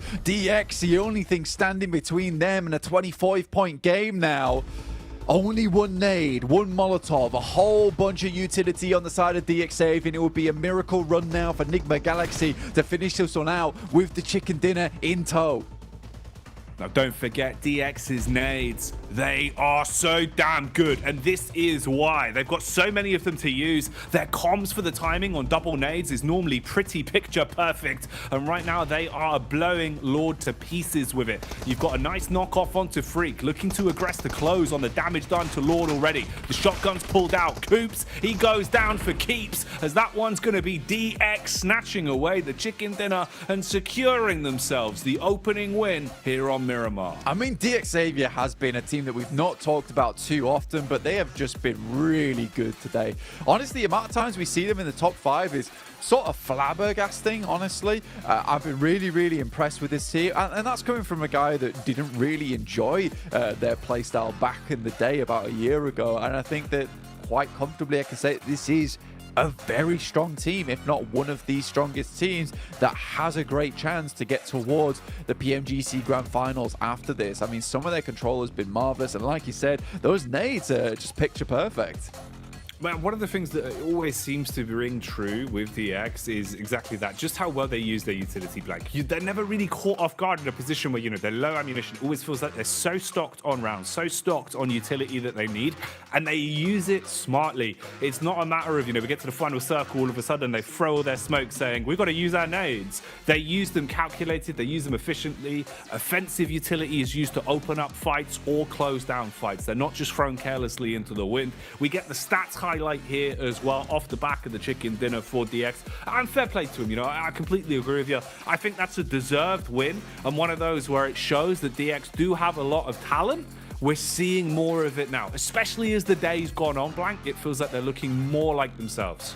Yeah, it's a strong like 3.6k damage game on that one, and everyone's doing fairly similar damage across the board from DX Xavier, so no one's really slacking, no one's really dragging their feet either. I think for DX Xavier, it's just been wonderful to watch them during this entire tournament. Yeah, I completely agree, man. It's been fun to see the level of lethality that they have been pulling out. That was an explosive game of Miramar, though. So whilst me and Blank clean up the dust with our little dustpans, let's head back over to a nice clean desk with Jason Kaplan. Well, you have to get that dustpan from me because I've been using it here on the desk to keep it squeaky clean, as DX Xavier keeping that match squeaky clean themselves, getting themselves even further up in the leaderboards. And obviously we can talk a lot about DX Xavier here, but the fact is they're a team that's already now solidified into the last chance qualifier, kicking off in just 2 days of time. I think our focus is maybe more towards a team like Enigma Galaxy, Maxman. Yeah, exactly. I mean, they needed to get himself a big game here, Jason, if they wanted to push themselves up into a top 16 position, which this game is exactly what they did. Because, guess what? They did not lose a player in the first 2 minutes of this match, so instantly that's going to increase your odds of being able to get a good game on board. And I think, Kalash, when you're looking at this game, we have positions like what FaZe were doing, maybe a little bit too split, making himself very vulnerable to Nigma Galaxy to then take what I think was possibly a game-winning position. So Nigma Galaxy saw an opportunity, saw a weakness in their armor, and struck right where they needed to. Yeah, FaZe really was not warm in this game at all. You might have had the circle come your way, you might have had a decent position, but you needed to regroup earlier. You needed to be taking decisions a bit more speedy with that regrouping, and that never occurred. So other teams around it exploited them, like, as you said, Nigma Galaxy. But Xavier shows in this lobby that you don't always have to be playing center. They could play edge, they can be able to sweep it. I don't think they've been the most flashy team across these 2 days of gameplay, but they've certainly secured themselves a spot in that last chance qualifier. And as Blank says, they have a great shot at getting to the finals. Yeah, Xavier clearly are a team that now look at that first place. They just overtook Mad Balls and Influence Rage throughout today. So really strong performance from these guys. And one thing that stands out to me for Xavier is they are really good at reading the circle, in my opinion. They know how teams drop. They know how teams rotate and respond to specific circles, specific scenarios. And off the back of that, they can get the path of least resistance in every one of these situations where they can reach the late game. And if they have a good situation later on down the line, they can gun for those wins, as we just witnessed here on this Miramar. So sure, as you said, Kalaris, not flashy, sure, but they are getting consistent points to be able to compete for that first place. Well, then let me throw this your way, Kalaris. Xavier in first place. Are they a first place team? Out of all of this, no, because Influence Range is the first place team. They've played 6 games, and all of the teams around them have played 11, and they're still in third place. So I'm going to stick with the Brazilians for now, Jason. Well, that's the point I'm getting at, is that Xavier, yes, they're currently sitting in first place, albeit having 5 more matches than Influence Rage. But the fact is, for me, this isn't a team that's going to be a CCT. This isn't a team right now that's going to win the Global Championship Grand Finals in Turkey. And what the question is, what do they need to do to improve to potentially take home that trophy, or what can they do to take home the trophy? Kind of what I was saying before about them not being the flashiest of teams.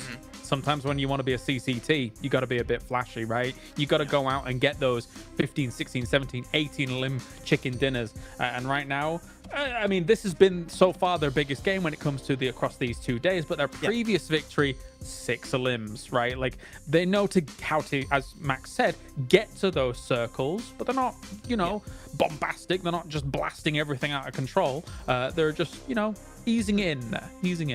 Paragon is clearly, for me, the top frag of the team. He's been doing really good for himself, getting strong angles for the team. I just think when you put the entirety of Xavier in a 4v4 against other squads, I would see other squads possibly come out on top more consistently than the Xavier would, right? For example, I think Mad Bulls have really good fragging power in their team. I think Influence Rage, especially, I mean, when they're going to start coming in, I think they're going to be competing for that first place. So I think that would be the aspect of the gameplay where they could improve on, which is tough to do on such a small amount of time. But when it comes to macro and the overall rotational game plan, it's hard to beat right now. I would say they have some of the best in the lobby when it comes to reaching these late game situations. Okay, well, obviously we talked, you know, a little bit about the top of the table, but the bottom of the table is something I'm kind of worried about. We've already talked about Quest, who have 1 match left, currently sitting in 22nd place. But Melise, they're in 19th place with 11 matches done. If Melise want to have any sort of chance of holding on into tomorrow, they have to have an explosive final match here, but honestly, I'm not really seeing it. And then I'm even looking further up the leaderboard. The next, Alter Ego, 10th place, 43 points. I'm not quite confident 43 points is going to be enough to keep you out of the bottom 8. But we'll see and find out as we're going to be heading to the final match here for Group Green. So we'll send it back to our casters of Jackie and Blake. Oh man, one last game to decide it all for today then, Blank. And we'll know how things are looking before the last day of the survival stage. It's been a great day of it, and I'm hoping that the last Miramar will deliver, because that one was already quite tasty. Yeah, I mean, it was a great game. I mean, having that many teams in one of our final circles is just not something you see very often at all. So I'm excited to see what they can do over in this match. I think there's a lot of teams here who are really just fighting for their tournament lives, right? And I think that's one thing that is very evident from a lot of the playstyle. You can see Reject get themselves hyped up once again because they have done fairly well, right? 59 points over 11 matches with the start they had as well, Jackie. I think that that's a fairly admirable result because I think today they've really brought it back to favor. Prestige Evos as well. Loving to see the performance coming through from these guys. I worried that they just didn't have the elimination power, but currently they're at 32, just 1 point behind Reject. I think that they're doing well for themselves. And it's just been overall a great day to watch some PUBG Mobile. U2 Alliance, in fact, even really doing very well in terms of the numbers. I think they have a very good grasp on the game, and at least they're planning, right? And I think this feels like a team that's going to go into tomorrow hitting the same kind of numbers, because we did have this big trend of some teams that didn't do so well in their day one in Group Green who suddenly have turned it on for day two after making some quick adjustments on the fly, and some teams who just really gave it their all in day one and have succeeded because of it. I think you have to take those chances sometimes, and U2 Alliance has certainly done that. I think U2 Alliance have done a great job of it, yeah, man. Like, for coming out looking like potentially they were struggling a little bit into the first game, you know, not quite being as lethal. The longer the day's gone on, the better it's looked, and just going from strength to strength, even potential, you know, for the clutch that we've been bringing up a few times, where if maybe there was a little bit more self-confidence into just instantly going for the aggression off the back of the team fight with the other two teams, there could have been a timeline where you get another chicken dinner from that as well. But they weren't worried about the past. They weren't dwelling on the ifs and buts. They played some great games following that, and it's led us to this position where they're in a pretty damn good spot, and the lobby standings are getting shaken up an awful lot. Puts us in a good position. Let's have a look at what we're dealing with then as we go into the last Miramar. Killer playing path, to be honest with you, down towards the south side for our final match for Group Green today. I think that this is not going to be one that a lot of teams are very happy about at all. For the Gladiators, who really did have their big step up towards the start of the day, they haven't done too much after that point. Doesn't set themselves up very nicely, and now they're forced to move away from La Coberia. Luckily, they're quite used to playing down towards the south side of Los Leones, so should be able to work with this one just a little bit, but this does put so many teams close together in the very early stages of the game, so I'm imagining we are going to see maybe one or two teams take quite a heavy hit early on here, Jackie. Yeah, surely there's got to be some early commotion kicking off here. Ooh. Just locking everyone in down towards that south side as well, mate. That is cruel. Yeah, this is ooh, I don't know, man. This is not the sort of circle you'd be too happy with if you'd whipped your protractor out for that one. Okay, so yeah, I think the point being there, definitely a lot of room for carnage on this one. Quite a different game already in terms of the opening moments, at least, with the way that it's shaping up. The posturing from the teams is going to result in, like you're saying, people being on top of each other quite early. So a lot of room for infighting, a lot of room for teams to lose out in a battle of attrition quite early on this one. Yeah, N-Hyper desperately to get some points on the board as well, because they keep coming into contact with teams early on in the game. A spray down from Star could be bad, but we've got the Rocky Rage Roaders over here who managed to get that party bus as high as I've ever seen it in the air. That's some serious airtime they got on that bad boy. Very cool cinematic moment to start off our game of the day. But yeah, I think the difficulty with this circle is that, you know, because we're locking so many teams down towards Los Leones on this south side, and the circle, the playing path being so far down towards the south as well, teams are concerned with getting into Los Leones early. Just in case this does end up being an urban finish, you want to be one of the first teams to get towards that central arena. You want to be able to hold out those central buildings too, so teams aren't as willing to go far out towards that north side because they know they're going to have to come back down again fairly shortly on the next circle. It's tough. It's going to make it so we have less loot in the pool overall, less grenades, less utility to use, more rotations, honestly just trash looting overall. So I'm scared for a lot of these teams, and teams that desperately need points at the end of the day. This is not the circle or playing path that they wanted to see. No, yeah, definitely definitely not probably on the wish list for a lot of our teams today for the final game, right? This was, I guess if there's the bingo card, this was the one-off you were hoping you wouldn't hit, but it's come up and it's what we're dealing with, so we'll see what we get out of it and what plays are made. Having a look as well for some of our teams down towards the bottom end of things, just thinking about what we've seen from them today. Honestly, I think now with the way that it's kind of shaping up and how it's been established over the course of the day, it does feel a lot more representative of what we've seen. Melise really haven't had the greatest day of it, down in 19th place. They're probably sealing the fact that you really haven't accumulated more than enough points that you'd need over the 2 play days for them.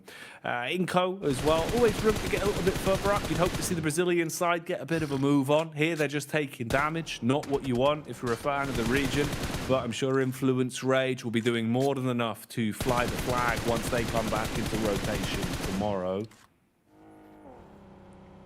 And honestly, Influence Rage just had such a significant day yesterday, which with the way they were playing, I don't think it's going to stop anytime soon. Fully on board with Kalaris there saying that, you know, that is the first place team, and I don't really think there's anyone else that's going to take away that first place spot away from them, considering, you know, DXavier, Mad Bulls, 90 points, 93 points at the end of the day. Last day for them to accumulate points as well, with Influence Rage being, what was it, I think 77 points into their points total overall. They're not far behind of what is 2 days of play occurring in just 1 day for Influence Rage. Enigma Galaxy, that was a really, really good result from that last match.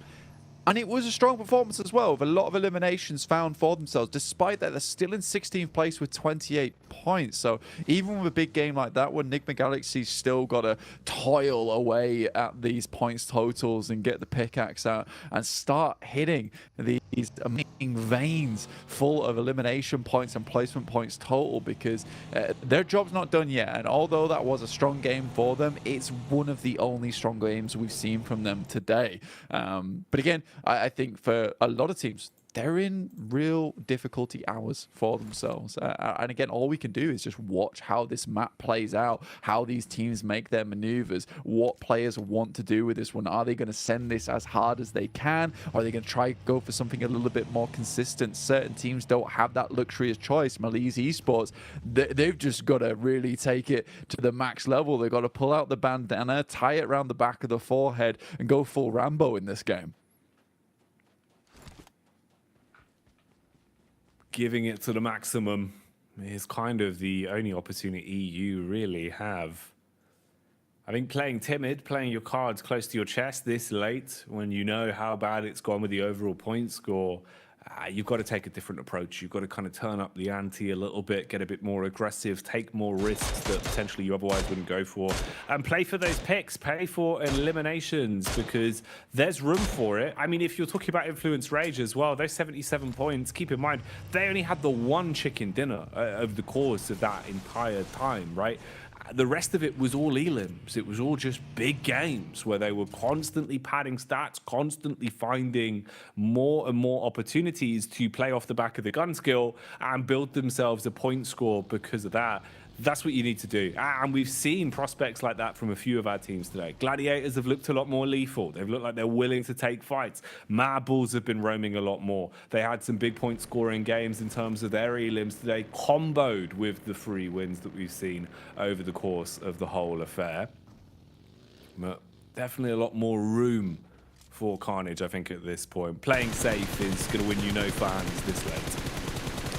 Sometimes you need that support from the backline as well, honestly, to really rev yourself up into these matches. For Gladiators, I'd agree with you. They look a lot more lethal coming into these matches, and I think the big thing, the big change at least for them, is this much faster gameplay, much faster rotational style, which does lead them to be making a fair few more mistakes, but it also leads to more variance in terms of getting those big matches. Before, they didn't really have a hope in hell of getting more than like 4 eliminations or maybe 1 or 2 placement points, which they realized is just not enough. And I think this year has been a year for them of just trying to perfect this new playstyle of heading center, getting these faster rotations working, and we saw it do fairly decently over in their region in particular. But they admitted themselves that it's a new playstyle for them. It's one that they're not super comfortable with just yet. Next year, likely, it's going to have a much bigger benefit for them.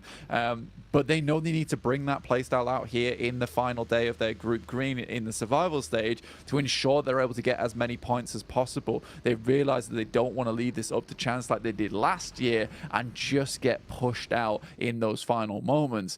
Circle does move over towards that eastern side. Mad Bull's fairly happy with this one as they're holding over towards Puerto Paraíso. Quest moved up towards that northwest side and Los Leones as opposed to holding on that eastern coast. You can kind of respect the decision, but it has sort of shunted them out of play.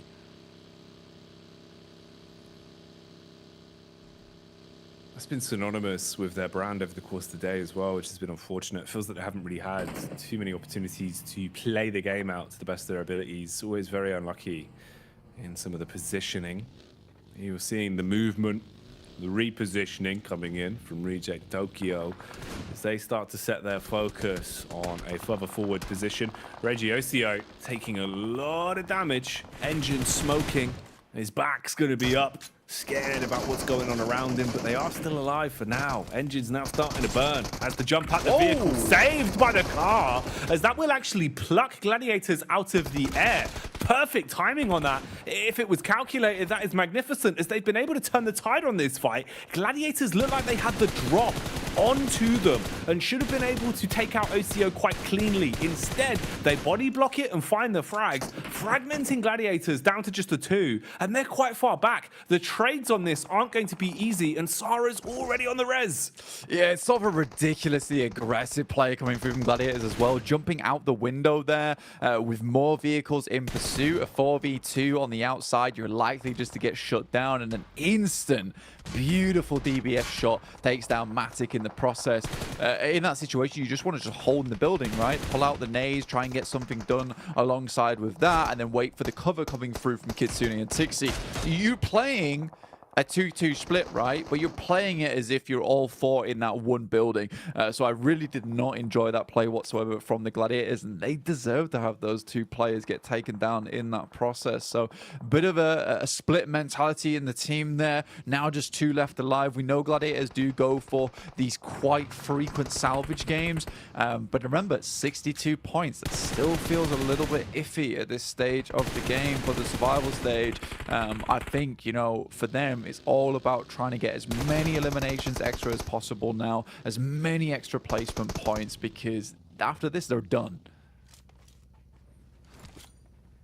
And that's the point we need to hammer home as well, you know, for the viewers at home, just so you understand the real influence of it.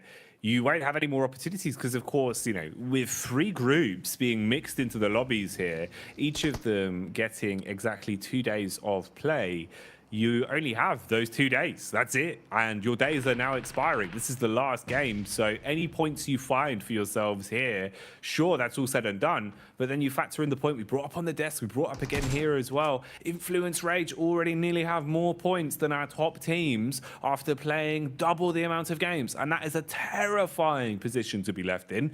If there's another squad that steps up massively as well, who knows how the final standings could be looking and which teams will progress when all is said and done. Lot riding on this. It's why this last game of Miramar needs to have some major moments in it. If you want points, you gotta get them now. So Gladiators, even down to just the duo, need to have a good game of it. Need to try and squeeze as much as they can get from this one, Blank. Your sort of saving grace in this is that you just hope that Influence Rage can suck up so many points towards that top side of the lobby that that 16th place bubble doesn't move that much, right? But with Mad Bulls not playing in, with DXavier not playing in, currently the 2 heavy hitters so far in this lobby as well, you know, I don't know how much that points vacuum is going to do for you. We will wait and see for tomorrow, but right now there's teams that needs to get a move on. Alter Ego, 43 points. Not safe at all here with only 1 player down, 3 players up. Also not another ideal scenario. Procedure Evos need to push this a little bit further too. Reject want more points on board. Currently though, their more consistent play style of trying to get towards that center arena, play off the back of that one, does seem to be working despite the horrid day they had yesterday. And resilience there being the key part. Being able to have that mental fortitude of bouncing back and keeping your focus on, even if you are a little bit upset with what went down or what you left up to history. It always shows just how far you can go in these sort of events. MBEs here towards the ridge side. A little bit paranoid. You can see turning all around them, suspicious about where the fight is going to be coming from. It's DX down towards the coastline with support in the trees as well. Levi's from the side strikes, and that's perfect. They had baited the attention of the first man.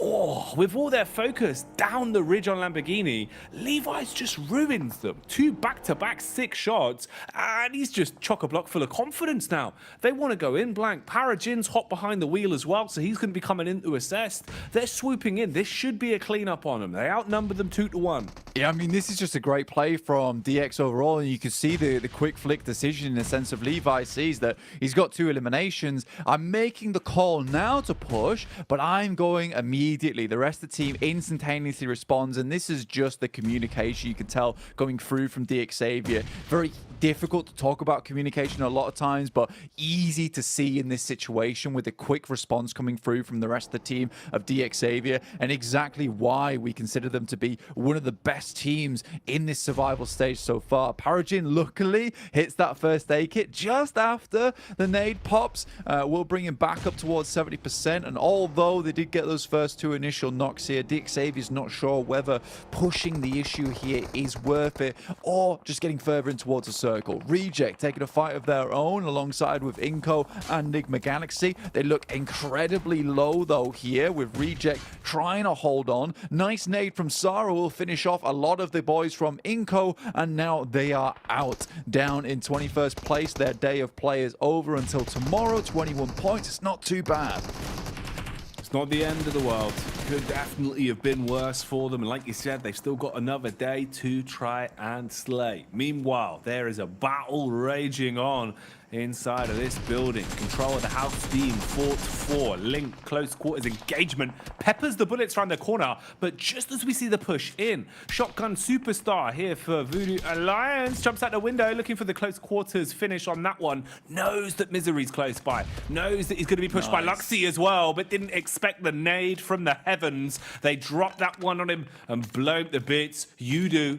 Are able to clean up on that one and stay alive. Reset from the fight. Did lose a little bit to work with, but they'll still be pretty happy with how that's gone. Yeah, it's a nice little play there coming through from Procedure Evos to hold on here, because they're certainly a team that needs to. Currently in 6th place, they want to get those numbers up a bit more. MBE Esports, honestly, for this team, 28 points up to 30 now on their first day of play. It looks fairly decent. Kitsune, last player alive now for Gladiators, well renowned for his survival in these squads, in these lobbies. See how much further he can get into this match though, because there's a lot of pressure on him. That can change in this situation. Mad Bulls also trying to look for another good game on this one over towards the western side. Have 4 players up and running. 2 eliminations so far too.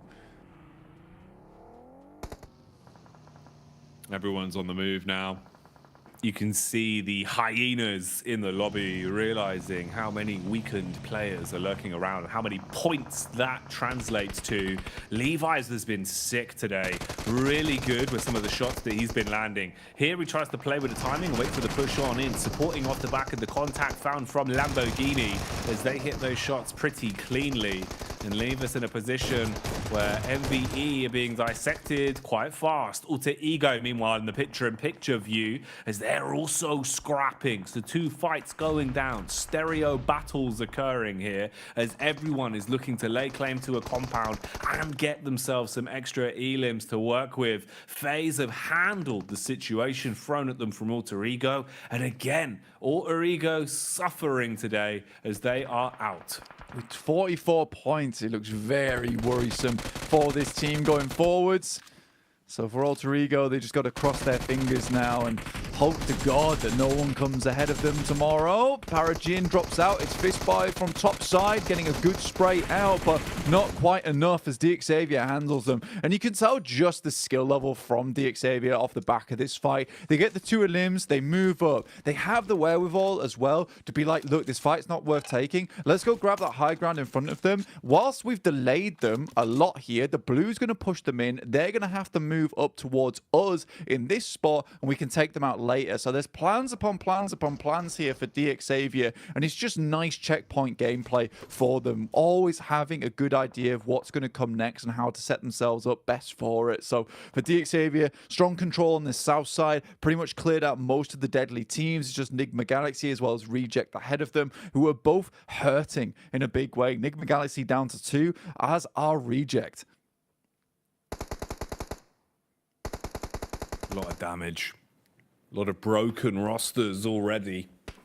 So you're not fighting at full power. It means that things are going to get a little bit more slapdash. Some of the plays might be a bit more haphazard than we were potentially expecting. DX again, just looking for damage onto FaZe, firing bullets up. They've got nice cover here from the ridge side positions. They're going to be happy with that, playing around it. Now Haji zoomed in, looking for feet from a substantial distance, and fair play. Al Haji, good read. And perfect placement with the crosshair. Hits the shots onto Misery, and that is exactly what he's going through. A miserable way to go out as the zone will consume him. And he knows about Luxy Blank. He's sniffing him out and looking to punish. Mela will at least try and draw the attention his way. Easy. Might have a backstab on it. For now, though, this is looking pretty good for Quest. The high ground you've got to play with here is going to be nice for them. Makes a change for once. Yeah, for Quest, realistically, it's now or never. They kind of need a chicken dinner on this match and a fair few eliminations off the back of it if they want to try and at least have some kind of chance to get in towards that last chance. I just don't really see it happening. Again, it was very last game for Quest over in the group stage. It could be the very last game for them here in the survival stage as well. But with so many big squads still up and kicking, with DX down towards that south side, Mad Bulls off towards the western edge, there is that scariness to it. A little bit terrifying to pull through here for Quest. A lot of teams just hanging on for dear life now in this lobby.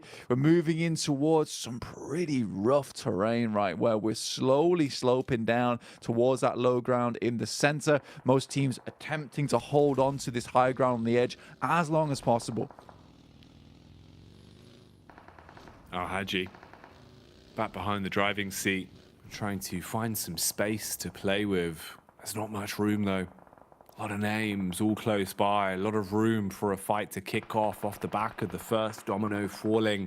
Melisse will suffer from success early. It seems here they've taken a bit of damage that will slow them down. They are spreading out and going for the revive on Poser. They have to control the roadside. Supply drop in between them as well. Kishu goes for the advancement on that. Everyone else getting closer and closer as well. Duxan has started to rotate around, and that's up towards where we're seeing Quest play from. Quest that now engaged down on the road. Quick crash on NASA. Didn't expect to see this one as they go in for it. Full frontal assault in the building. Kante swinging Katana as he'll chop his way through the first with the shotty. Trade back by Star, and Quest, it's slowing down for him blank. It needs to be a quick change of pace here. Al Haji, he's used all his bullets, has to quick switch to the secondary, hits the shot on the drive-by and snatches it away.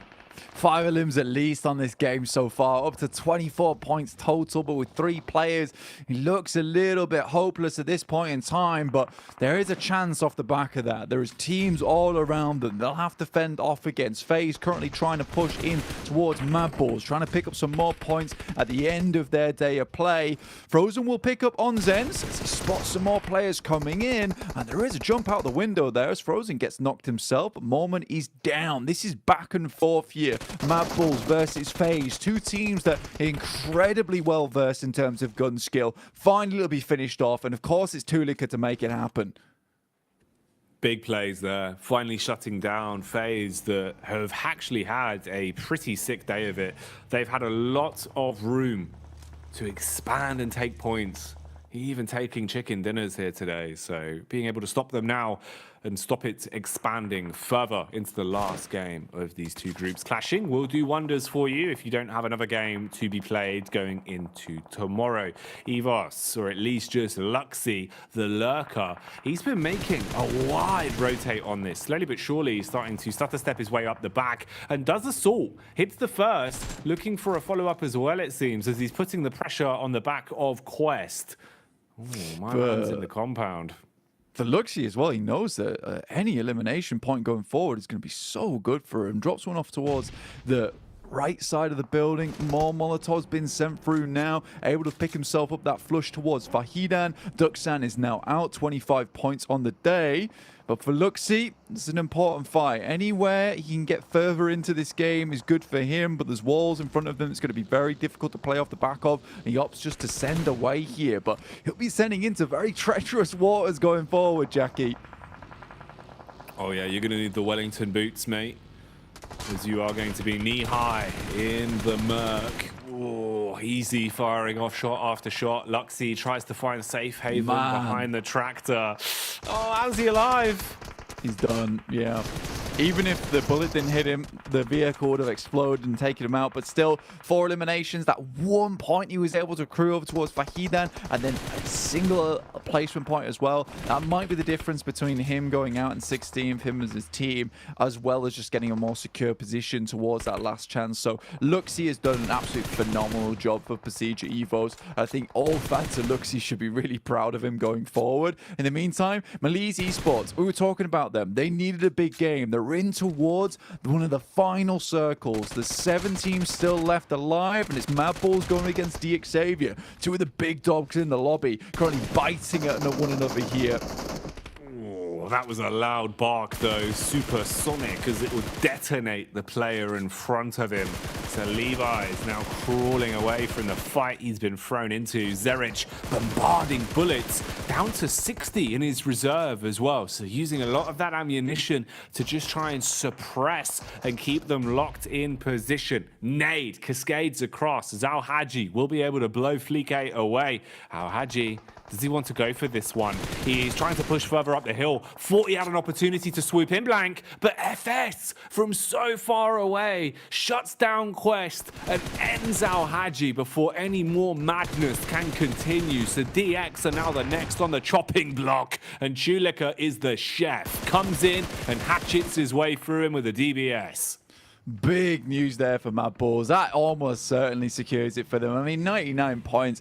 Even less than that, I think, for Europe. They've been such a good standout for us, as well as Major Pride making it through in the first place. Frozen tries to step his way through, won't make it, but Reject be happy about this. More points on the board for them. Up to 5 eliminations on this match. Just Sarah and Luther remaining. 2 really cool players from the team. Sarah, who's been giving it his all this entire tournament. See how much further they can get here, but with N-Hyper finding Lufa on the frag, it's a little bit scary. Sarah can't quite go for the res just yet. Needs to find himself an elimination of his own, or at least a knock over towards Nigma Galaxy as another nade is primed in hand. Freak throws out the nade. The smoke's blocking the pathway. Ooh, a bit of damage from that one. Nice way to instigate. Meanwhile, Malise are also getting stuck into it. Know that this is their dying chance. This is their last game to make some big plays. And they're fairly fragmented. 2-1 setup in the way that they've gone for this. You've got a lot of map control. You can attack from either side. Lewis, he takes the close range engagement onto FS. Free peeks up from the back. 40 had the drop on Lufa. Oh, the shots are going out. The buckshot not connecting. And in the fight of the shotties, he will lose out. Good for 1, but not enough. Almost had it there as well, and Coops does that with the pump shotty as well versus the DBS. Not an easy scenario to be in. Malise Esports looking for that big win, but Tulika, Zerich not done yet. The dynamic duo themselves coming through for the Mad Bulls. The 2 horns on the bull itself, looking to finish out this game here. But Malise Esports, they know how much this game means to them. It might be the difference between a 16th place and a 17th place for Malise Esports, and they get a few more eliminations on side. Up to 7 right now, and there's an opportunity to get at least 4 more here. All of these squads right now are going to be gunning for this one. Worth its weight in gold with what it will do for your chances here in the survival stage. All of them need points. All of them need to solidify their chances. For 2 of the teams, it's their last damn attempt. For 1 of them, it's your opening game at the end of the first day. if there could at least be momentum in the camp of Nigma following this, maybe they can reset tomorrow, do a whole lot down more, but we'll have to see how it goes now. Right here, as Tulika tries to kick it off with the shotgun, close range, sees the head, but can't remove it. Repositions, trying to play around Zerich now, a bit scared about the potential punishment that could be coming his way. Remember, this is just a duo for Mad Bulls, only 2, as they are fighting a numbers game. Oh, Melise eating nades though, Blank. CEO later, as he got a bit too comfortable on this one. Melise Esports played in a very aggressive lineup versus the front here, trying to absolutely suffocate these two teams in front of them. Desperate for this chicken dinner. They know how much it means to them, but they need every single point here. They have to squeeze every ounce of value out of this game. So for Melise Esports, this is them in their dying throes. For Mad Bulls, this is a glorified run towards the end of it. And like you said, for the boys on Nigma Galaxy, this is just an entrance into the conversation with the big dogs towards the top side. Melise Esports will finish off the Mad Bulls. Now just Nigma Galaxy, Freak and Coops to try and remain in this game, get themselves a chicken dinner. The Melise Scorpions are on the move, scuttling their way towards the final few players. They get the angle on Freak, should be an easy spray down. Slays onto him just as CEO later expires. The chicken dinner is secured and Melise will grab the final chicken dinner of the day. And their final plays, Blank, being so influential, it might just make the difference. Now it's just in the hands of the other teams, but they've done all they can to guarantee bonus points at the end of their games. Yeah, very, very tight here. Tighter than a yoga store for the guys on Melise Esports. I mean, they are going to be feeling very relieved after that last game. And I mean, it was now or never. We were saying at the start of the game that Melise Esports has to absolutely pop off them or Quest. I think that's 21 points on the game there. I think they currently had, I think it was 25 before this one. Yeah. So up to 46 points. Technically in a better position than Alter Ego, all things considered. Very, very surprising in that fact. But when it mattered most, Melise Esports were able to count themselves in for this last game.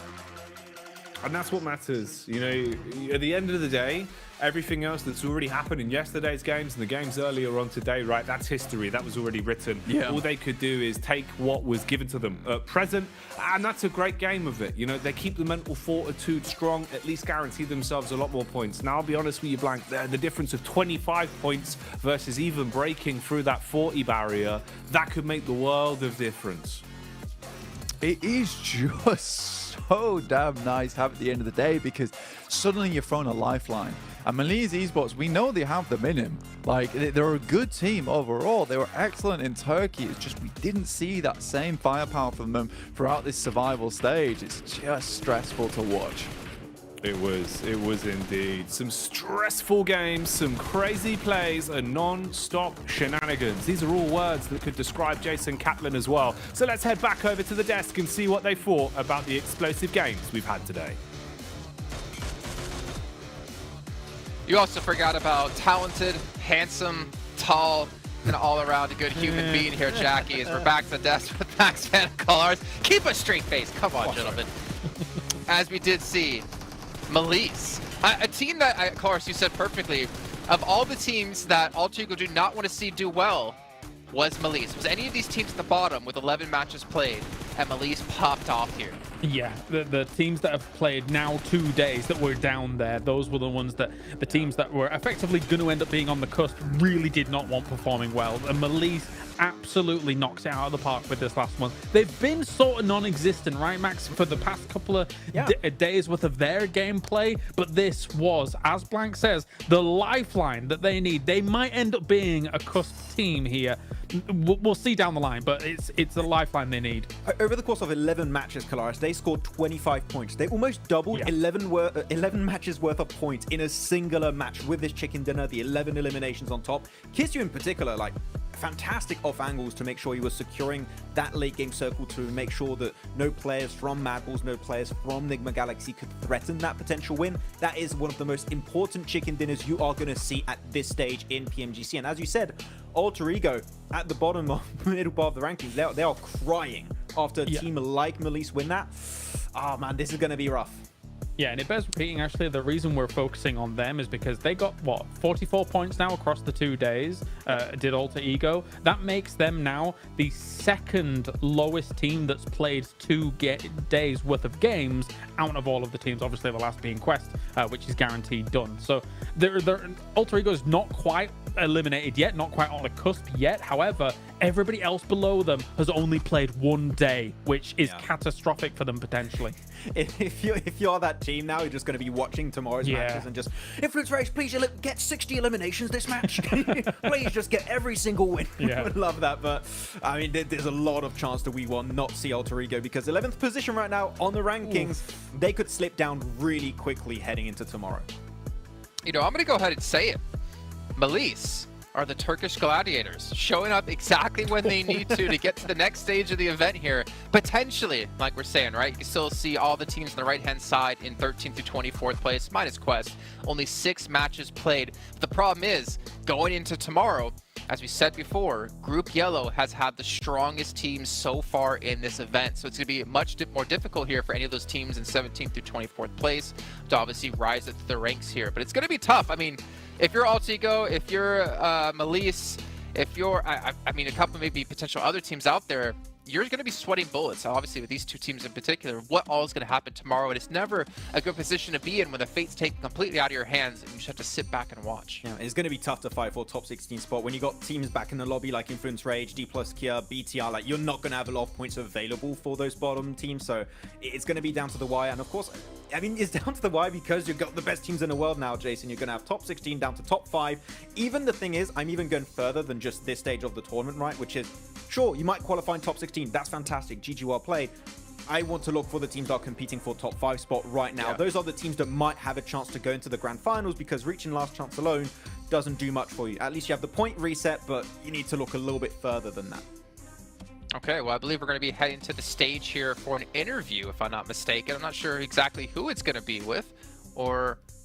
Yeah, no, let's do it. Let's head to the stage and do it.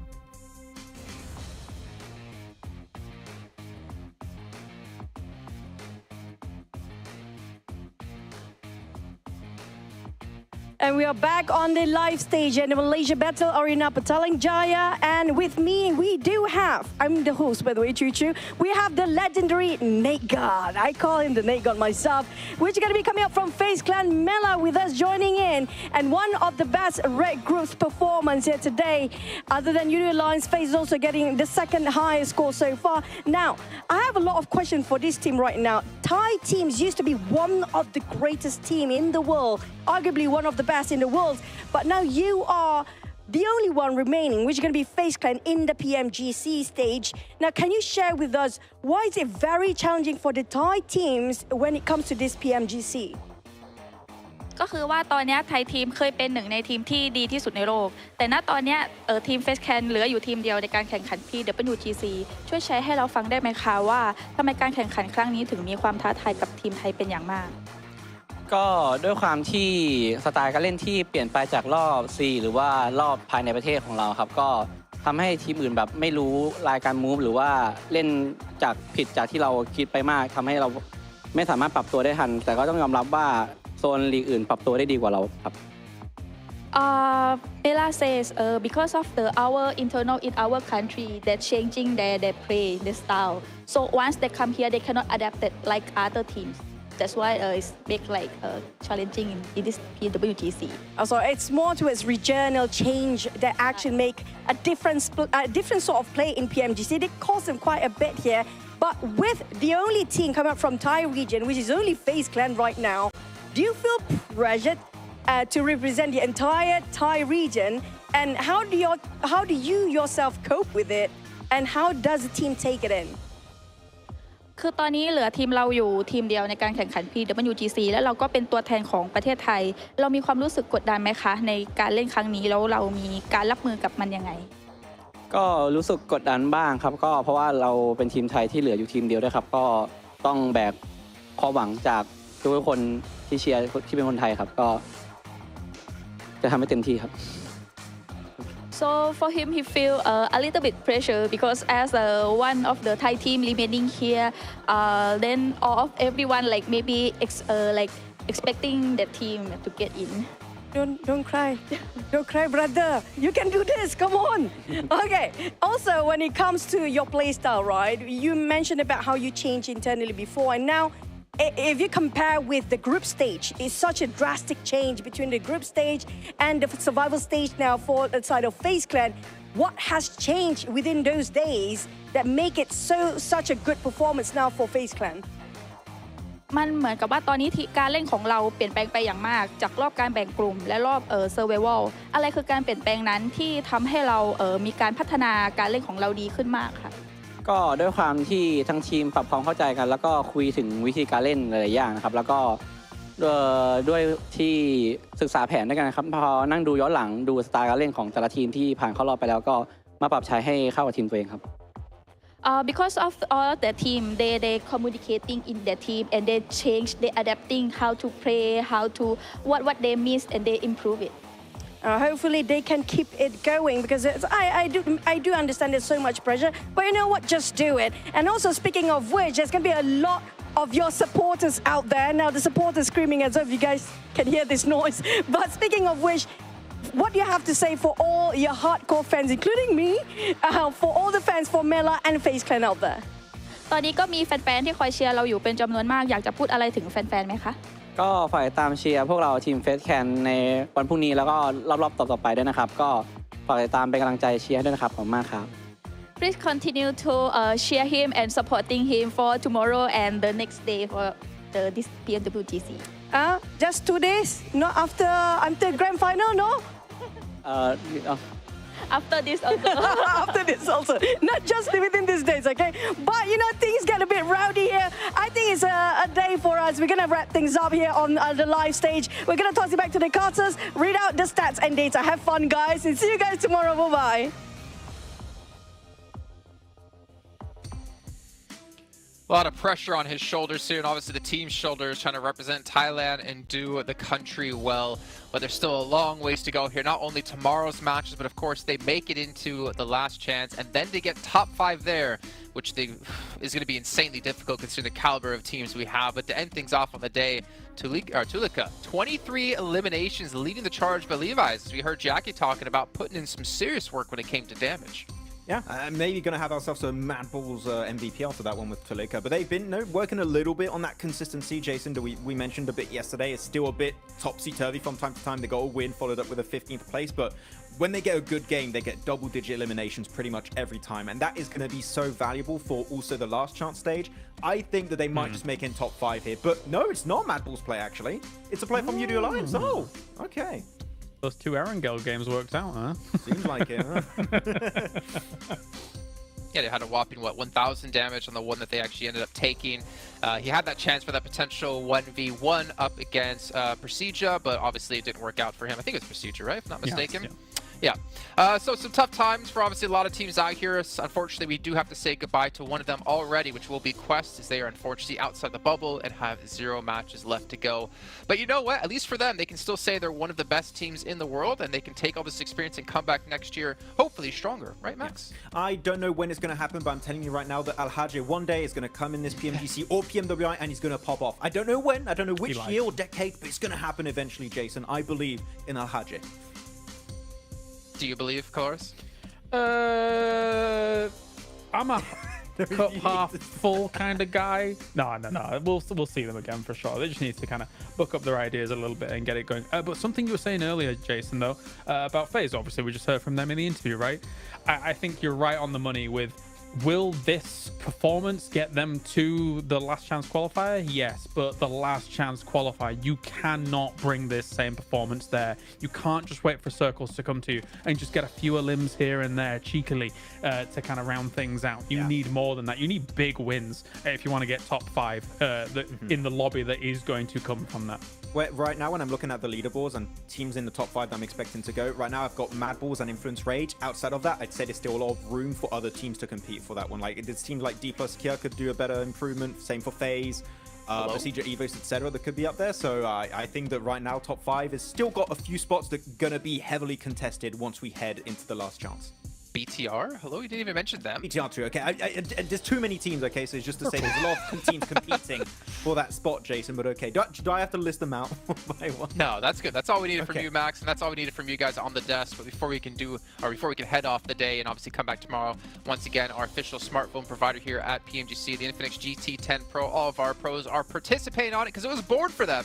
And we'll see if they can use that to carry themselves through into the last chance stage, kicking off in 2 days of time. And of course, while they do have that slight break tonight, they're probably going to be on TikTok looking up the tag PMGC 2023 to see some behind-the-scenes stuff, potentially some highlights of themselves and the great plays they're able to pull off. And you guys can, of course, go there as well. And if you ever do post about the show, make sure you use the hashtag PMGC 2023. But that's going to round out our show. We have 1 day left. Group Green, unfortunately, have to sit by the side tomorrow and watch all the matches unveil. That means we have a little bit of time off. We'll be back tomorrow to kick off Red versus Yellow to find our 16 teams advancing through into the final last chance stage. And we'll see you guys then for some more PUBG Mobile action.